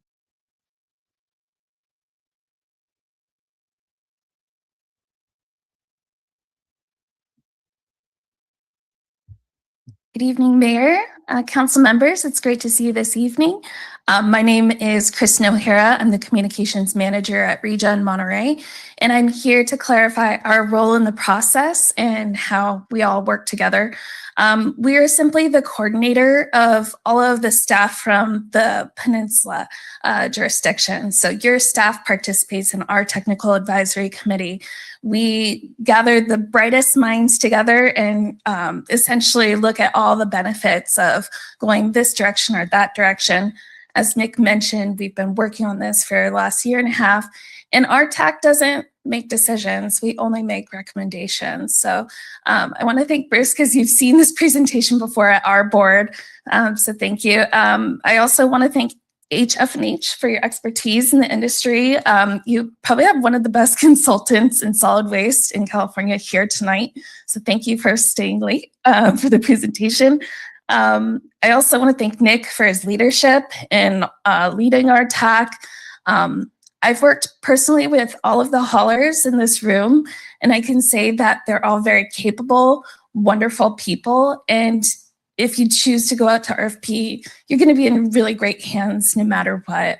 I love working with all of them, and I know it's a difficult decision, but I truly value each of their contributions to the industry and their forward thinking in all of our diversion initiatives. And lastly, I'm here if you have any questions about our operations, our public agency just up the road. We see City of Marina as a wonderful partner. So thank you so much, and yeah, open to questions. All right. Thank you, Kristen, especially for sharing your time with us in this room yesterday morning, along with Selena and Bessie. Absolutely. Thank you so much.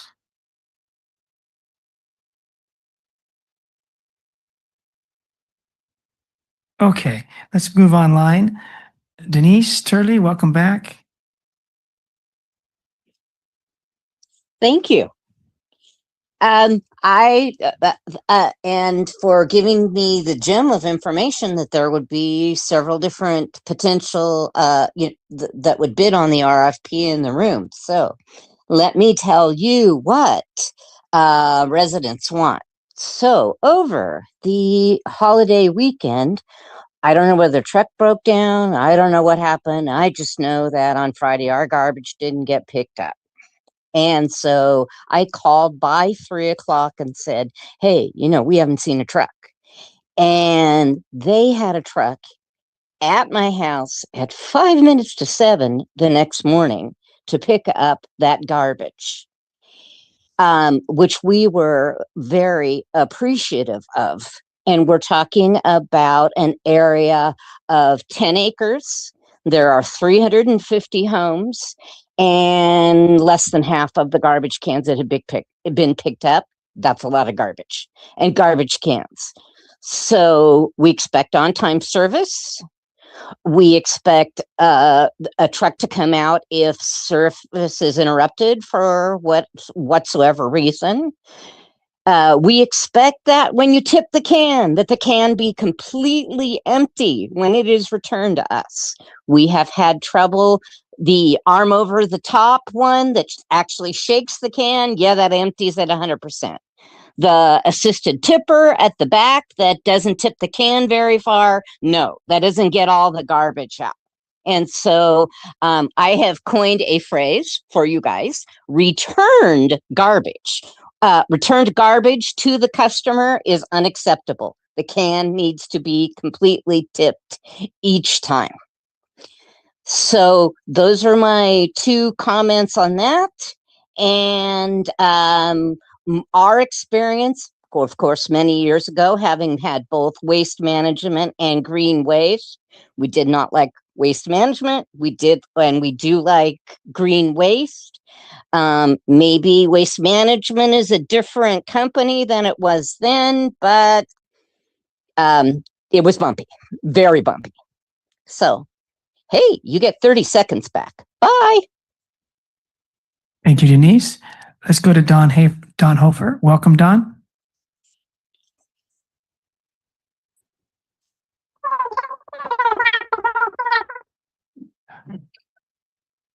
Don, please put down your balloon and try again.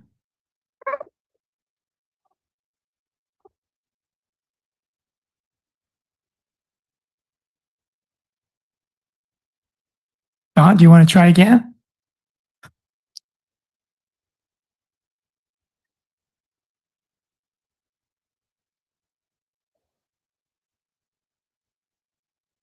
Okay, Don, you might be having technical difficulties. We can't hear you.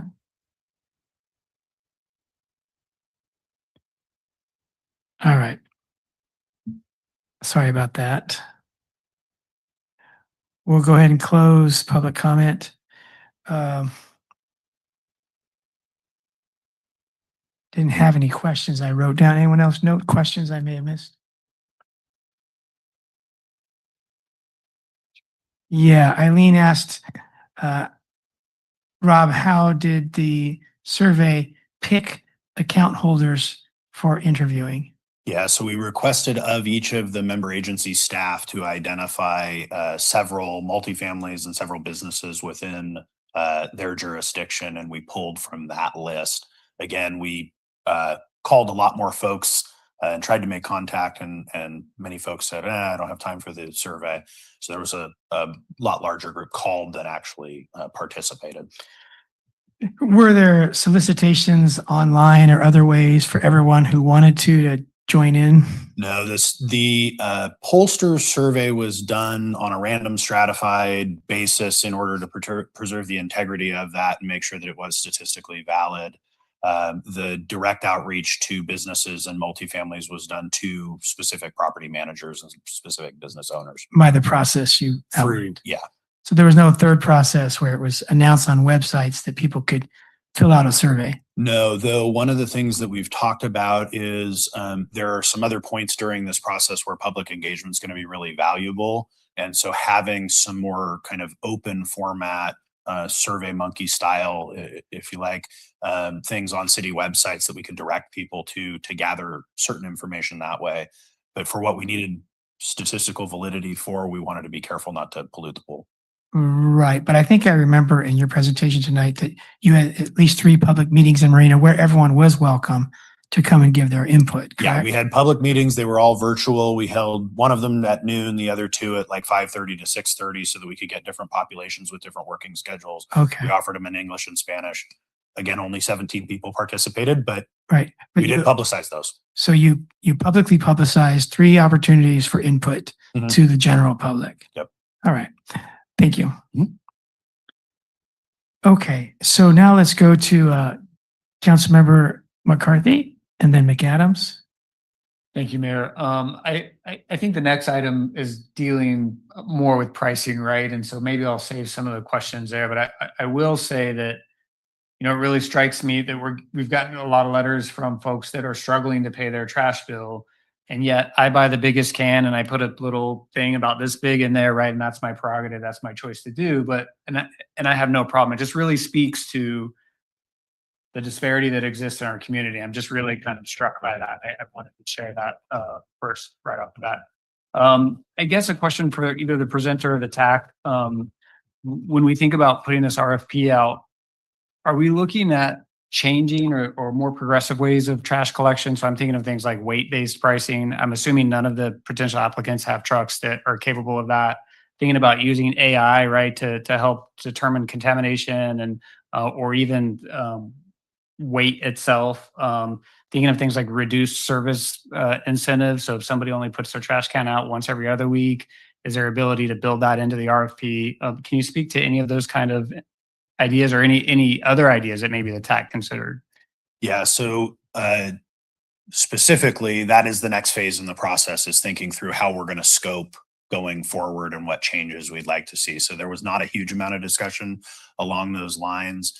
Some of the things that you're bringing up, the cameras on the trucks, the AI object recognition for what's going into the truck, things like that, are very much available in the industry now, and all the companies kind of have their own version of it that we'll probably hear about. Weight-based pricing is something that I've been in the industry 25 years now, and we've had that as a fantasy for getting to zero waste. The problem is that the scales on the trucks go out of calibration because it's a heavy-duty truck and it's in kind of a weird operating environment. They go out of calibration, and so you can't charge people based on those weights because they're not reliable enough. But there are a number of companies that are really working on how do we do that. In terms of reduced frequency of collection, that's certainly the case with businesses. State health code doesn't let us collect less frequently than every 7 days, at least on an official basis. You can choose not to put out, but we have to have a program that serves you every 7 days per the state health code. So there are a number of things that we are going to look at. I love your mill idea. In fact, one of the proposers will probably include that in their proposal.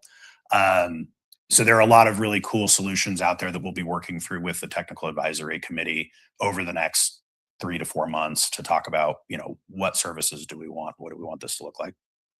Thank you. And then I'll just close by saying it, and we've had this discussion before, but I think the city plays a role in, I believe our ordinance says that every residential customer has to have trash service, right? And yet I know that many customers, many residents don't. And then we end up with things like trash out on Lapis Road or, you know, folks regularly taking their trash to the hotels. And so I just think that the city plays a role in partnership with the waste haulers to ensure that every residential address has service at their house. Thank you, Mayor. Thank you very much, Brian. Councilmember McAdams. Thank you, Mayor. Thank you for the presentation, and thank you to the Technical Advisory Committee subgroup for this work and time. I appreciate the transparency, the process, and the integrity. It's very much appreciated. Are we going to be able to, are we going to do the next item also? Okay. I have some comments about pricing as well, but I definitely support continuing this process and moving forward with the RFP. Thank you. Councilmember Biala. Thank you, Mr. Mayor. So I just have one real quick question on the survey. What is the sample number? It's in percentages. I couldn't find anything that was. The end value of the sample size, I think, was 405 or something like that. It was just about 400. Thank you. I just happened to pull together a small tour of some folks of Regen, and it was unbelievably fascinating. They had a little model at our Earth Day, and so that was the key to say, wow, this is amazing, and I want to see it in real life. So when you say about education, it really is so much about education. I learned things there that, you know, one, there's a saying, if you have any doubt, trash it. So I thought, oh God, that's great for me. Cause I sit there and look at all the bins and I'm wondering which one does this go to? And things like a hose, a garden hose. I thought that goes in recycling. No, that goes in trash. And I think, wow, I didn't realize that. But there's so many nuances to this, you know, keeping the caps on the plastic milk bottles and things like that. So that educational piece just demystifies stuff. Even those of us who are really trying, it's just a challenge all the time. So the more that we can educate the public, I think it'll be better for you and for us as well. So thank you, all of you, for being here, because it's really nice to meet in a sort of a transparent, competitive process that, you know, we're just not, you know, focused into one vendor. So thank you all for staying and showing up here. Thank you. Thanks, Kathy. Mayor Pro Tem Fisher. Thank you, Smear. Yeah, and thank you all for being here so late. We are used to it, but you might not be. So, but so I heard there will be one point of contact, and not for council members to tell what we would like. This is our chance, or what? How does it work if we have suggestions? I'm looking at the city manager. I think this is the opportunity. This is the chance. Okay, let me go. Okay, smaller green bins. That's been for people who don't have a yard, you know, that's anyway, you know what I mean? Well, this So is really our chance to say, do we want to sole source with green waste another period of time? Or do we want to go out to bid basically with an RFP? Yeah, I want to go, but when do we have a chance to? What Rob said is that You'll be back? Okay, we'll have another chance, because like starting at 7 instead of 6 a.m., I've been waiting for this for years as a resident. So this will be another time? Yeah, so we intend to come back to your council. I would like to see you 5 times before I ask you to make the big decision to award a new contract. And so we have several intervals that will come back. One of them is when we're about to issue the RFP, and we'll come to you and say, here's kind of the services that we're looking at. Is there anything else that you'd like us to add? I would also encourage you, anything that you have on your wish list, if it comes to you, I call them shower thoughts. If it comes to you in the middle of the night or in the shower, send them to city staff and they'll route them to us, and we'll keep a master list. So You yeah, gave me any green of those light ideas, to great. do that. Thank you. And just as a remark, I know I'm from the Netherlands. There are cities there that do charge by weight. Yeah. So I don't know what trucks they use, and whether it's accurate or not, but they do it. So anyway, so then I'll just stop. I support this, yeah, to go out. Thank you. all right. I guess we could ask Nick or Kristen or Rob. I think we're the last city on your tour, right? So what did all the other cities say for the choice of sole source versus go out to with a new RFP? We've been very deliberate not to seed that, because we wanted each of you to make your own decisions, but you are the last. All of the other councils have authorized going forward with the RFP. Okay, good. So we have a chance to be out of the box thinkers. So Rob, this was the green, Kelly Johnson brought up something I didn't know. So there is the option that the city of Marina could go it alone if necessary. And as Kelly said, no matter what, we'll have green waste recovery for 4 more years. And then after that, there's a 5-year option in Marina's contract with Green Waste, because it's a 2-way contract with us and Green Waste. So we could go it alone. We could think out of the box. So 4 years plus 5-year option equals 9 years. So theoretically, the next 9 years, we could be with Green Waste. And my question is, and Green Waste could answer this just as well. Let me start with you. What are the built-in maximum cost increases during those 9 years, the next 4 and then the next 5 option years? There's no cap on them. They're formulaic. And then there is an opportunity for either the city or the company to trigger what's called a cost-based rate adjustment. And we do that every year, right? No, We don't do that. you can trigger it, I think, 2 times during the terms of the agreement. When Marina last triggered that provision, it resulted in a credit that you enjoyed for a number of years and sort of helped buffer rates for a period of time. It's entirely possible that that could swing the other direction when that cost-based review is done. So there are no caps percentage wise on the adjustments, and it's influenced by the CPI, which is a little high right now, a fuel index, which is really high right now, and then a labor index that looks at the employment cost index, and then all of the costs out at the district for the tipping fees that you approve out there. Okay, I thought I was talking to Herman of Green Waste Recovery yesterday in this room, and he mentioned there was a 7% maximum that they could increase with the city marina every year. Maybe I got it wrong. And they're only really coming in with CPI around 2-4% every year. But they could go as high as 7%, whether we liked it or not. No, that's not true. I may be getting contracts confused, but I believe that Green Waste's contract that has the 7% cap is in Santa Cruz County. What? Okay, so the Green Waste contract. Getting confirmation over here. Yeah, let me ask a Green Waste. And so it is a formula. They can't just choose to charge you 7% or 12% or 2%. There's a formula that uses these third-party indices. Okay, so their contract with us might be different than their contract with someone else. And their contract with us has a process by which we decide on the rate increase each year. Yeah, it's a defined formula. You can't vary from it. Okay, so my line of thought that I'm trying to get at is, if we stay with Green Waste for 9 more years, are we likely to pay less for their services than we would pay with them or a new hauler under a new contract? Until I get the proposals, I can't give you the answer to that. But what I can tell you is you don't lose your 5-year extension option with Green Waste. So we could get to the end of this. You could see something that you really don't like, and you could reject all bids and trigger that 5-year option. Okay, so if there is an RFP process, which looks like it's coming, at the end of that process, each city picks which of the bidders they want.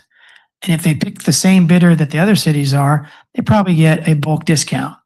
If they pick just one who the other cities don't want, they may or may not get a lower price. Depends on what that would work out to be. Right. So maybe with Marina being closest to the landfill, maybe hauler B gives Marina a better price one-on-one than the rest of the communities would get with hauler A. So we still might be better off with hauler B because we're Marina, proximal to the landfill.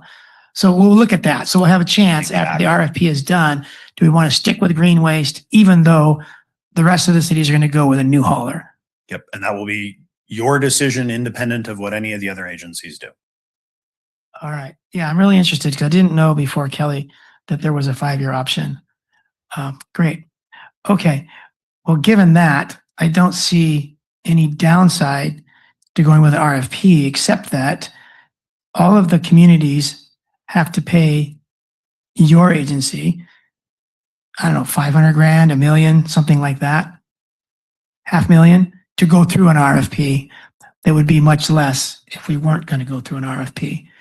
If we were just going to do a scope of work with Green Waste, it would be a lot less. So there is the downside to spending more money on an RFP than sole sourcing it. I'm Selena Galendo Luna with Green Waste and the Director of Municipal Franchise. And I just want to say, we're going to support you no matter what over the next 4 years. And if I were in your position, what I would look at is if I have this window of time where I can work with Green Waste on some of the things that you brought up tonight and give us an opportunity to work through some of those things and vet out some of the issues that you have with maybe the bulkies and things like that. Those are things that we have 4 years that we can be working on and discussing. Okay, Selena, let me interrupt you. I'm sorry. I think I get your gist, but I can't let public comment happen now. Well, thank you. I appreciate it. But whatever you're going to say, you can email all of us through Lane or me or the city clerk, Anita. We do want to hear whatever anyone has to say to make us a little smarter and aware of what we're doing. Okay, let's go back to Councilmember McAdams. I'm happy to move for approval. Okay, so you're approving the resolution before us. Oops. Second. Let's make sure what we're approving. Adopting resolution number 2026, approving the recommendation from Region Monterey's Technical Advisory Committee subgroup to initiate an RFP process for future solid waste recycling and organics collection services, and improving the process integrity policy governing the procurement process. Second holds. Okay, and then that includes the 3 and 4 here, city manager, finance director doing their duties, correct? Yes. Okay. So those 4 steps that are in the agenda. Okay, second, I just want to say that I agree with the motion because I don't see a downside to the city of Marina other than paying a portion of that 500K that we'd pay a smaller amount if we were to sole source it with green waste. But we did this in 2014 when Waste Management had it. It's the same rationale this time, and Waste Management made good arguments about sole sourcing. And I think in the end, we were happy that we went with an RFP because we thought we had a better deal than we would have gotten sole source. So we're expecting it to be that way again. But if it's not, we heard from Kelly Johnson. Is that your last name, Kelly? That we can continue with sole sourcing with green waste without going through the new contract, but we would probably negotiate a new contract with them anyway because of the terms probably allow for that. Our existing contract with them. Should we go with the option 5 years? Okay. Just a quick comment for me. I'm among the 90-some% of customers that's extremely satisfied with green waste. So thank you for your service to the community. Yeah, I was happy with Waste Management. I might be happier with green waste. It's just, I think with the modern times, everyone's probably getting better. It's really good what we have right now. All right. All in favor of the motion, please say aye. Aye. Aye. All opposed, please say no. All right. Thank you, everyone. That motion passes. And thanks to everyone here and anyone that had anything to do with tonight's work that we went over. Really appreciate it. Thank you, everyone. Okay, the next green waste issue is basically the next 12 months of rates going up 3.84%, or so sorry, 3.86%. Okay, and Alessandro? Mayor and City Council, thank you. Yes, we are looking for we're presenting a 3.84% increase of the green waste recovery rates for the fiscal year 25-26. That was covered in the meeting on June 24th, 2025. So Just to be clear, Alessandro, is it 3.84 or 3.86% increase to residential rates? So from the analysis, the rate adjustment review from HF&H included a 3.86 increase to residential rates for a period of 12 months. The increase in dollar amount equates to 93 cents per month for residents with a 64-gallon container and 74 cents per month for residents with a 32-gallon container. Thank you for your brevity. Anything else you wanted to? We love that concise of a report. If we could look at the Exhibit A, the summary of the HF&H review for green waste. Did we have that one? We have it in our packet. Okay, sure. Just, yeah. You can just go with your computer and we can see it in our hands, a hard copy.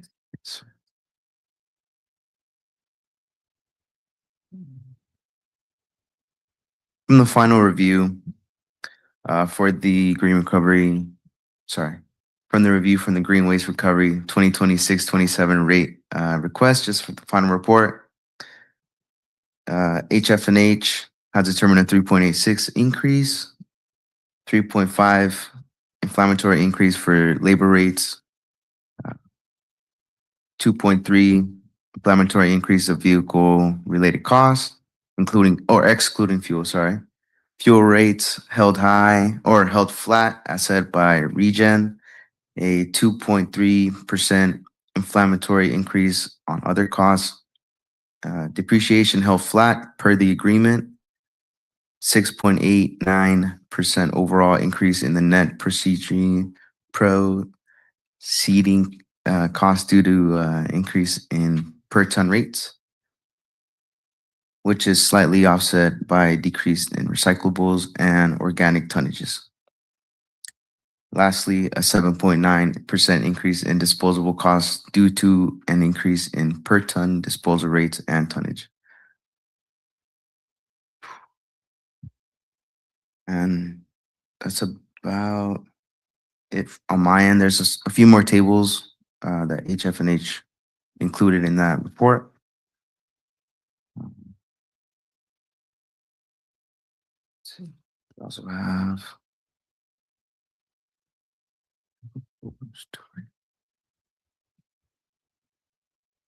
We also have Exhibit B,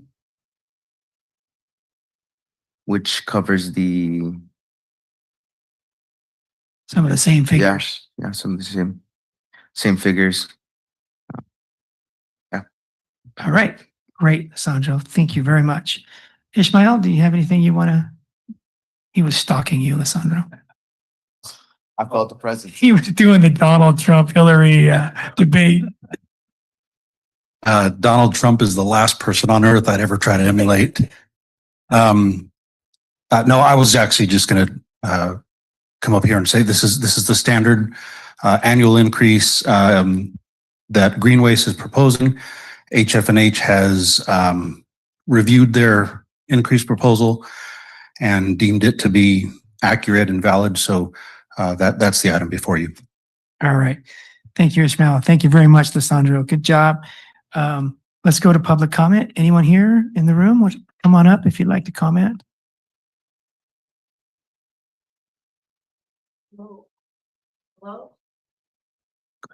Hello, Eileen Hu. I have concerns regarding the trash rates for people living in apartments. I brought up these concerns in November of 2025, but at that time it was a non-agenda item. First, I'd like to mention that I do believe in the blue bin paper bottle recycling and the green bin organic recycling. I'm not against recycling. However, my concern is that people living in apartments in a marina are already paying almost double the cost per gallon for solid waste than people living in homes. Then in addition, they have to pay extra for removal of recyclables and organics. When Waste Management collected trash for the city prior to 2014, the recycling was included for apartment dwellers. In Capitola, Aptos, and Santa Cruz, they are also serviced by Green Waste. But the cost for removing solid waste, recyclables, and organics is the same. I repeat, the exact same amount for people in apartments and in homes. Ideally, marinas should adjust their trash rates so that all residents pay the same for removal of garbage, recyclables, and organics. Currently, someone living in an apartment making minimum wage is subsidizing the cost of trash removal for someone living in those new $1 million homes. I request that the city amend the franchise agreement with Green Waste before 2027. Mr. Mayor, you said there was some procedure.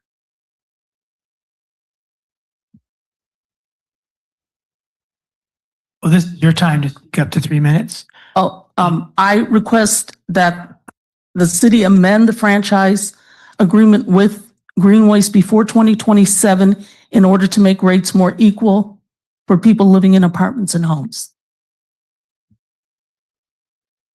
Thank you. Thank you, Eileen. And I know what process you refer to, so I'll bring that up. Anyone else in the room wishing to speak to this? Okay, let's go to those online. I'm guessing Denise has something. There you are. Welcome back, Denise.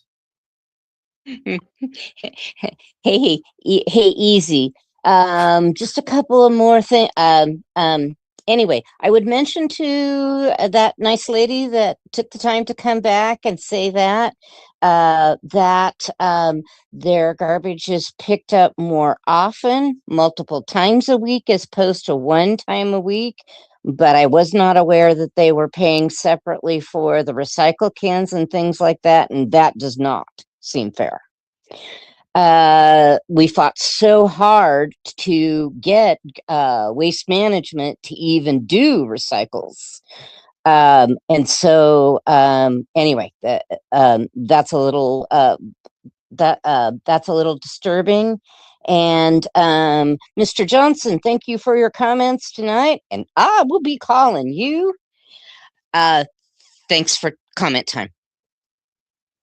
All right, Denise, you're going to go right to the vice president next time, right? That's it. All right. Anyone else online that would like to speak, please raise your hand. All right, we'll close public comment. Eileen asked what the process was that could be used to amend the franchise agreement prior to 2027. And what we told her yesterday, when about 10 of us had a meeting with her in this room, was that by tonight, there's not a lot of time to delve into the philosophy of equity and how the rates could be adjusted if there was inequity found.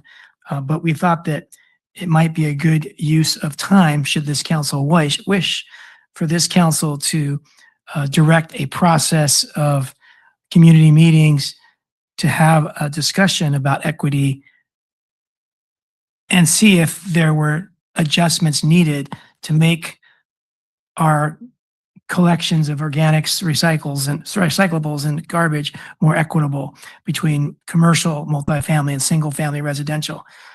That was after about a 2-hour meeting where experts from green waste and recovery, I should say, green waste recovery, Regen Monterey, and the city explained why things were the way they were. And at the end of it, there were plenty of justifications for the current rates, though it wouldn't hurt to have that discussion again with a broader public. So we don't know that there's any inequities, but I think it'd be the process we told Eileen was that this coming year, we could look at that, and that would serve two purposes. One, next time we're here a year from now, we might have a different rate structure based on the outcome of those discussions. And two, those discussions would be helpful for the next 15-year contract. And we wouldn't be starting over to do that a second time before the contract, because all the discussion we had, let's say in 2027, could be folded into similar discussion before we went into the next round of contract. That is about equity and adjusting rates in the scope of work, coming up with a new hauler. So that's to answer Eileen's question about what process we were talking about. I didn't note any other questions. Did Denise have any? I don't think she had any questions. So any questions anyone else noted that I forgot? No? Then let's go to council comments, starting with Councilmember McCarthy. Thank you, Mayor. I know it's late. I would be interested in if there's a way to summarize. I mean, I'm looking at these price disparities between single family home and multifamily home. And I mean, in one letter, it says it's 3.4 times larger. Many on council, and certainly most people in the public, don't know that probably the reason I'm sitting on this dais tonight is because 17 years ago in 2009, I petitioned the water district for a very similar issue. I was one of the first houses in Marina to have sprinklers, and just simply because I had this safety device in my house, I paid over 3 times what other residents paid in water. There's a lot of reason for that. I won't get into it, but it was an inequity, right? I didn't use any more water. I was required to have the sprinklers anyway. Eventually, the water district agreed, and they said, "You're right. You're unduly paying." They reduced rates. They changed the rate schedule. But I never recovered the thousands of dollars that I spent, right? I mean, I'm just out that, right? Like, and it's, quite frankly, it was really unfair. It was really excuse the late hours, really crappy, right? Like, and so my question to staff would be, can you summarize why maybe it is inequitable or is not? Two, is there anything that we could do tonight, even if it was symbolic? Could we say we're going to increase single family home rates by 8% and somehow make that up in the multifamily housing, at least as a symbolic gesture until we can do a formal recalculation? And then just third, I guess just any other color you can add to the 2-hour meeting that you had the other day. Thank you, Mayor. Yeah, I'd like to start and then go to staff and then maybe ask our industry representative to come up. The inequity that's described in the paperwork you might be looking at and what Eileen referred to is between account holders. So I'm at 3037 Vaughn Avenue, single family. I'm an account holder. I pay my bill once a month. An apartment complex is an account holder. That apartment complex pays $93 a month. I pay $27 a month. That apartment holder might have up to 20, 30 apartments. Who knows? I'm not sure. So if you're looking at equity between family household and family household, this isn't it. This is equity between account holder in a single family home and account holder who's running an apartment complex. So already it's not apples to apples.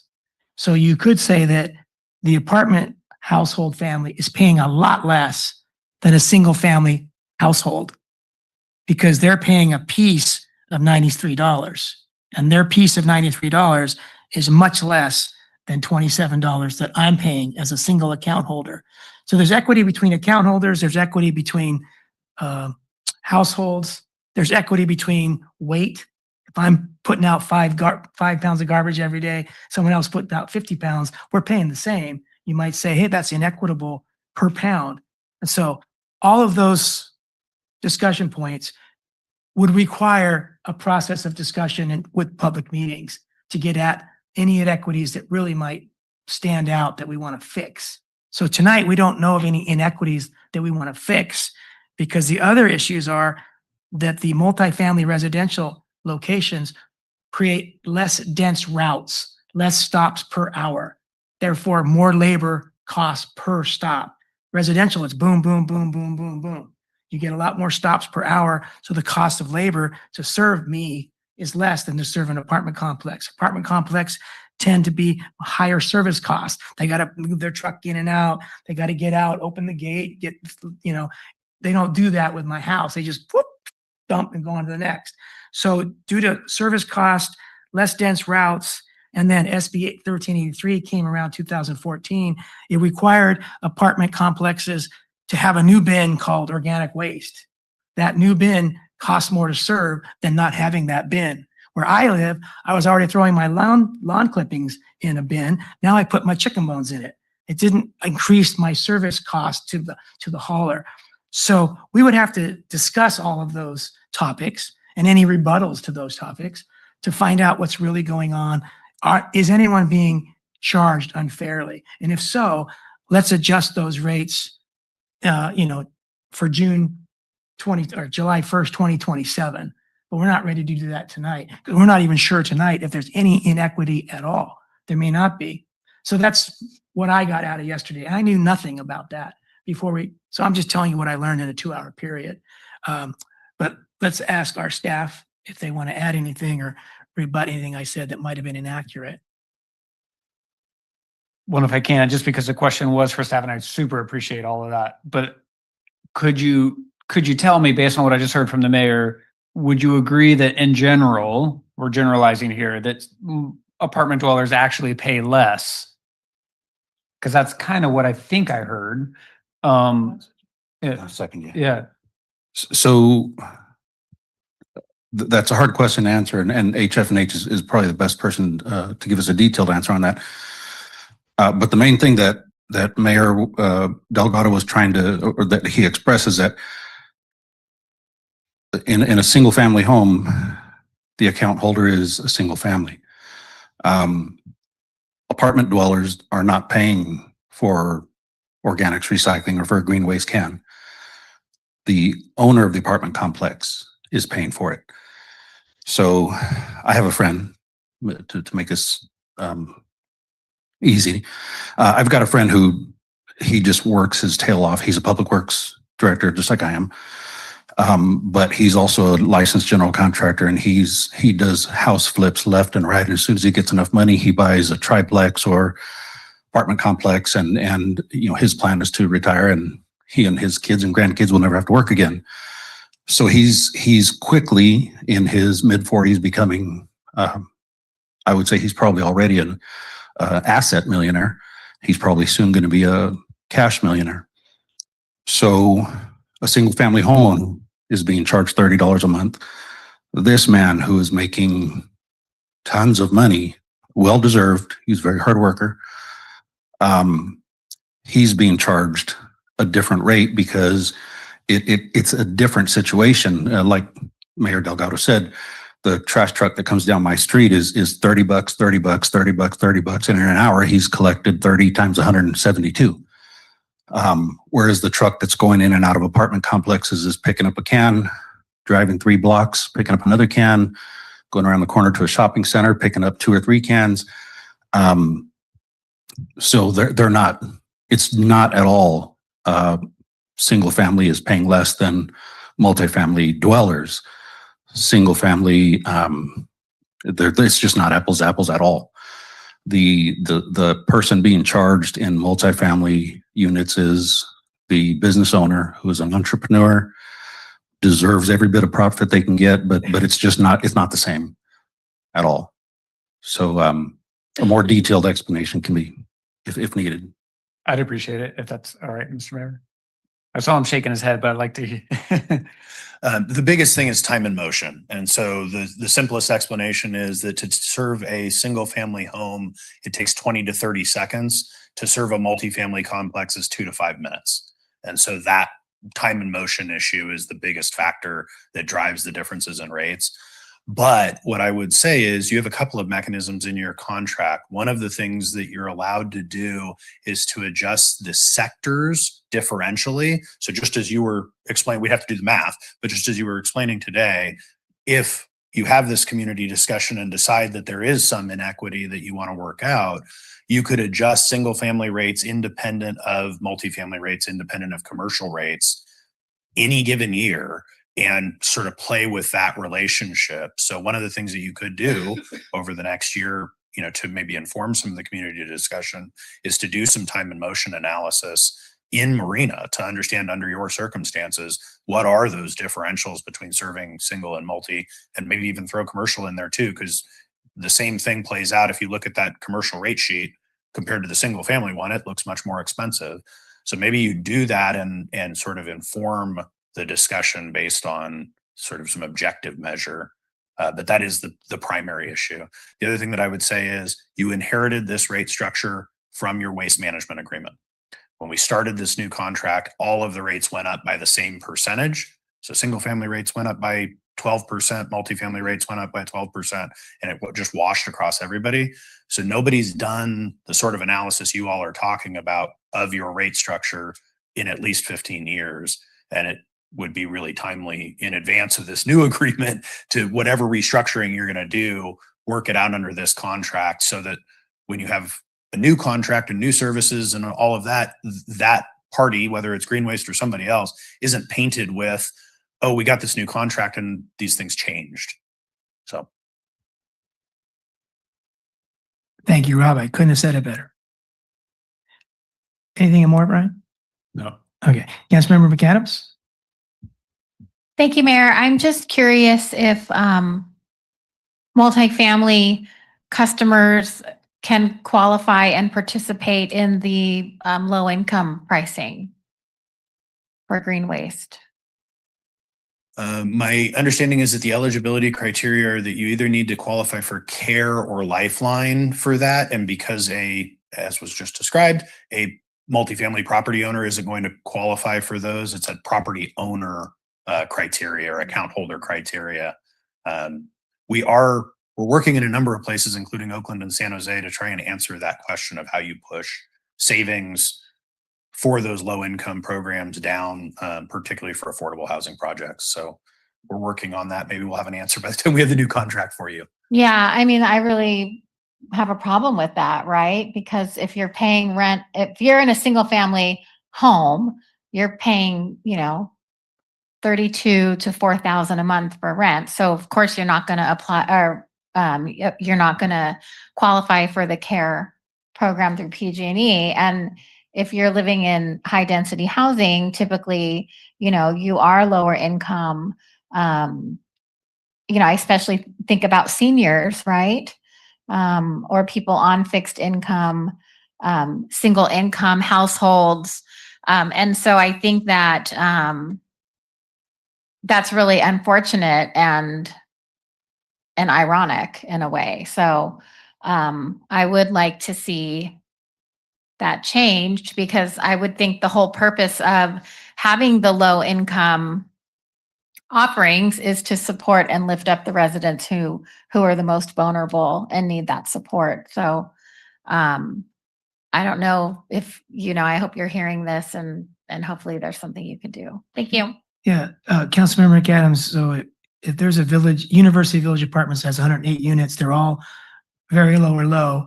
Are you suggesting that we give that owner who pays the bill, the owner who owns all 108, a discount? Yes, or at least a discount based off of the tenants and residents that would qualify for that program. Well, they all might qualify because Absolutely. So if we give the owner a discount, what does the owner do with the money? They Well, I pocket- mean, are you looking to discount the property owner? no, the tenants. And since they don't pay the bill, you're not charging them the rates. You're charging their landlord the rates. So we could discuss, how do we mandate pass through so that low income rate holders could get a discount? And that's good for the discussion. That's just something we couldn't have done tonight. Sure, But absolutely. in the next year, as Eileen is asking, we can have a process where all things are considered, including that idea. Thank you. Yeah. All right, let's go to Councilmember Biala. Thank you, Mr. Mayor. So I understand your great explanation of, of how it's done, but it also says here that there's a specific uniform percentage adjustment by some kind of formula that I'm too tired to even entertain trying to understand. But how does that coincide with inequities when we've got some kind of a formal formula to follow? So I don't That's know. a Rob question. Really simply, please. Yes. So basically you inherited the rate structure that Waste Management used before the Green Waste contract. Nobody ever looked at it. And because everything's Based just on- floated up the same percentage, if there were inequities previously, you've just inherited those and carried them through. And so I think this foundational question of, are there inequities, is kind of the key. Okay. And that initial one was using whatever this is, uniform percentage Correct. adjustment. Correct. That was formulated by whom? That was formulated in your current contract. Yeah, but who decided to use this?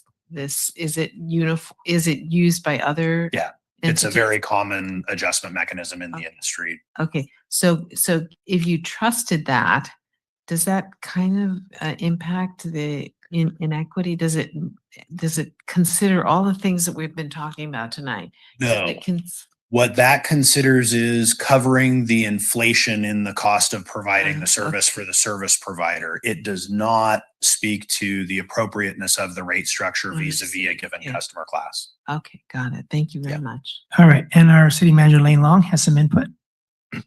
So Rob, I have a question then. So what you're saying is because we inherited this rate structure, we don't really know if there's any inequities. And typically, like when we charge our fees in the city, we look at the actual cost of the service, and then from that we determine the fee. And so is that one option that if the council gave direction to work with you to look at those individual categories? So will it be multifamily? Will it be commercial? Will there be single family residential? Identify exactly what the true costs are.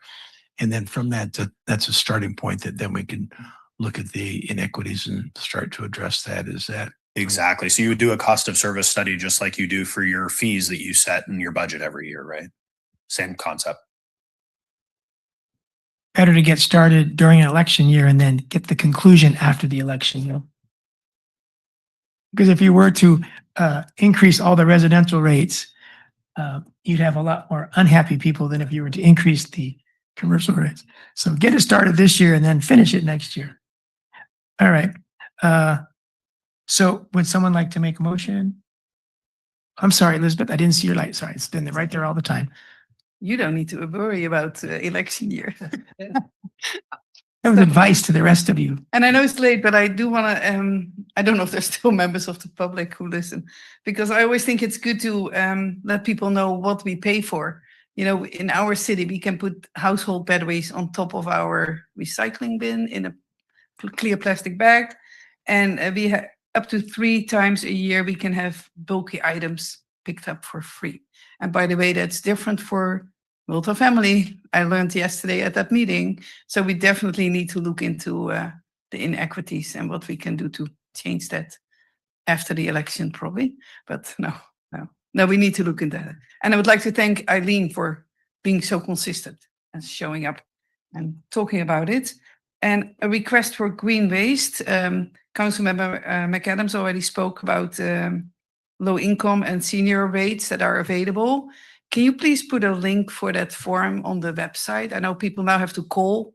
I did it for a resident. It was just an extra step. If you can just please put a link on the website. This is the form. People can print it, fill it out, and send it in. Why, make it as easy as possible because people are struggling. So, and thank you for your service. I'm also a happy customer. Thank you. All right, so I'll motion we adopt the resolution before us to amend the rates using the calculation of the franchise agreement, utilizing the sector-specific uniform percentage adjustment, and approving the maximum rates to be charged by green waste effective July 1st, 2026 for all of our waste, recycling, organic items. Second. All right, any final comment, question before we go to a I vote? just want to acknowledge this is the first time in all of my public service that I've received a handwritten note torn out of a notepad from probably somebody who's very young, but very cool. That's so sweet. Thanks, Eileen. I think you collect those and gave them to us. All right, all in favor, please say aye. Aye. All opposed, please say no. Thanks, everyone. That passes unanimously with the 5 of us. And thanks to everyone here for all of your contributions to this item. Drive safe home.